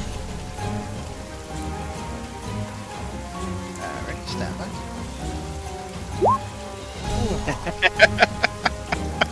As angry dwarven rabbits come and you watch as suddenly, like, there's golden angry dwarven rabbits with beards suddenly jump up and smash With themselves into beards. this berserker as it's looking around like, "Ah, yeah." As I'm like, what the fuck? What's going on here? Wait, do Dallen and me understand what they're saying? Let me double check their language. Oh, yeah, if you speak Draconic, you would Yeah. actually. As Oh, so I would understand them as well. this one here, it goes, "What are these things?" Dallen's gonna reply Draconic. They're my buds. Now they're gonna kick your ass. Get 'em, buds. So, let's see. How far are you moved so far, Dan? Hang on, I've lost count now. 5, 10, 15, 20, 25, 30, 35. I've moved 40. So you have 30 feet of movement left. 45, 50, 60, 65, 70.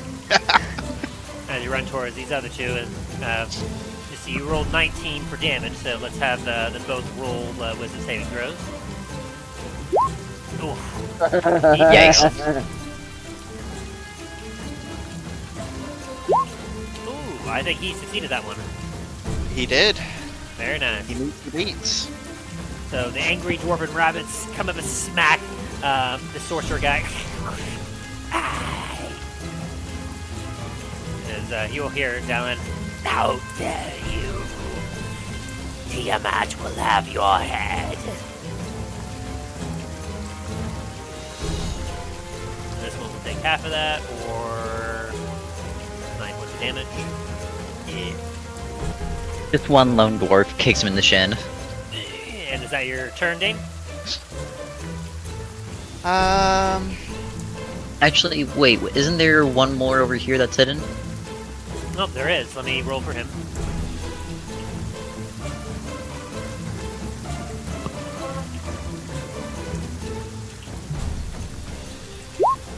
Oh, he succeeded, so he'll take 9 damage and be almost dead. Here, you see some dwarven rabbits jump into the bushes, and you hear some croaks.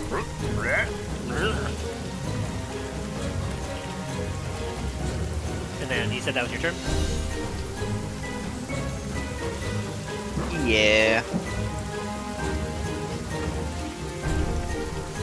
Alright, then Dallen, it is now your turn. Talos, you're on deck. Dain, I really hope you didn't. I was really hoping you weren't gonna step over there. Because now it kind of stops me from doing something I was planning As a to do. What I was gonna do. A deer falls down Talon's face as he goes, "No, it's my paladin. I'll do it." Oh Alright, if you really want to do it. Hey, I'm sorry. Do whatever I'm you sorry, want to do. God. Don't hurt the funny. Just remember, Dallen, friendly fire isn't. All you It see means is a fun. rabbit. You don't know this is Dain. Well, the fact that there are dwarven bunnies following him, It is an odd scene. And one of them has glowing dwarf and the- bunnies. and the one that isn't glowing also has a beard. 10, 5, 10, 15, 20. Alright. I'm gonna cast a fireball right here. At level 4. Fireball. And that's a 30 feet radius. Right here, you said? I thought it was 20 feet. Oh yeah, it is 20. Yeah, I am casting it right here. So then it would only hit, perhaps a hidden target. A couple hidden targets. I was also thinking about this thing right here. Saying that it's currently made out of stone. Yes. I don't want that thing to start moving. Alrighty, go ahead and roll your fireball damage. While the two hidden things, well, I'm not even going to roll for this one here. It's so low on health that even if it succeeded. You just watch as a dwarven bunny just dives in and boots it in the head. The smell of cooked frog legs wafts in the air. Wait, so you want me to roll for damage or attack? Well, roll for damage because that's what fireball is you roll the damage and whatever is in the range needs to make a dexterity saving throw. Gotcha. Advanced roll. Fireball. Well, I don't think an 8 is better than your DC.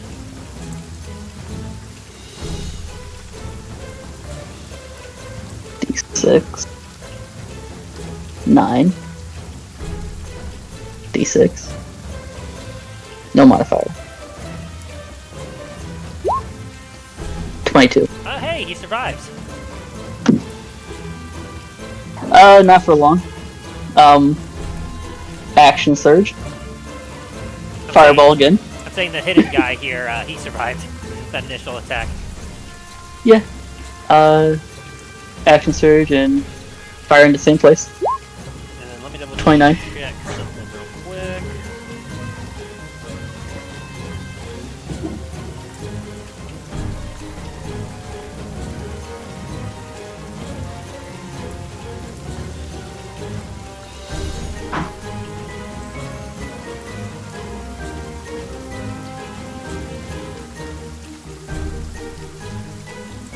Okay.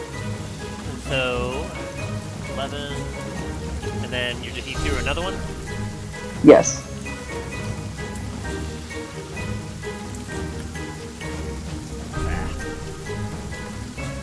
Oh yeah, Dain. By the way, actually no, because yeah, that would still be in the blast radius, wouldn't it? 5, 10, 15, 20. Yeah, you would be in the blast radius, and that other Lizardfolk guy would be in the blast radius as well. So what am I rolling? Because you landed it right. Throw. You put it right here. Because if you put it right, so wait, where did exactly did you place it? I want it so it would hit this whole area Okay. and be able to hit this statue as well. Alrighty. So if you landed it right here, then yes, Dain would also. So as well as that creature.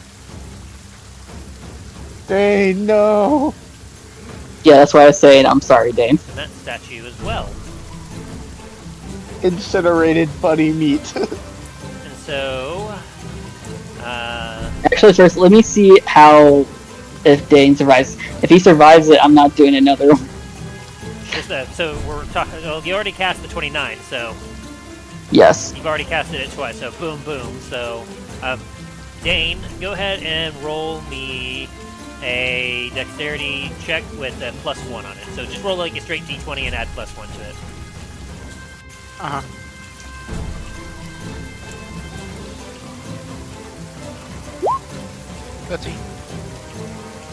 And what was your DC saving throw? 17. Yeah, so Dain, you take the 22 points of damage as a 1 HP bunny. And let me double check the rulings of Polymorph real quick. Doesn't when you it's get down fun. to 0 HP? Yes, he goes down to 0 HP, which automatically transforms him back into a dwarf. But if it reverts in as a result of dropping to 0 hit points, any access damage carries over to its normal form. You take 21 points of fire damage, Dain. And I 21? need you to make me a Constitution saving throw. Your beard. Your beautiful beard. Alright, you make that save, and then the second fireball hits, and make me another normal dexterity saving throw. And you fail. You take 29 points of fire damage, and I need you to make another Constitution saving throw. This time the DC is 14. Dain, I'm so sorry. Oh, you maintain concentration on it, so you managed to take 2 fireballs. And There was a still keep up reason your I spirit ran bonus. out. There was a reason I ran out in the middle of everything. Again, It was a I'm still calculation very sorry plan. though. And this Oh, orc, this orc statue right here also loses an arm. This orc statue right here was caught in the blast and lost an arm. Hopefully it wasn't the one that's wearing the armor. No, this is Yeah, the which wearing one- the armor. That was the one that said orc statue. This one right here. So I've been avoiding attacking it. Well, here, allow me to show the other one. Because if it's this one, I wouldn't have done that attack. And it was just out of range, actually. One with the armor. Yes. Okay, good. So it was the one I thought it was. Oh wait, no, So it actually was within range. Sorry, my bad. So yeah, let me go ahead and mark off some of that health now. wait. So you're saying that the one with the armor is the one that got caught in the blast? It's 2 of them got caught in the blast. But this one right here, it shows some damage, but not to the armor or much of the rest of the body. It's just a little bit of like burn damage. Wait, so which one has the armor? This one right here. I don't see any pinging or anything. Yeah, same here. Wait, here, let me try this one. You see that? Yes. Okay. Okay, that yeah, one. if I knew that was the one, I wouldn't have done the 2 fireballs within that kind of blast radius.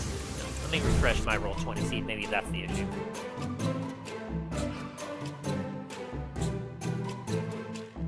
Unless you've done what happened last time, you've accidentally hidden the GM rolls.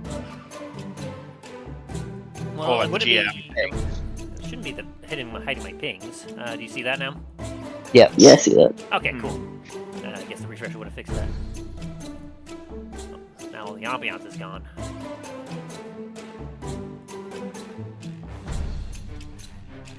I don't know. There we go. How is this statue looking? A little scorched. All the moss that was hanging off the mounts are gone. It doesn't look like it's breaking or anything. As you heard some cracking coming from over there, and as you if you take a look over, you will see that there does appear to be some cracks appearing on its surface.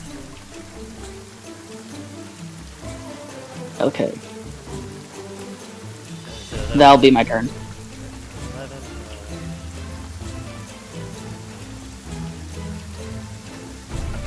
okay, that.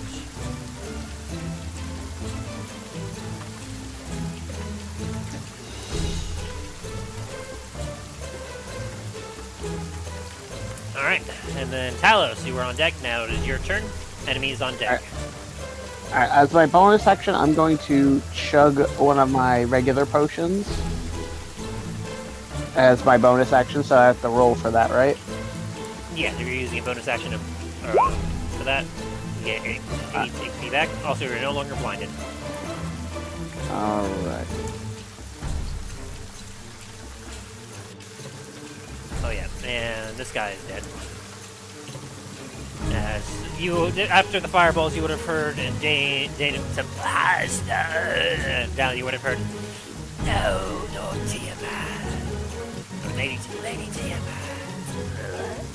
I'm gonna, but from what I can remember from sensing from where she went, I'm gonna just try to bust through this door. Downs will respond to Lizardfolk as on his dying breath say, and he's gonna say, I don't know who this Tiamat is, but I'm happy. She ain't gonna help you here. Try busting through this door. Go ahead and click on it, see if you can open it or not.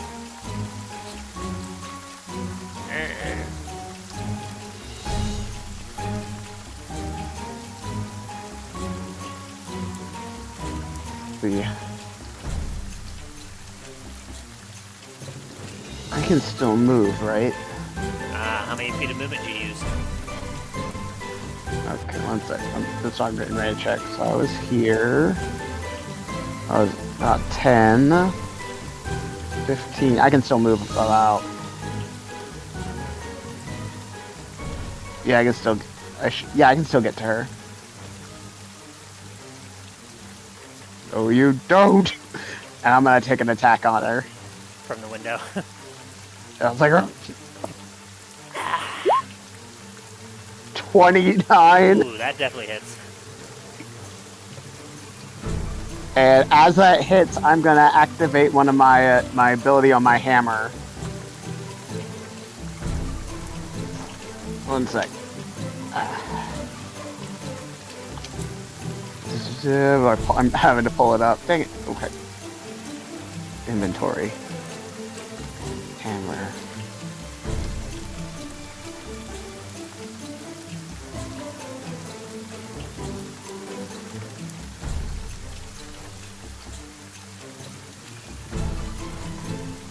I'm going to use it to do, if it on hit, it can do a let's see, the target target must make a wisdom saving throw, or it becomes frightened.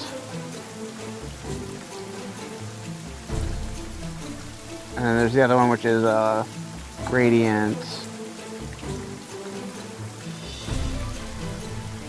I'm gonna use radiant so I can see if I can blind her. Ooh, alright. One creature based off target must make a saving. Must make a. Okay, the second one said wisdom, but the other one it's not specifying on what kind of saving throw it is. Probably wisdom as well. All right, it must make a wisdom saving throw. It doesn't say what it. I'm wondering if it has to beat my. Your spell save, Where- probably. Yeah, my spell save.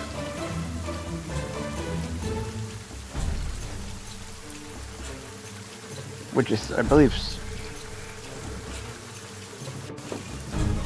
Or if you want to, we can choose. This is a blinding effect. We can choose to have it be based off of like the blindness deafness spell or blinding smite.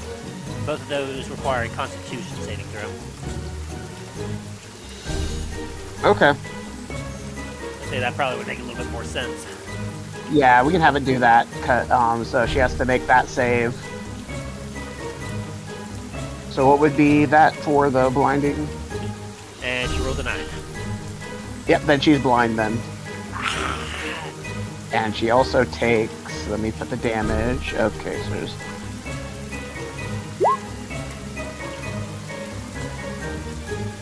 plus the plus the 1d6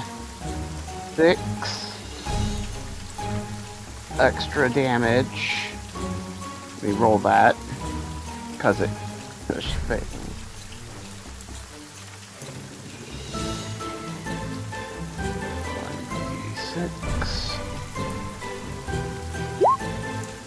So she takes 13 points of damage for that, and she's blind. And she like grasps her eyes. I'm gonna hit her again. And she's blinded. I believe you have advantage on this. 32. Oh, it doesn't matter. Yeah, that definitely hits too. As you whoop-bam, whoop-bam. As you can see, she's starting to look pretty rough now. As you bludgeon her from the window. Is it still not adding the radiant? No, it's not. Let me push the button. Oh, geez. That's weird. Let me see.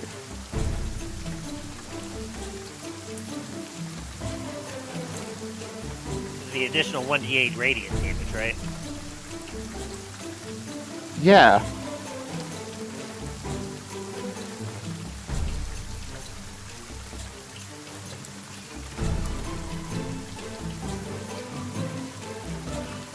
Yeah, it should be like my hammer, which does the...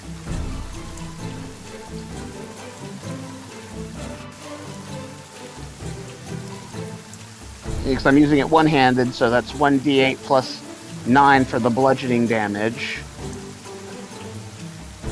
But it's not adding the radiant. That's weird. Let me add... So for let me roll 2, because I hit it twice, let me roll it twice. Yep. Let me roll 2 d8.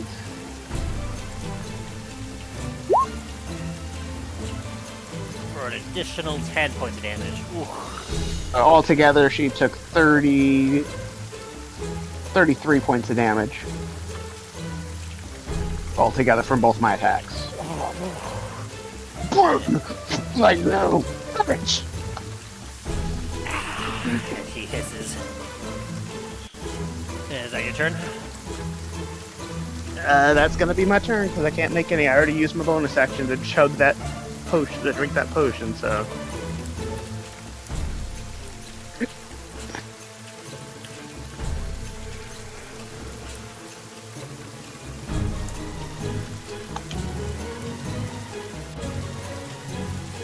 Ready?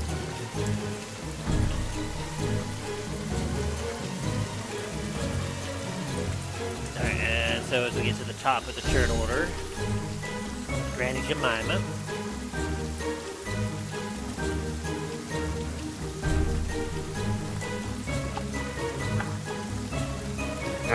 That's only one charge. I have 3 more charges of that I could use, too.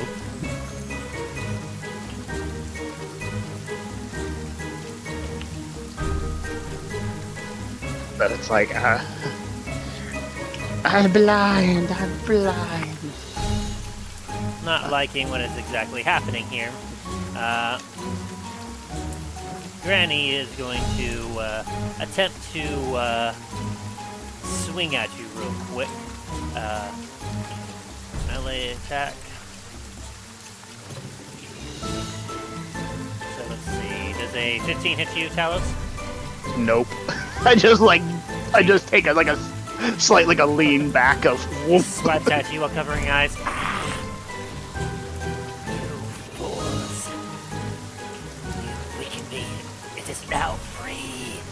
as he then proceeds to turn invisible. Oh, lovely, wonderful. And you hear a crack. No. Have I been attacking it too early? As stones crumble. And with 5 heads swinging around and looking in all directions and peering its eyes at you, Dain, and at you, Dallen, and at you, Milo, you hear a deafening. Oh no. I'm going to turn to Dallen and say, do not fucking attack it. As you even see Sounds from like right I'm here, giving a as thumbs up. an absolutely huge creature emerges, Talos.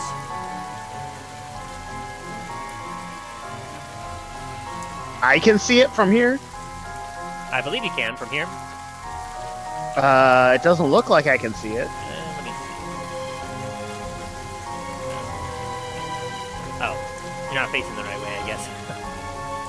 Yeah, why can't it won't let me turn my character? Zoom out if you need to. There we go. We'll have you outside there. Oh yeah, you can because see it's it not right letting here. me zoom. Oh, Talos is gonna be like, oh. Oh. Oh yeah. Oh, Talos no. might- An idea just popped into his head. This guy's dead. Oh no. This berserker here is going to swing at you with advantage, Dallen, because it doesn't like your face. Well, maybe I don't like its face. It's going to swing at you for a nat 20, Oh dealing Yeah, that hits. god. 12 points of bludgeoning damage with this great club, and then a 7 to swing again. Or 11, sorry, because it has advantage.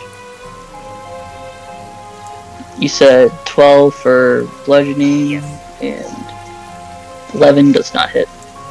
Yep.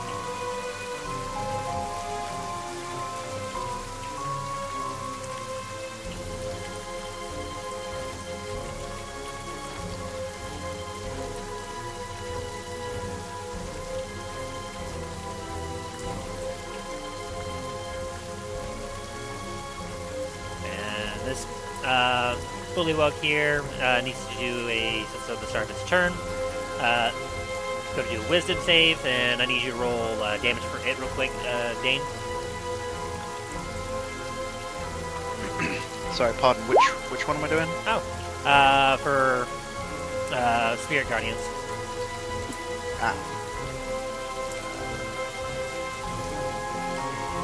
I've just blanked. Which check would that be? Let's see. What level did you cast your Spirit Guardians at? I believe you Third said. level.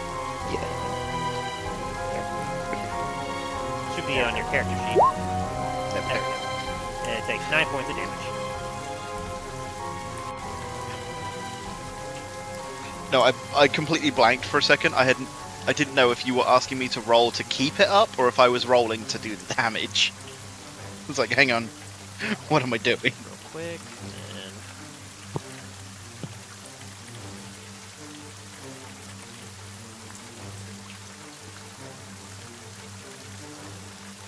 And I'm not finding the music that I wanted. Where did it go? Where'd it come from? Where'd it go? Where'd it come from? Kind of do. No. I actually heard that song last night at the wedding I went to. Oh, seriously? Yeah. There you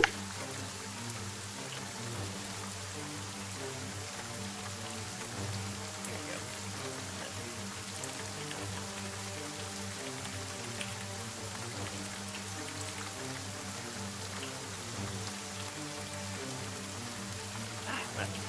Why are you not working, Chip? Sorry.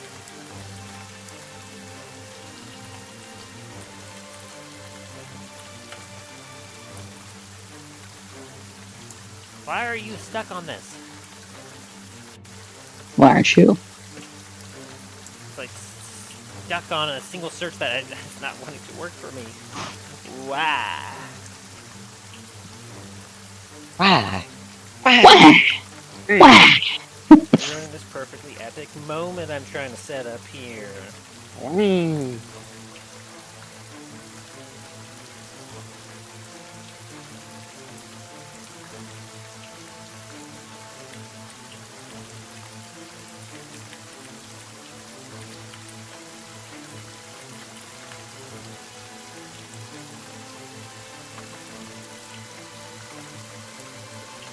There we go.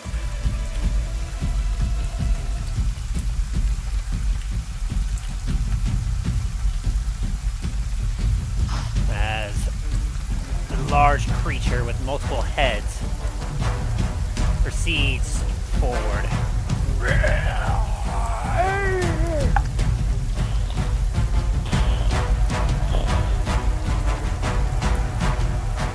Telos may have an idea. Because Telos is pretty sure he knows what hit wants. Very good thing that I go first then. As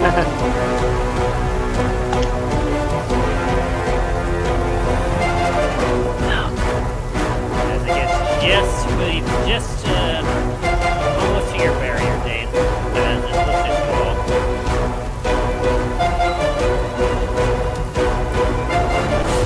Let's see what we have here.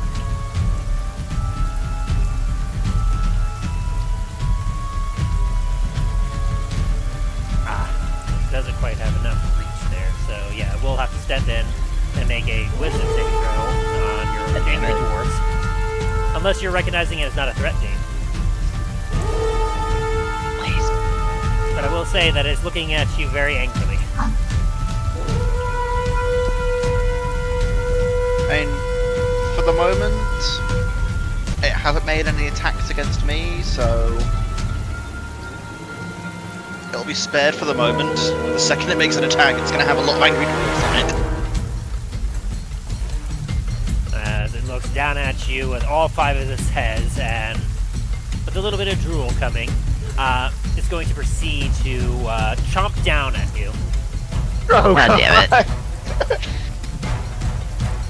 As 1, 2, 3. Oh, God! Oh my God! There has to be some. Can I see Dain at all? No, I can't. Oh God. Not in range. He's out. Designated as a target now. And whoop.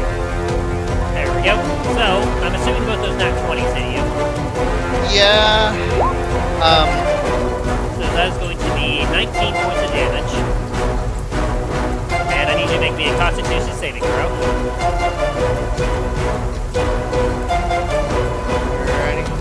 Wait, but can he not get poisoned or diseased? Are you immune or resistant to it? Resistant. Ah, never mind then. Yeah.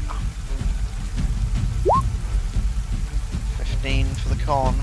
Unfortunately, you are now poisoned. Fortunately for you, it doesn't do anything right away. But just know that you are now poisoned, as you took 19 points of damage initially, 12 points of damage from the second bite, and then did a 24 hit you? Yep. That will deal, 13 more points of damage, and that will leave you critical. 30 hits you, obviously, deals you 9 points of damage. A natural one obviously misses, and then does 22 hit you. Unfortunately. Oh no. Basically all of the hits hit me, except the nat 1. The last one is a tentacle that wraps around from the main body and lashes out at you, dealing 12 bludgeon damage and 8 piercing. And you are now grappled and restrained. So, minus 20? Yes. As this thing took many chunks out of you and now is currently holding you with a tentacle ready to dig into you to finish you off. Can I designate it as a threat now? Yes. Actually, wouldn't you have to roll for Oh yeah. Make me. keeping up? Yeah, make me 1, 2. Yeah, make me 5 Constitution saving throws. 1, 2. Don't. So far succeeding. Let's see, 13. Let's see. So that would have been a. Yeah, that still would have been a 10. Succeed. Another 10. Another 10. Another 10. Another 10. So yeah, you continue to hold onto the spell somehow. Let's go ahead and make like your damage as. Oh jeez, it takes half damage. It takes 8 damage. So it takes 8 damage as the angry dwarves slam on the side of this giant beast.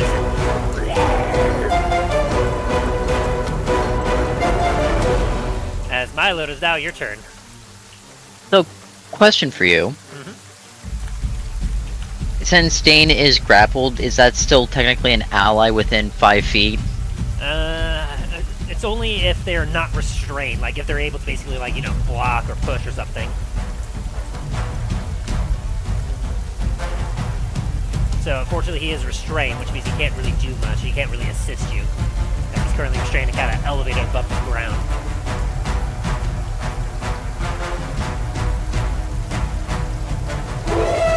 Okay, yeah.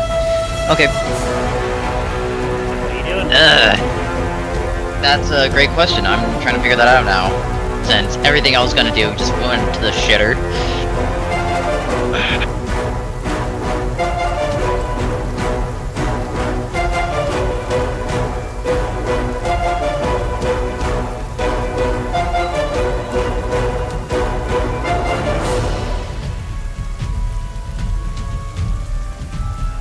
And Dain, you're on deck. Ow. So, what are you doing, Milo?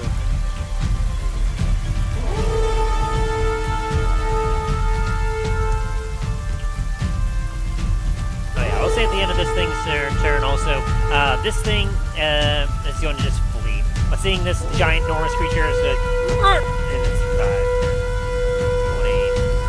20, 30, and it's going to start fleeing away. Anyway, yes, go ahead. Fair Milo. enough, fair enough.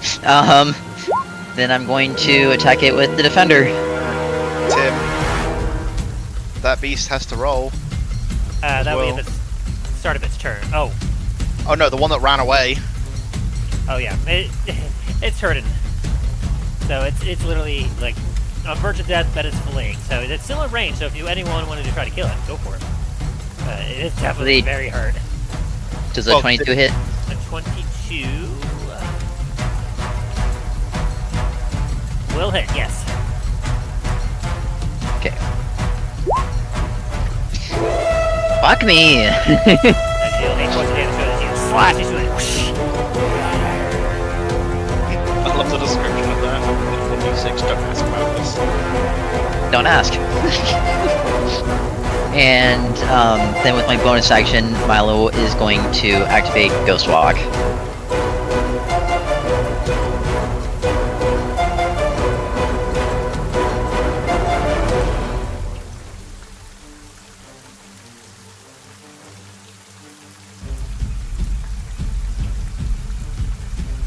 Alrighty. And so you have become Ghost. You're going Ghost. For those who remember that show, call out. Yes, Dain Show. Phantom. Alright. Cardio is just 14. Is that your turn?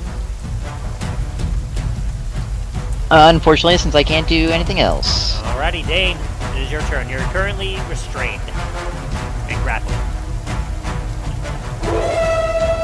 So I can't attack. Let me see what that. Not yet. I know you can use it like an action to try to escape. Isn't it competing athletics checks? Restrained, creature's speed becomes 0, and again benefit from any bonus to speed. Attack rolls against you have advantage, and creature's attack rolls have disadvantage. The creature has disadvantage on dexterity saving throws. So you can technically attack while you're restrained, you just have disadvantage on your attacks.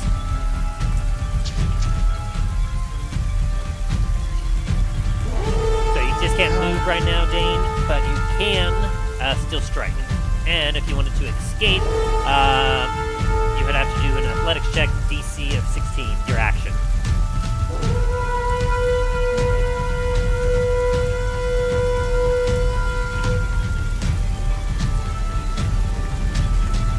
Okay, I'm gonna start swinging. Alrighty. Taking your axe, swing. Ooh, dear. And it's a nat 1, of course it is. Alright, severity was decent. You just missed. Alright.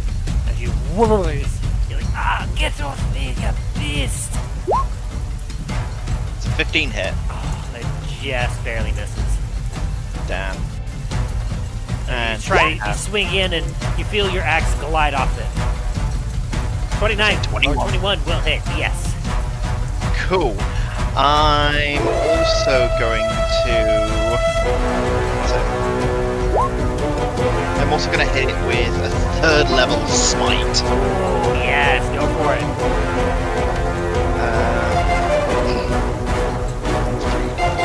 Initially minus 17, minus 12.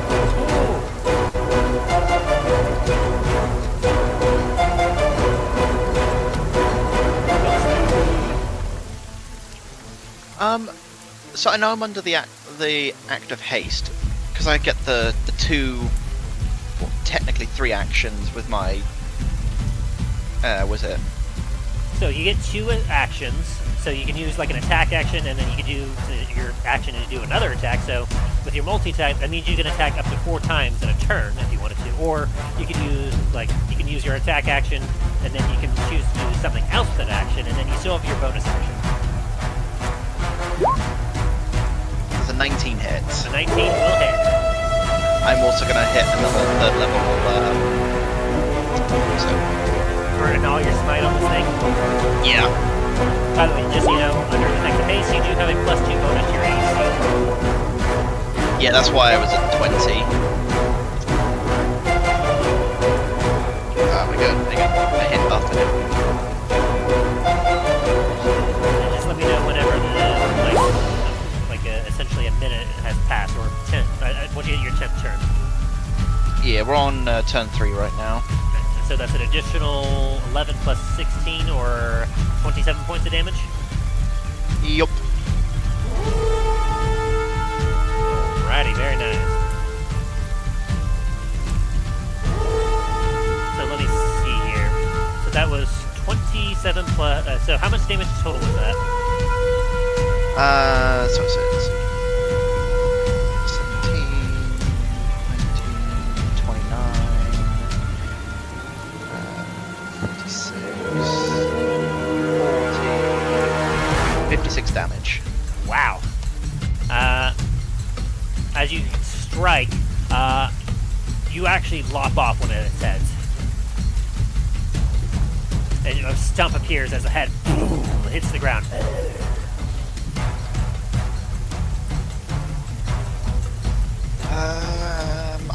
My character wouldn't know anything about hydras, so unfortunately I'm not gonna do anything. Oh boy. Oh boy. Like I'm just Is that like. the end of your turn, Dave? Yeah. Alrighty, Dallen, is now your turn. Talon's on deck. Oh boy. Alright.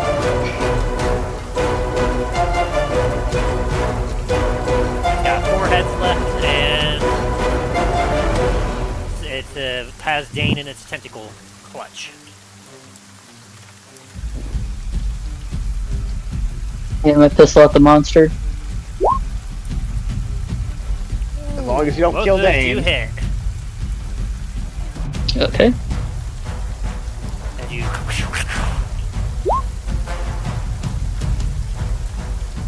13 and a 9 piercing damage. very nice, very nice. That's a total of 22 points of damage. Yep. And sorcery point 2 sorcery points to do a level 3 magic missile on it. And easily hits, so go ahead and help it with your damage.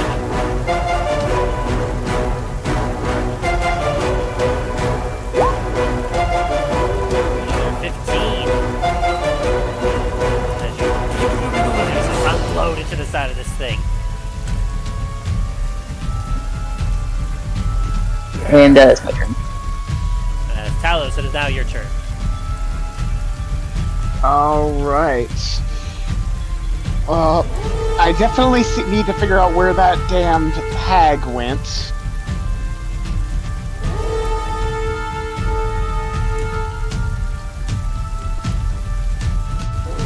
So, I'm gonna again use my divine sense as an action. Find out where she is.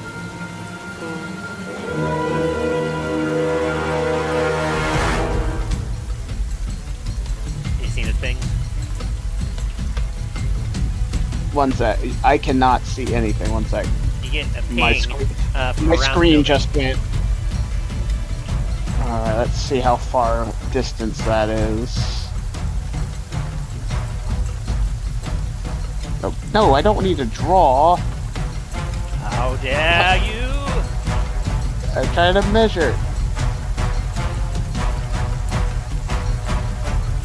Alright, I'm gonna move to that spot. See the thing right here. And I'm gonna take a swing at it, that spot. I'll say you get a straight roll due to the fact that she's blind, but also... 29. Yeah, that hits. And they rolled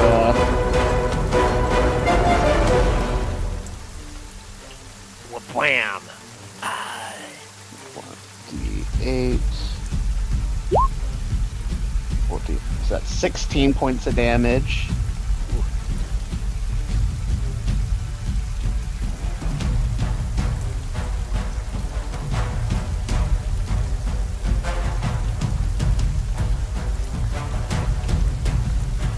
And does she have to roll to get back to stay invisible, or? Yes, you can roll a concentration check. And she fails. I'm gonna do it again. 21. I'm gonna smite with this one. I'm gonna do a third level smite, divine smite. That will definitely hit.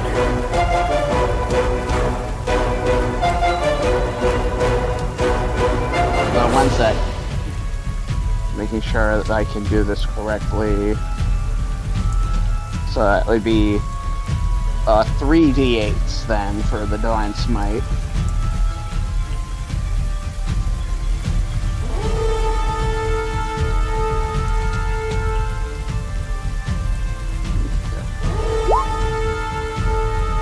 Less that for the smite, and this for the regular damage. As you So bam! Slam her into the mud outside her house.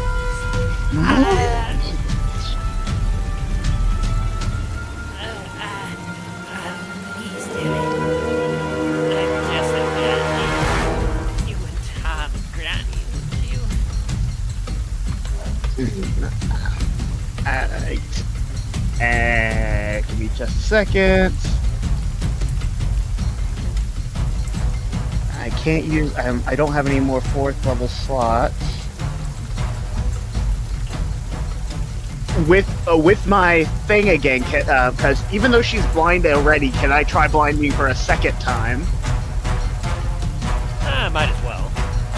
I'm gonna try to use it. I'm gonna use another one of my slots. One of my 4. I have my 3 remaining slots. I'm gonna use one of them to attempt to blind her again with that strike, which will also do, if it works, it'll do damage on her as well. She got a 15. I do 15, yeah. Doesn't quite take an effect to her. No, but she does still take the. See, she she will take an additional. She still will take a 1d6 from it though. Alrighty. She won't be blinded, but she will take the 1d6 from the damage. Go ahead and roll. Yep, I'm doing that right now. As you boom, boom. Just anyone that's on the other side will just see flashes of divine light just flashing on the other side of the hut. So total of damage she took, it's 19... 14, She's looking 16, terrible. 18, 20, Like, she's got blood all over the place. 32, She's a mess. 32 points of damage, and she's all still over. blind until her turn. Let me just double check and read this. Make sure. Which your turn is up next. After that, Milo will be your turn. Yeah, Okay. she'll be blind. One sec. I'm just double checking reading something.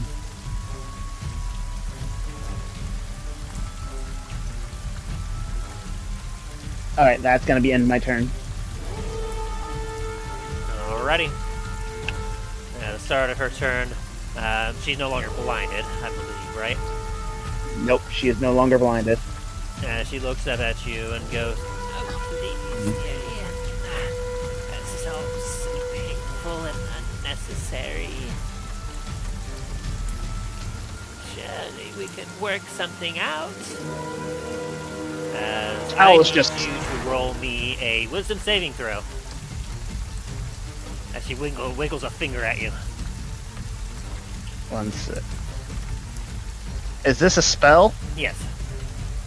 Well, I'm gonna be getting advantage because of my mantle. Alright. So wisdom saving, you with say? advantage. Yep.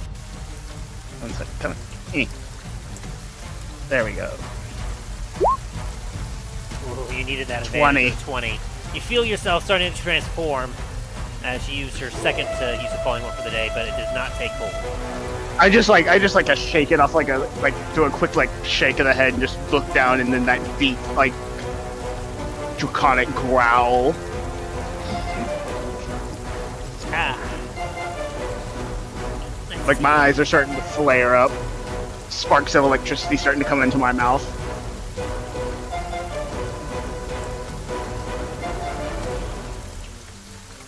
Well, if that's how you want it to be.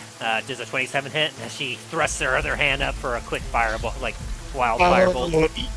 Yeah, that does hurt. You take 19 points of fire damage to the face again, and you are blinded Ow. until the start of the hag's next turn.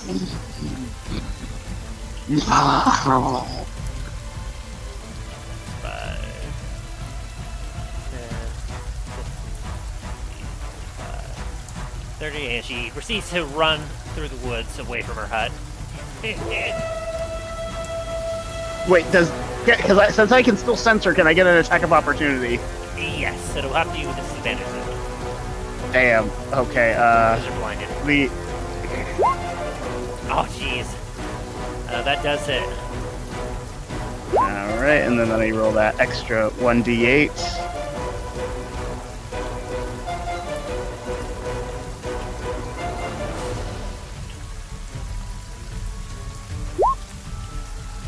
That's 19 points of damage she takes. As you feel her presence moving away, you swing and you hear a sickening crunch, and you hear it limping away. As I'm gonna roar out, "She's getting away!" you hear just what sounds like she's on death's door. Meanwhile, this guy hasn't forgotten about you, Dallen. You may have forgotten about him, but he has certainly not forgotten about you.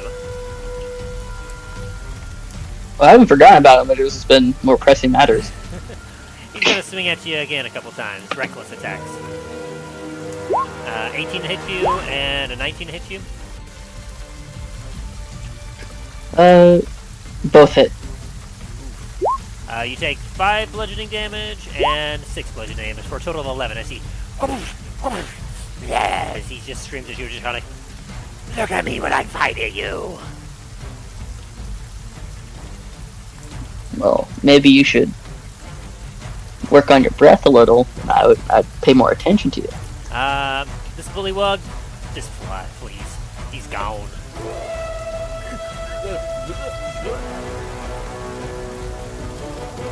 And now we come to everyone's favorite time of the year. It's time for the Hydra attack. And let's see here. At the start of its turn, after it has lost a head, 2 more heads take its place. Oh, lovely, wonderful.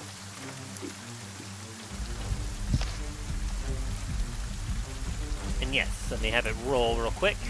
As let's see, it regains a little bit of hit points from this. As it now has 6 heads.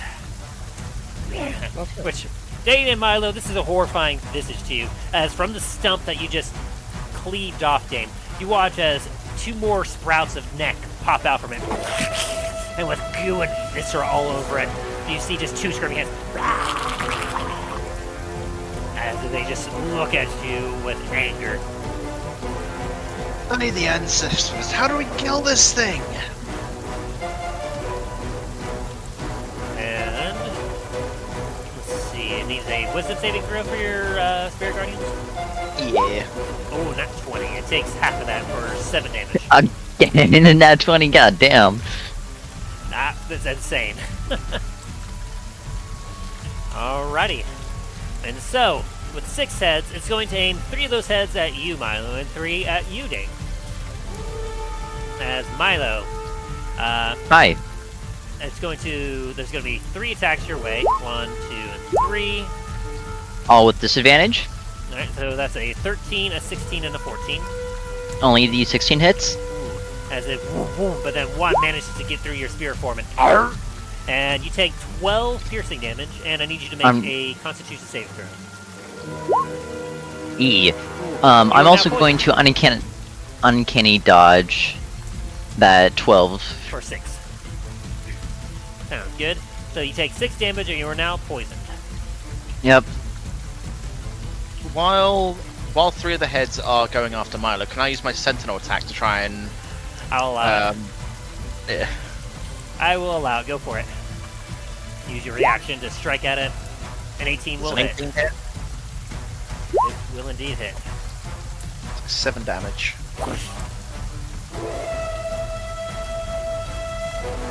As the other 3 heads will now hit you. It's with advantage since you're grappled currently. 1, 2, and 3, so that is a 30, a 16, and a 24. 30 and the 24 hit. Boom, boom. So that is 15 and 13 points of damage to you as it bites into you. You manage to block the other head with your axe, holding it at bay. Just as you take some heavy damage here. And it loses one of its tentacle slam attacks because it's currently holding on to you. But the other one will swing at to you, Milo. Wait, what? Oh wait, that's a tentacle slam. Oh, never mind. So hang on. So tentacle swings at you for 20, Milo. That will hit. You take 17 bludgeoning damage and 3 piercing. And let's see, are you able to be grappled in your form? I would assume not, since I can pass through creatures. So this slashes through you, and you feel some of your essence just get tore away. As it, like one of the Hydra heads looks at its tentacle confused and looks at you. And angry by you attacking, it slams creatures grappled by it into each other, or solid surface. So I need you to make a strength saving throw, Dain. Alrighty. Oh dear. Oh dear. Yeah. Ooh. How are you doing on health, bud?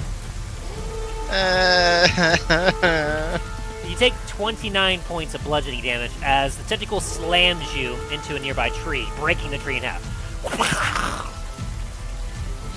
We'll bring you back up to the front, ready for it to consume you.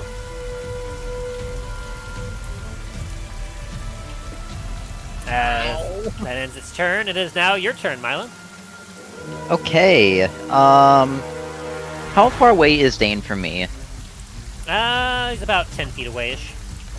Okay, I'm going to move 10 feet and give him a superior health potion. Using your action to gulp it down first? Yes. Alrighty. Then, with a, let's see, superior, was that the 8d8, 8d4 plus 8, or? I believe... Yeah, superior is 8d4 plus 8. Alrighty, since he's using his action on it for you, you gain the full benefit, so 8 times 4 plus 8 is, what's that, 30? 30... No, that'd be 40. Yes, 40. So you gain 40 points of health back, Dain. Oh, by the way, just a quick recap. How much damage did I take from that fireball to the face? Let me go back. Yeah, sorry. I was trying to calculate something and I realized I didn't put 19. it in. All right, 19. All right.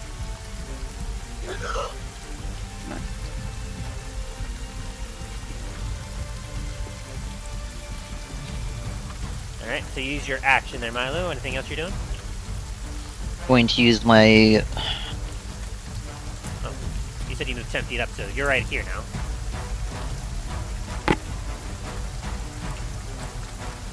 As all 6 heads are looking at you very angrily. Alright, well... All reliable. Does a 27 hit? It does indeed. Takes 11 points of damage. 11. Okay.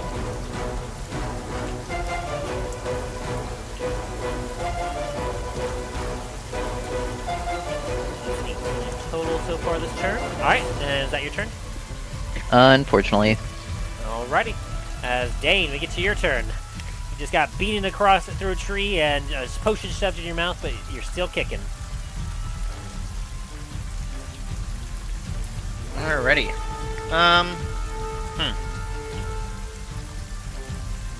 You still have the effective haste on you. Oh yeah. Am I able to take a potion while I'm upside down? I mean, Or like grapple? yeah. You just kind of suck it up, just... Alright. Well, I'm going to use one of the action to drink another potion of superior healing. Get yourself another 40 hit points.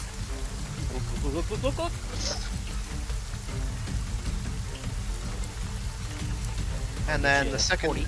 Like freaking like keg, like drinking like the keg upside Dallen, you're down. next. Yeah, action. And then there's a 24 hit. A 24 will hit. 615 for that. That's not fair. Oh. Medium severity, you just miss. Okay. 15. Okay, 17. Not quite enough yet. And that'll end my turn. Alrighty. As Dallen, it is now your turn.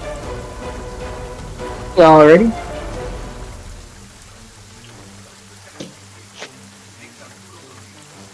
What am I gonna do? Uta. Uta.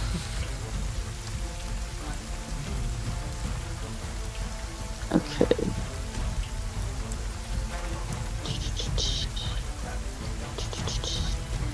Feats, traits, features.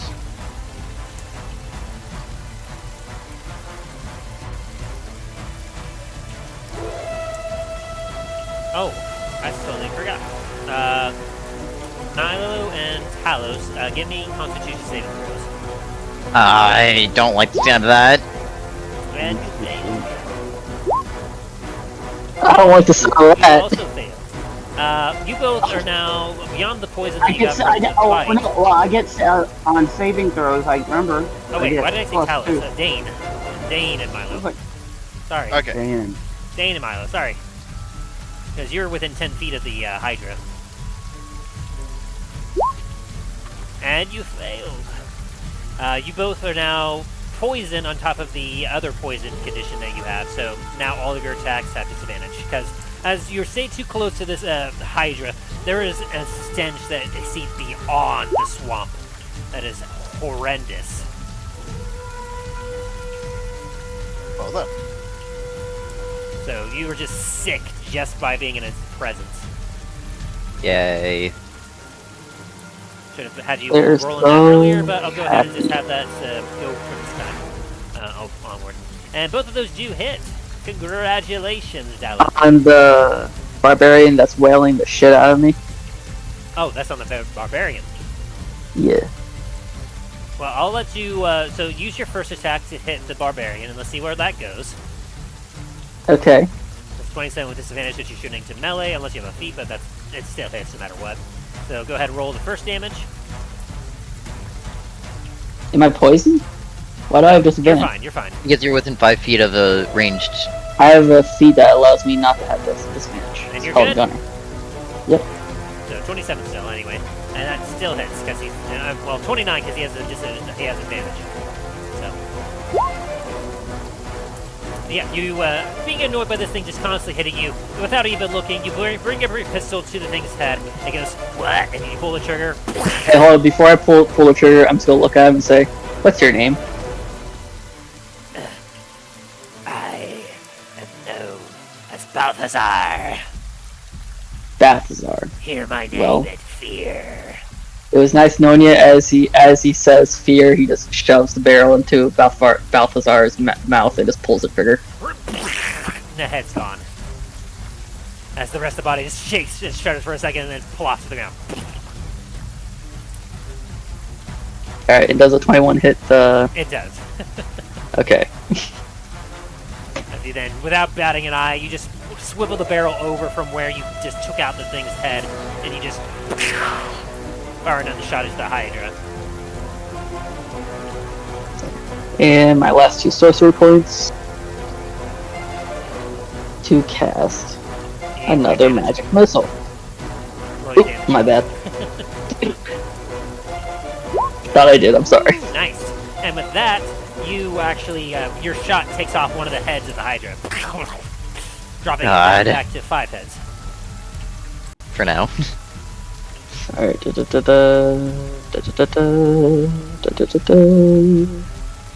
Alright. And my last 2 sorcery points to cast this magic missile.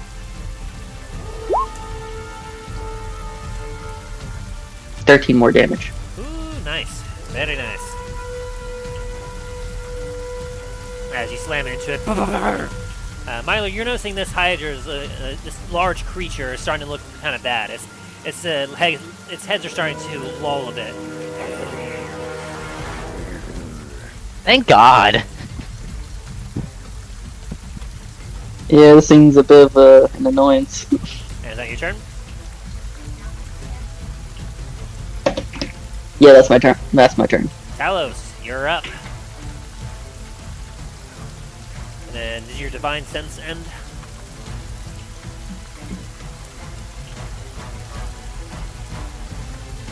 Talos, you still there? Sorry, I had to step aside. I had to step out of the room real quick. I'm back. Okay, I'm going because I can still sense her because it doesn't. It ends at my end of my turn. End of your next turn, yes. So yeah. Yep. So I'm going to. I have enough distance I can get to her. Oh no, you don't! And I'm going to make a swing. Okay, with disadvantage, which 21 still hits. Plus the 1d8. One sec. 1d8. So that's 18 for that hit. Alright. And on this and this one, You hear a sickening crack as you hear it go, ah! And my second hit is. my second hit is at 27. This one's gonna be with a first level divine smite as well. Oh boy. And as you bring up your hammer with holy fire, You feel suddenly the presence of a Hamid with you as your vision comes clear and you see the visage of Grannie before you, hands up, going, Please, Granny can make a deal. Whatever you desire, Granny can help you. what do you say as you bring down this blow? I desire you to end. As you bring And then down we roll your the hammer. damage of the additional 12 plus the divine smite. 1 sec.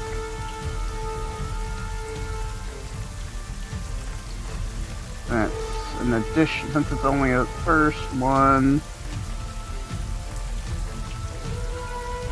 Man, where is it?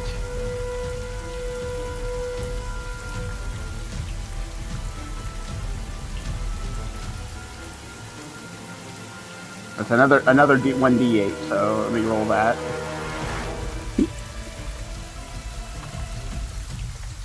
I'm having to type without my little keyboard right now because it's charging, so it's taking me a bit to have it type it out manually. And as you bring down your holy fire from your warhammer, is there any particular spot you're aiming this blow? Her head. You almost you watch as your hammer goes and connects to the skull. And you splatter her all across the swampy floor, sinking her deep into the mud. As an explosion of holy light erupts around you.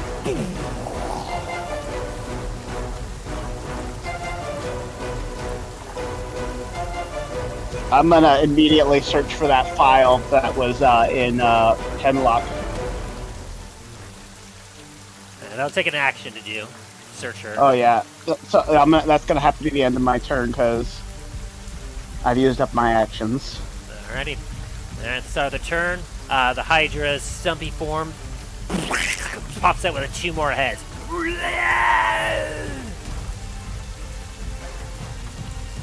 I'm gonna yell out, the hag is dead! At the top of my lungs. Well, that's just fine and dandy. We've got a problem over here. Oh, that reminds me, Dain, did you roll Constitution for those attacks that hit you? I did not. It was just the 4 of them, wasn't it? There was 3 that 2 hit you, and then there was the slam. So, give me 2 normal Constitution saving throws. DC of 10. Okay, you passed those. The other one was, what was it, 29? So the slam. Yeah. So that would be half to 14. DC 14. And throughout all this, you maintain your concentration. What a champ. Concentrate on getting the armor.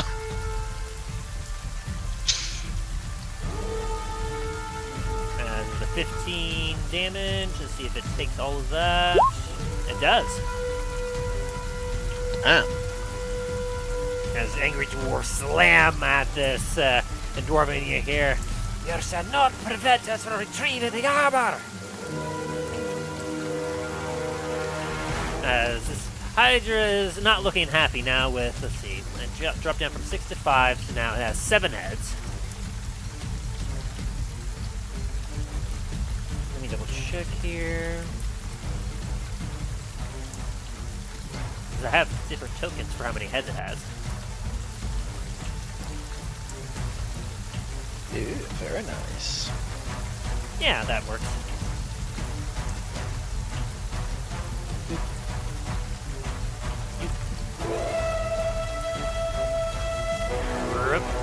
God damn, he's wide. God damn, he's thick.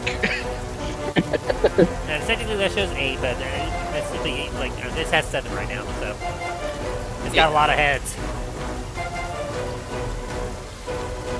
As it still has you in its technically grasp, Dain, so it's going to first slam you with a tentacle slam, so give me a strength saving throw. 24.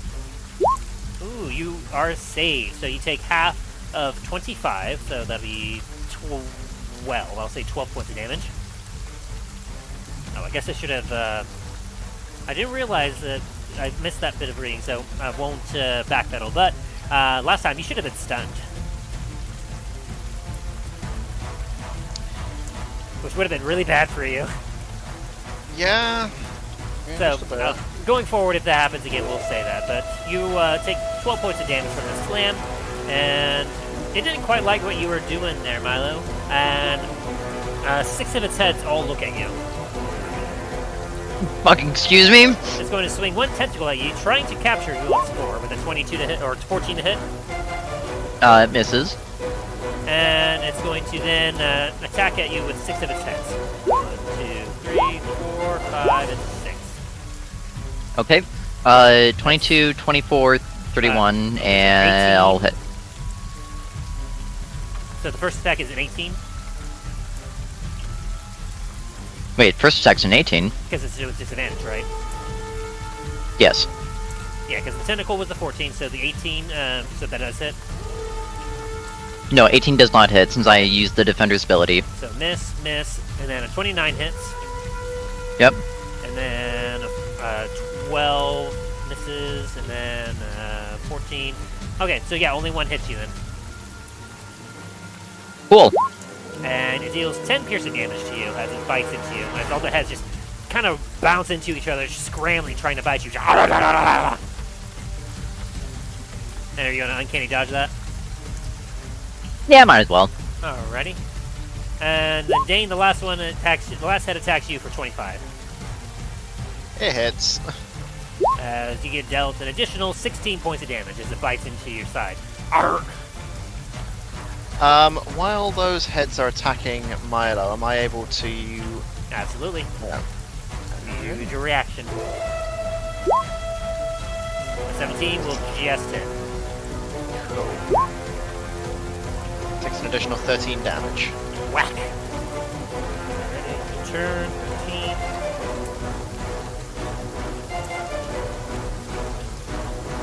Alrighty, and that's the end of its turn as Milo. It is now your turn. Okay, for my action, could I take a like a container of oil and kind of just like dump it over the tentacle that's holding Dain Sure. to try to help him get him out?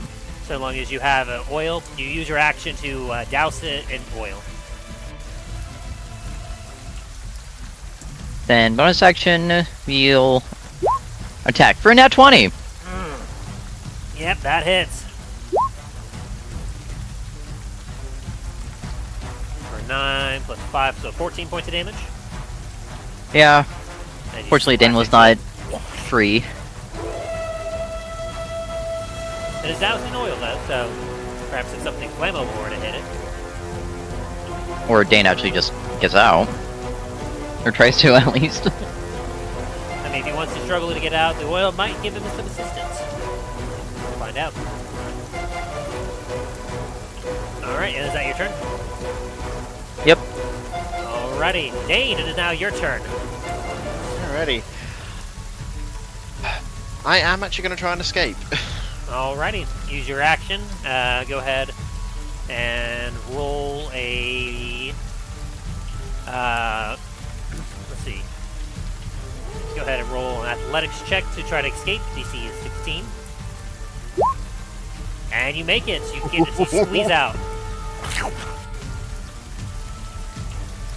Even with advantage with a 19, that made it. So, yep, you are out. You still have one action from the haste. Although you do start to feel the haste starting to wear off. Yeah, this is turn 5 now. You start to feel the effect starting to like peak essentially Oh yeah. as this Hydra looks down at you. If I was to use my bonus action to do Searing Smite, that would negate my Spirit Guardians, wouldn't it? If it's concentration, yes. Yeah, I suppose concentration. It is doused in oil. True.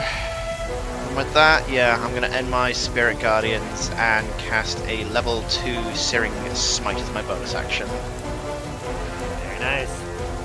And as you drop concentration, you see all of the your ancestor dwarves around you give you a thumbs up as they descend into the ground. And with that, I'm gonna hit the Hydra. Go for it. Oh, a 15 just doesn't hit, but you still have your second swing as you woo and wings its head around. Oh, a 13 doesn't hit either. As you woo, as the Hydra is looking a little weak, it tries to back up a little bit. And just sees the fire. Yeah, you notice that it seems to actually back away as you're swinging fire at it, as it seems to actively be trying to avoid that. There you go. That's interesting. Alright, is that your turn?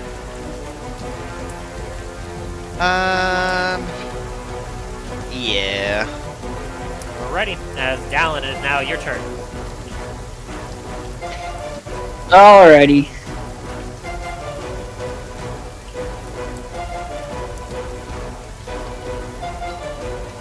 Try to intrude.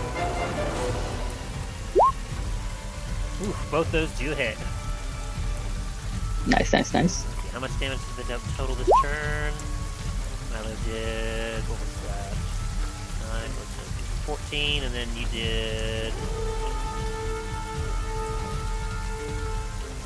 13.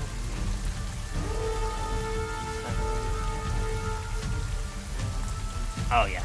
Another head falls off as you shoot it off, Dain, or Dallen. Knocking it down from 7 to 6 heads. Nice. Alright. That is my turn. Alright, Talos, it is now your turn.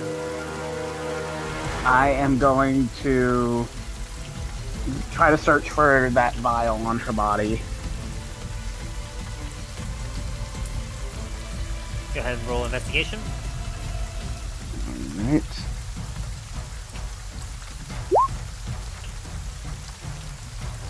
As you scramble to check her clothes and everything else, you have a difficult time as, like, when she stowed it before, she was under an illusion, and so you don't know exactly where to look. And you start pulling out different sticks and twigs that are kind of weirdly shaped. You find some ingredients, so some herbs and whatnot, but you're not able to find the right jar immediately. And you feel a little rushed as you hear the loud roars coming from the other side of the cabin. And I don't think, are you able to see from here? No, No, not quite. The whole cabin is blocking me. Yeah. All you hear is on the other side just some sort of a big fight going on, and it's kind of distracting. Shit. Would it be a bonus action if I'm able just to pick up her body? I'll allow it as an athletics check.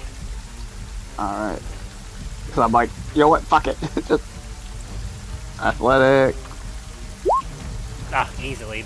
It's surprisingly heavier than what you expected, but thanks to your belt, you're able to complete this task.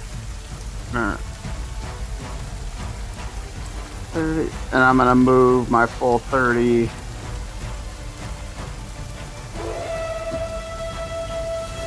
This way. Carrying her body. I'm like, this is disgusting, but I I can just see like the arms and body just flopping. Is that your turn? What is that? Yeah. Oh gosh. As a bonus action, could I try to sprint? Use your bonus action to pick her up. Oh dang. Okay. But That's also, gonna it have to takes be an it. action Then. to dash, unless you're a rogue. Yeah, that's gonna have to be it. Alrighty. At the top of the Hydra's turn. As another 2 heads pop out, giving it 8 heads total, meaning that this token is now relevant. Yay! As 8 heads, and 2 tentacles look down at you, Milo, and you, Dain. Yay. It's going to swing 2 tentacles out, one at you, Milo, with a 28 to hit. Yep. One at you, Dain, for a 26 to hit. Ow. As Milo, you have taken an initial 17 points of damage from this hit. And Dain, you will take a 21 points of damage from this hit.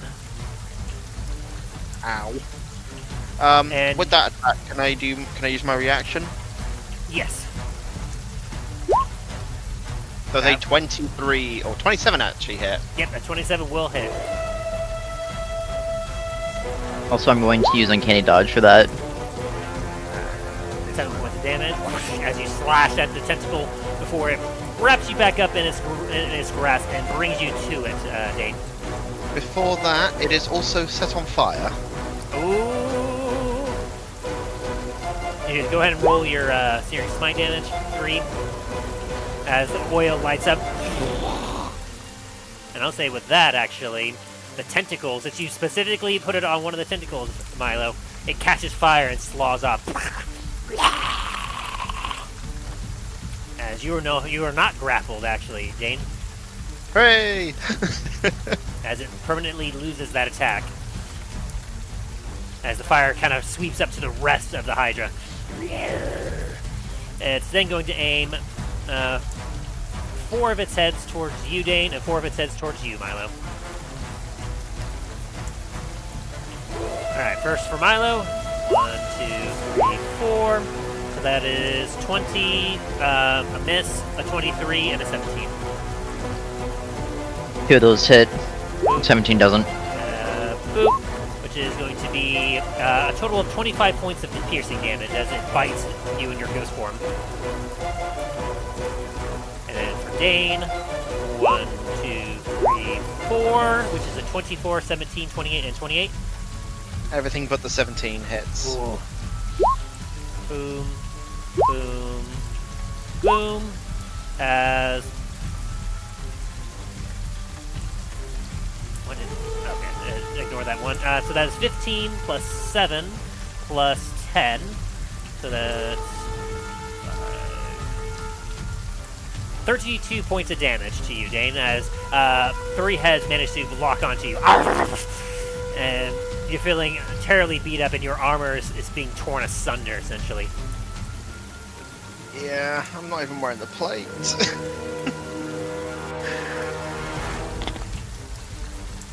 This hurts a lot.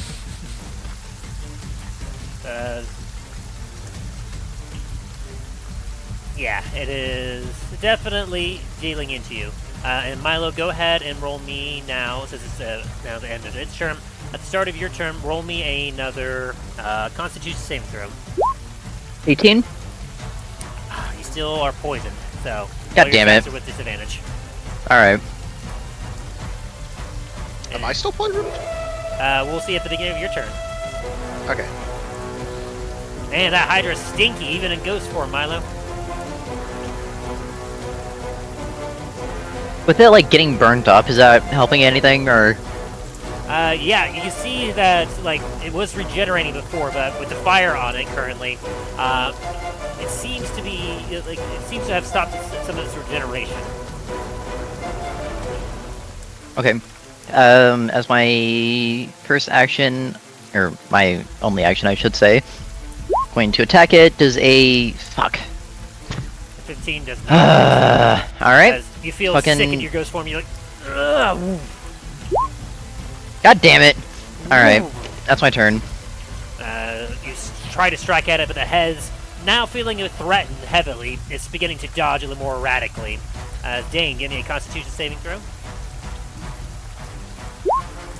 You are still poisoned. Now, what do you do? Well, first off, I'm using one of my actions to chug a bottle of greater healing. That's 8d4 or 48 or 44 plus 4. 44 plus 4, yes. 20 hit points. And my second, I'm going to attack the Hydra. Oh! A 24 will still hit. That is upsetting, though. And then the 2d6. And then my second strike. Oh, what the fuck? That's just. That's just not fair. So you do manage to cleave off one of its heads, dropping it down to 7. And I'm guessing because of the fire, it's also done something as well. Yeah, as the fire rushes over the spot where the stump is, you see that the stump almost cauterizes itself.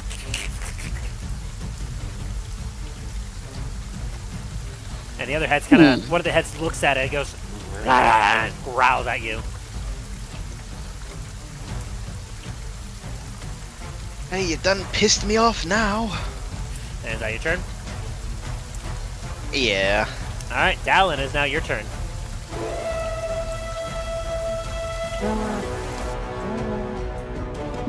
As this fight has gone on, the rain has stopped. I was about to say, did it finally stop raining? Okay. For my current spell, I'm going to be using. I'm going to use some magic.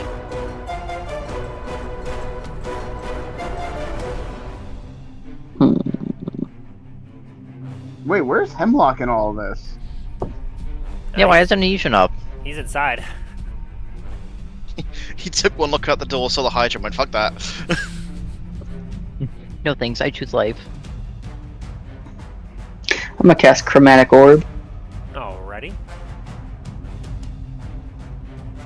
And it's going to be fire.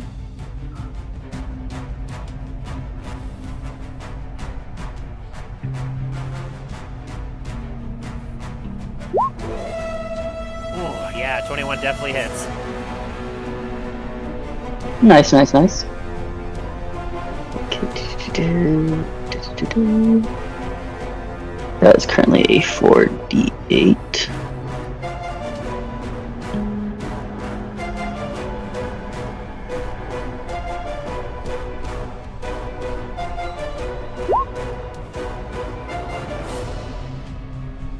$16 fire damage.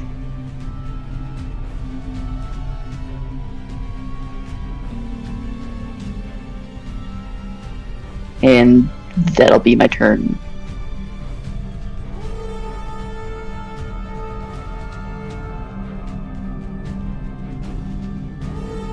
Hello. Hello.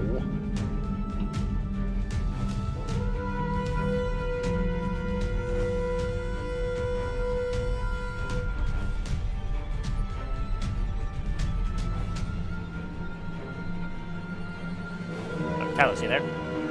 Yeah, I'm sorry. Sorry, I think I muted myself temporarily to take a drink. It's your turn. Okay. I'm going to use my action to dash, holding her body. So that gives me an extra 30. Mm-hmm. Come on.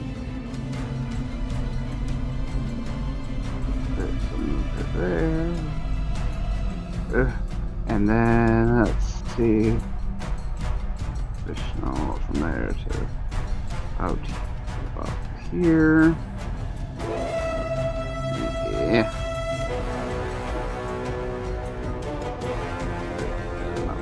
Yeah, it's up there. Over here, you definitely see the Hydra. Currently with 6 heads, and one of your allies is ghosting and looking kind of bad, and your other ally, your dwarf, is looking terrible. Oh, right. Talos! Nice of you to finally show up. you just see me like with this mass like carrying over my shoulder, just flopping in the breeze that I'm running up. Don't worry, dears, help is on the way. Yeah. Let's see.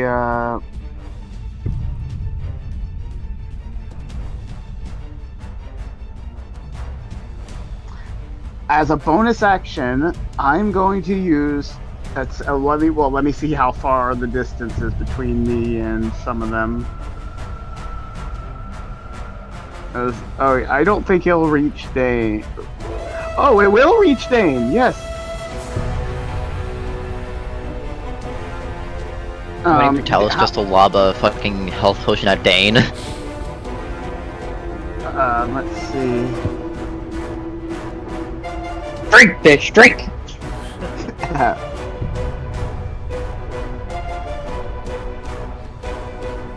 No, Dealing that a wouldn't bludgeon work damage because to kill your friend, but then the healing potion immediately brings it back to life.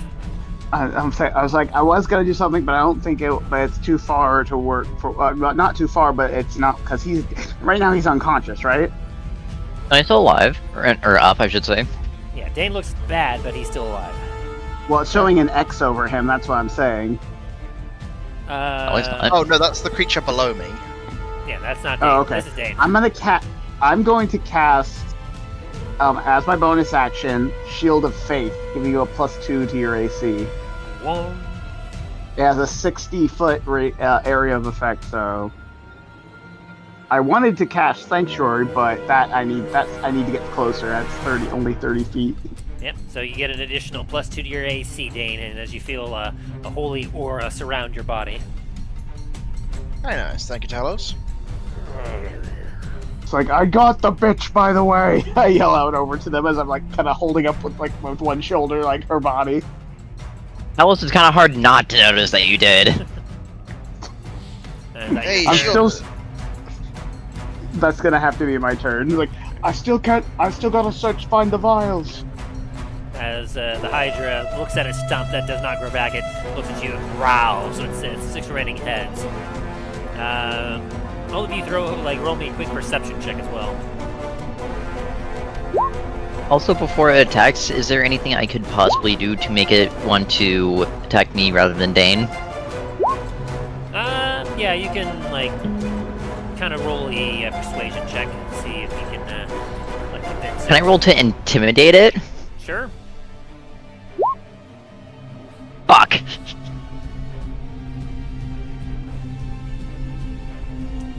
Dain, this makes a lot of sense. You notice to your left the statue with the armor on it. It begins to shake a little bit, as well as the other orc statues. They'll begin to kind of shake a little bit, and you see some pebbles rolling off of the skin of the orcs. Oh no. And this Hydra is very irritated with you, Milo, as it's going to try to tentacle you again with its last tentacle, because it's not sure why it can't hit you, but a 13? Nope. And then it's going to aim 5 of its remaining 6 heads at you, Milo, because it's Alright, real tired of that. I'm getting real tired of it, so it's fine. 3, 4, 5. So that's a 15, a 16, a 14, a 25, and a 16.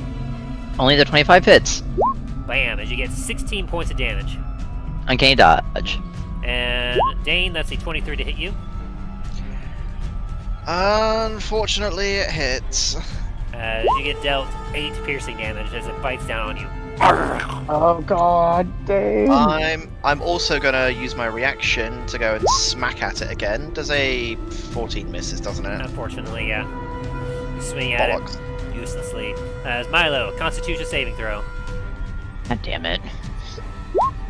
Nah, you still poisoned. This is just to see But if that you is- can resist its stench. Yeah.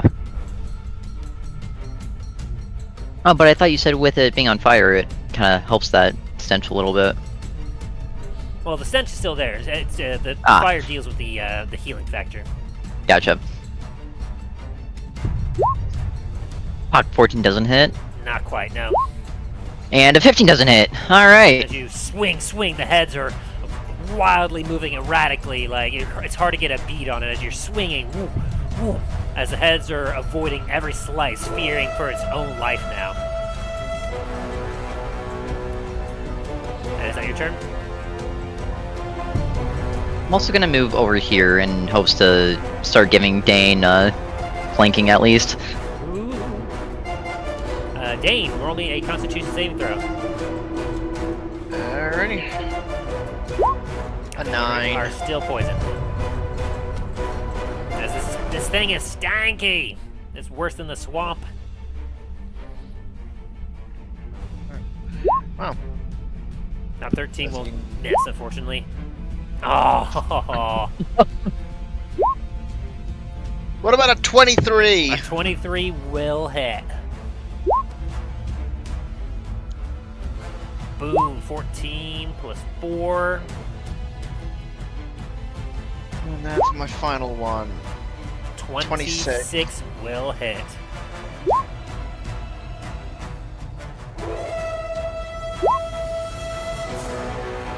Hey, Dain. How do you want to do this?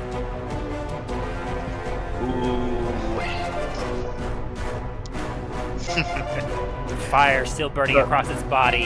The Hydras tries to strike at you with all six of its heads as you charge forth.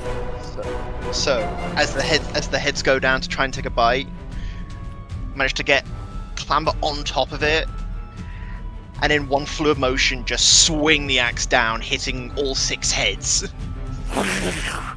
With a terrific, all the heads fall down, and as the body,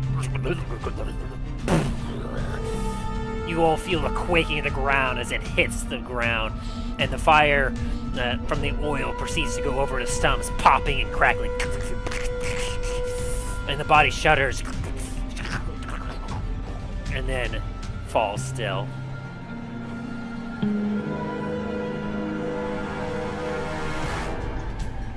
Oh. Talus looks like a, yeah, bitch! Well done, Dain! You just gotta fall over backwards for a minute. And as Wait, you do I see the statues shaking at all? Yep. And after a moment has passed, Before that moment passed, can I stealth since I clearly can see the statues shaking? Yeah, go for it.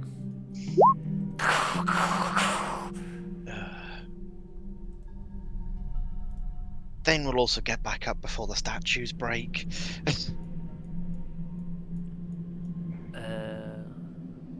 Here we go. As the 4 statues shatter, you watch as the 4 somewhat aged orcs emerge from the statues as they just kind of stumble forth. This one over here looks like it was taking cover, while this one over here looks like it was trying to attack. This one was taking a defensive stand and just looks around confused. This one back here looks like it was trying to run away.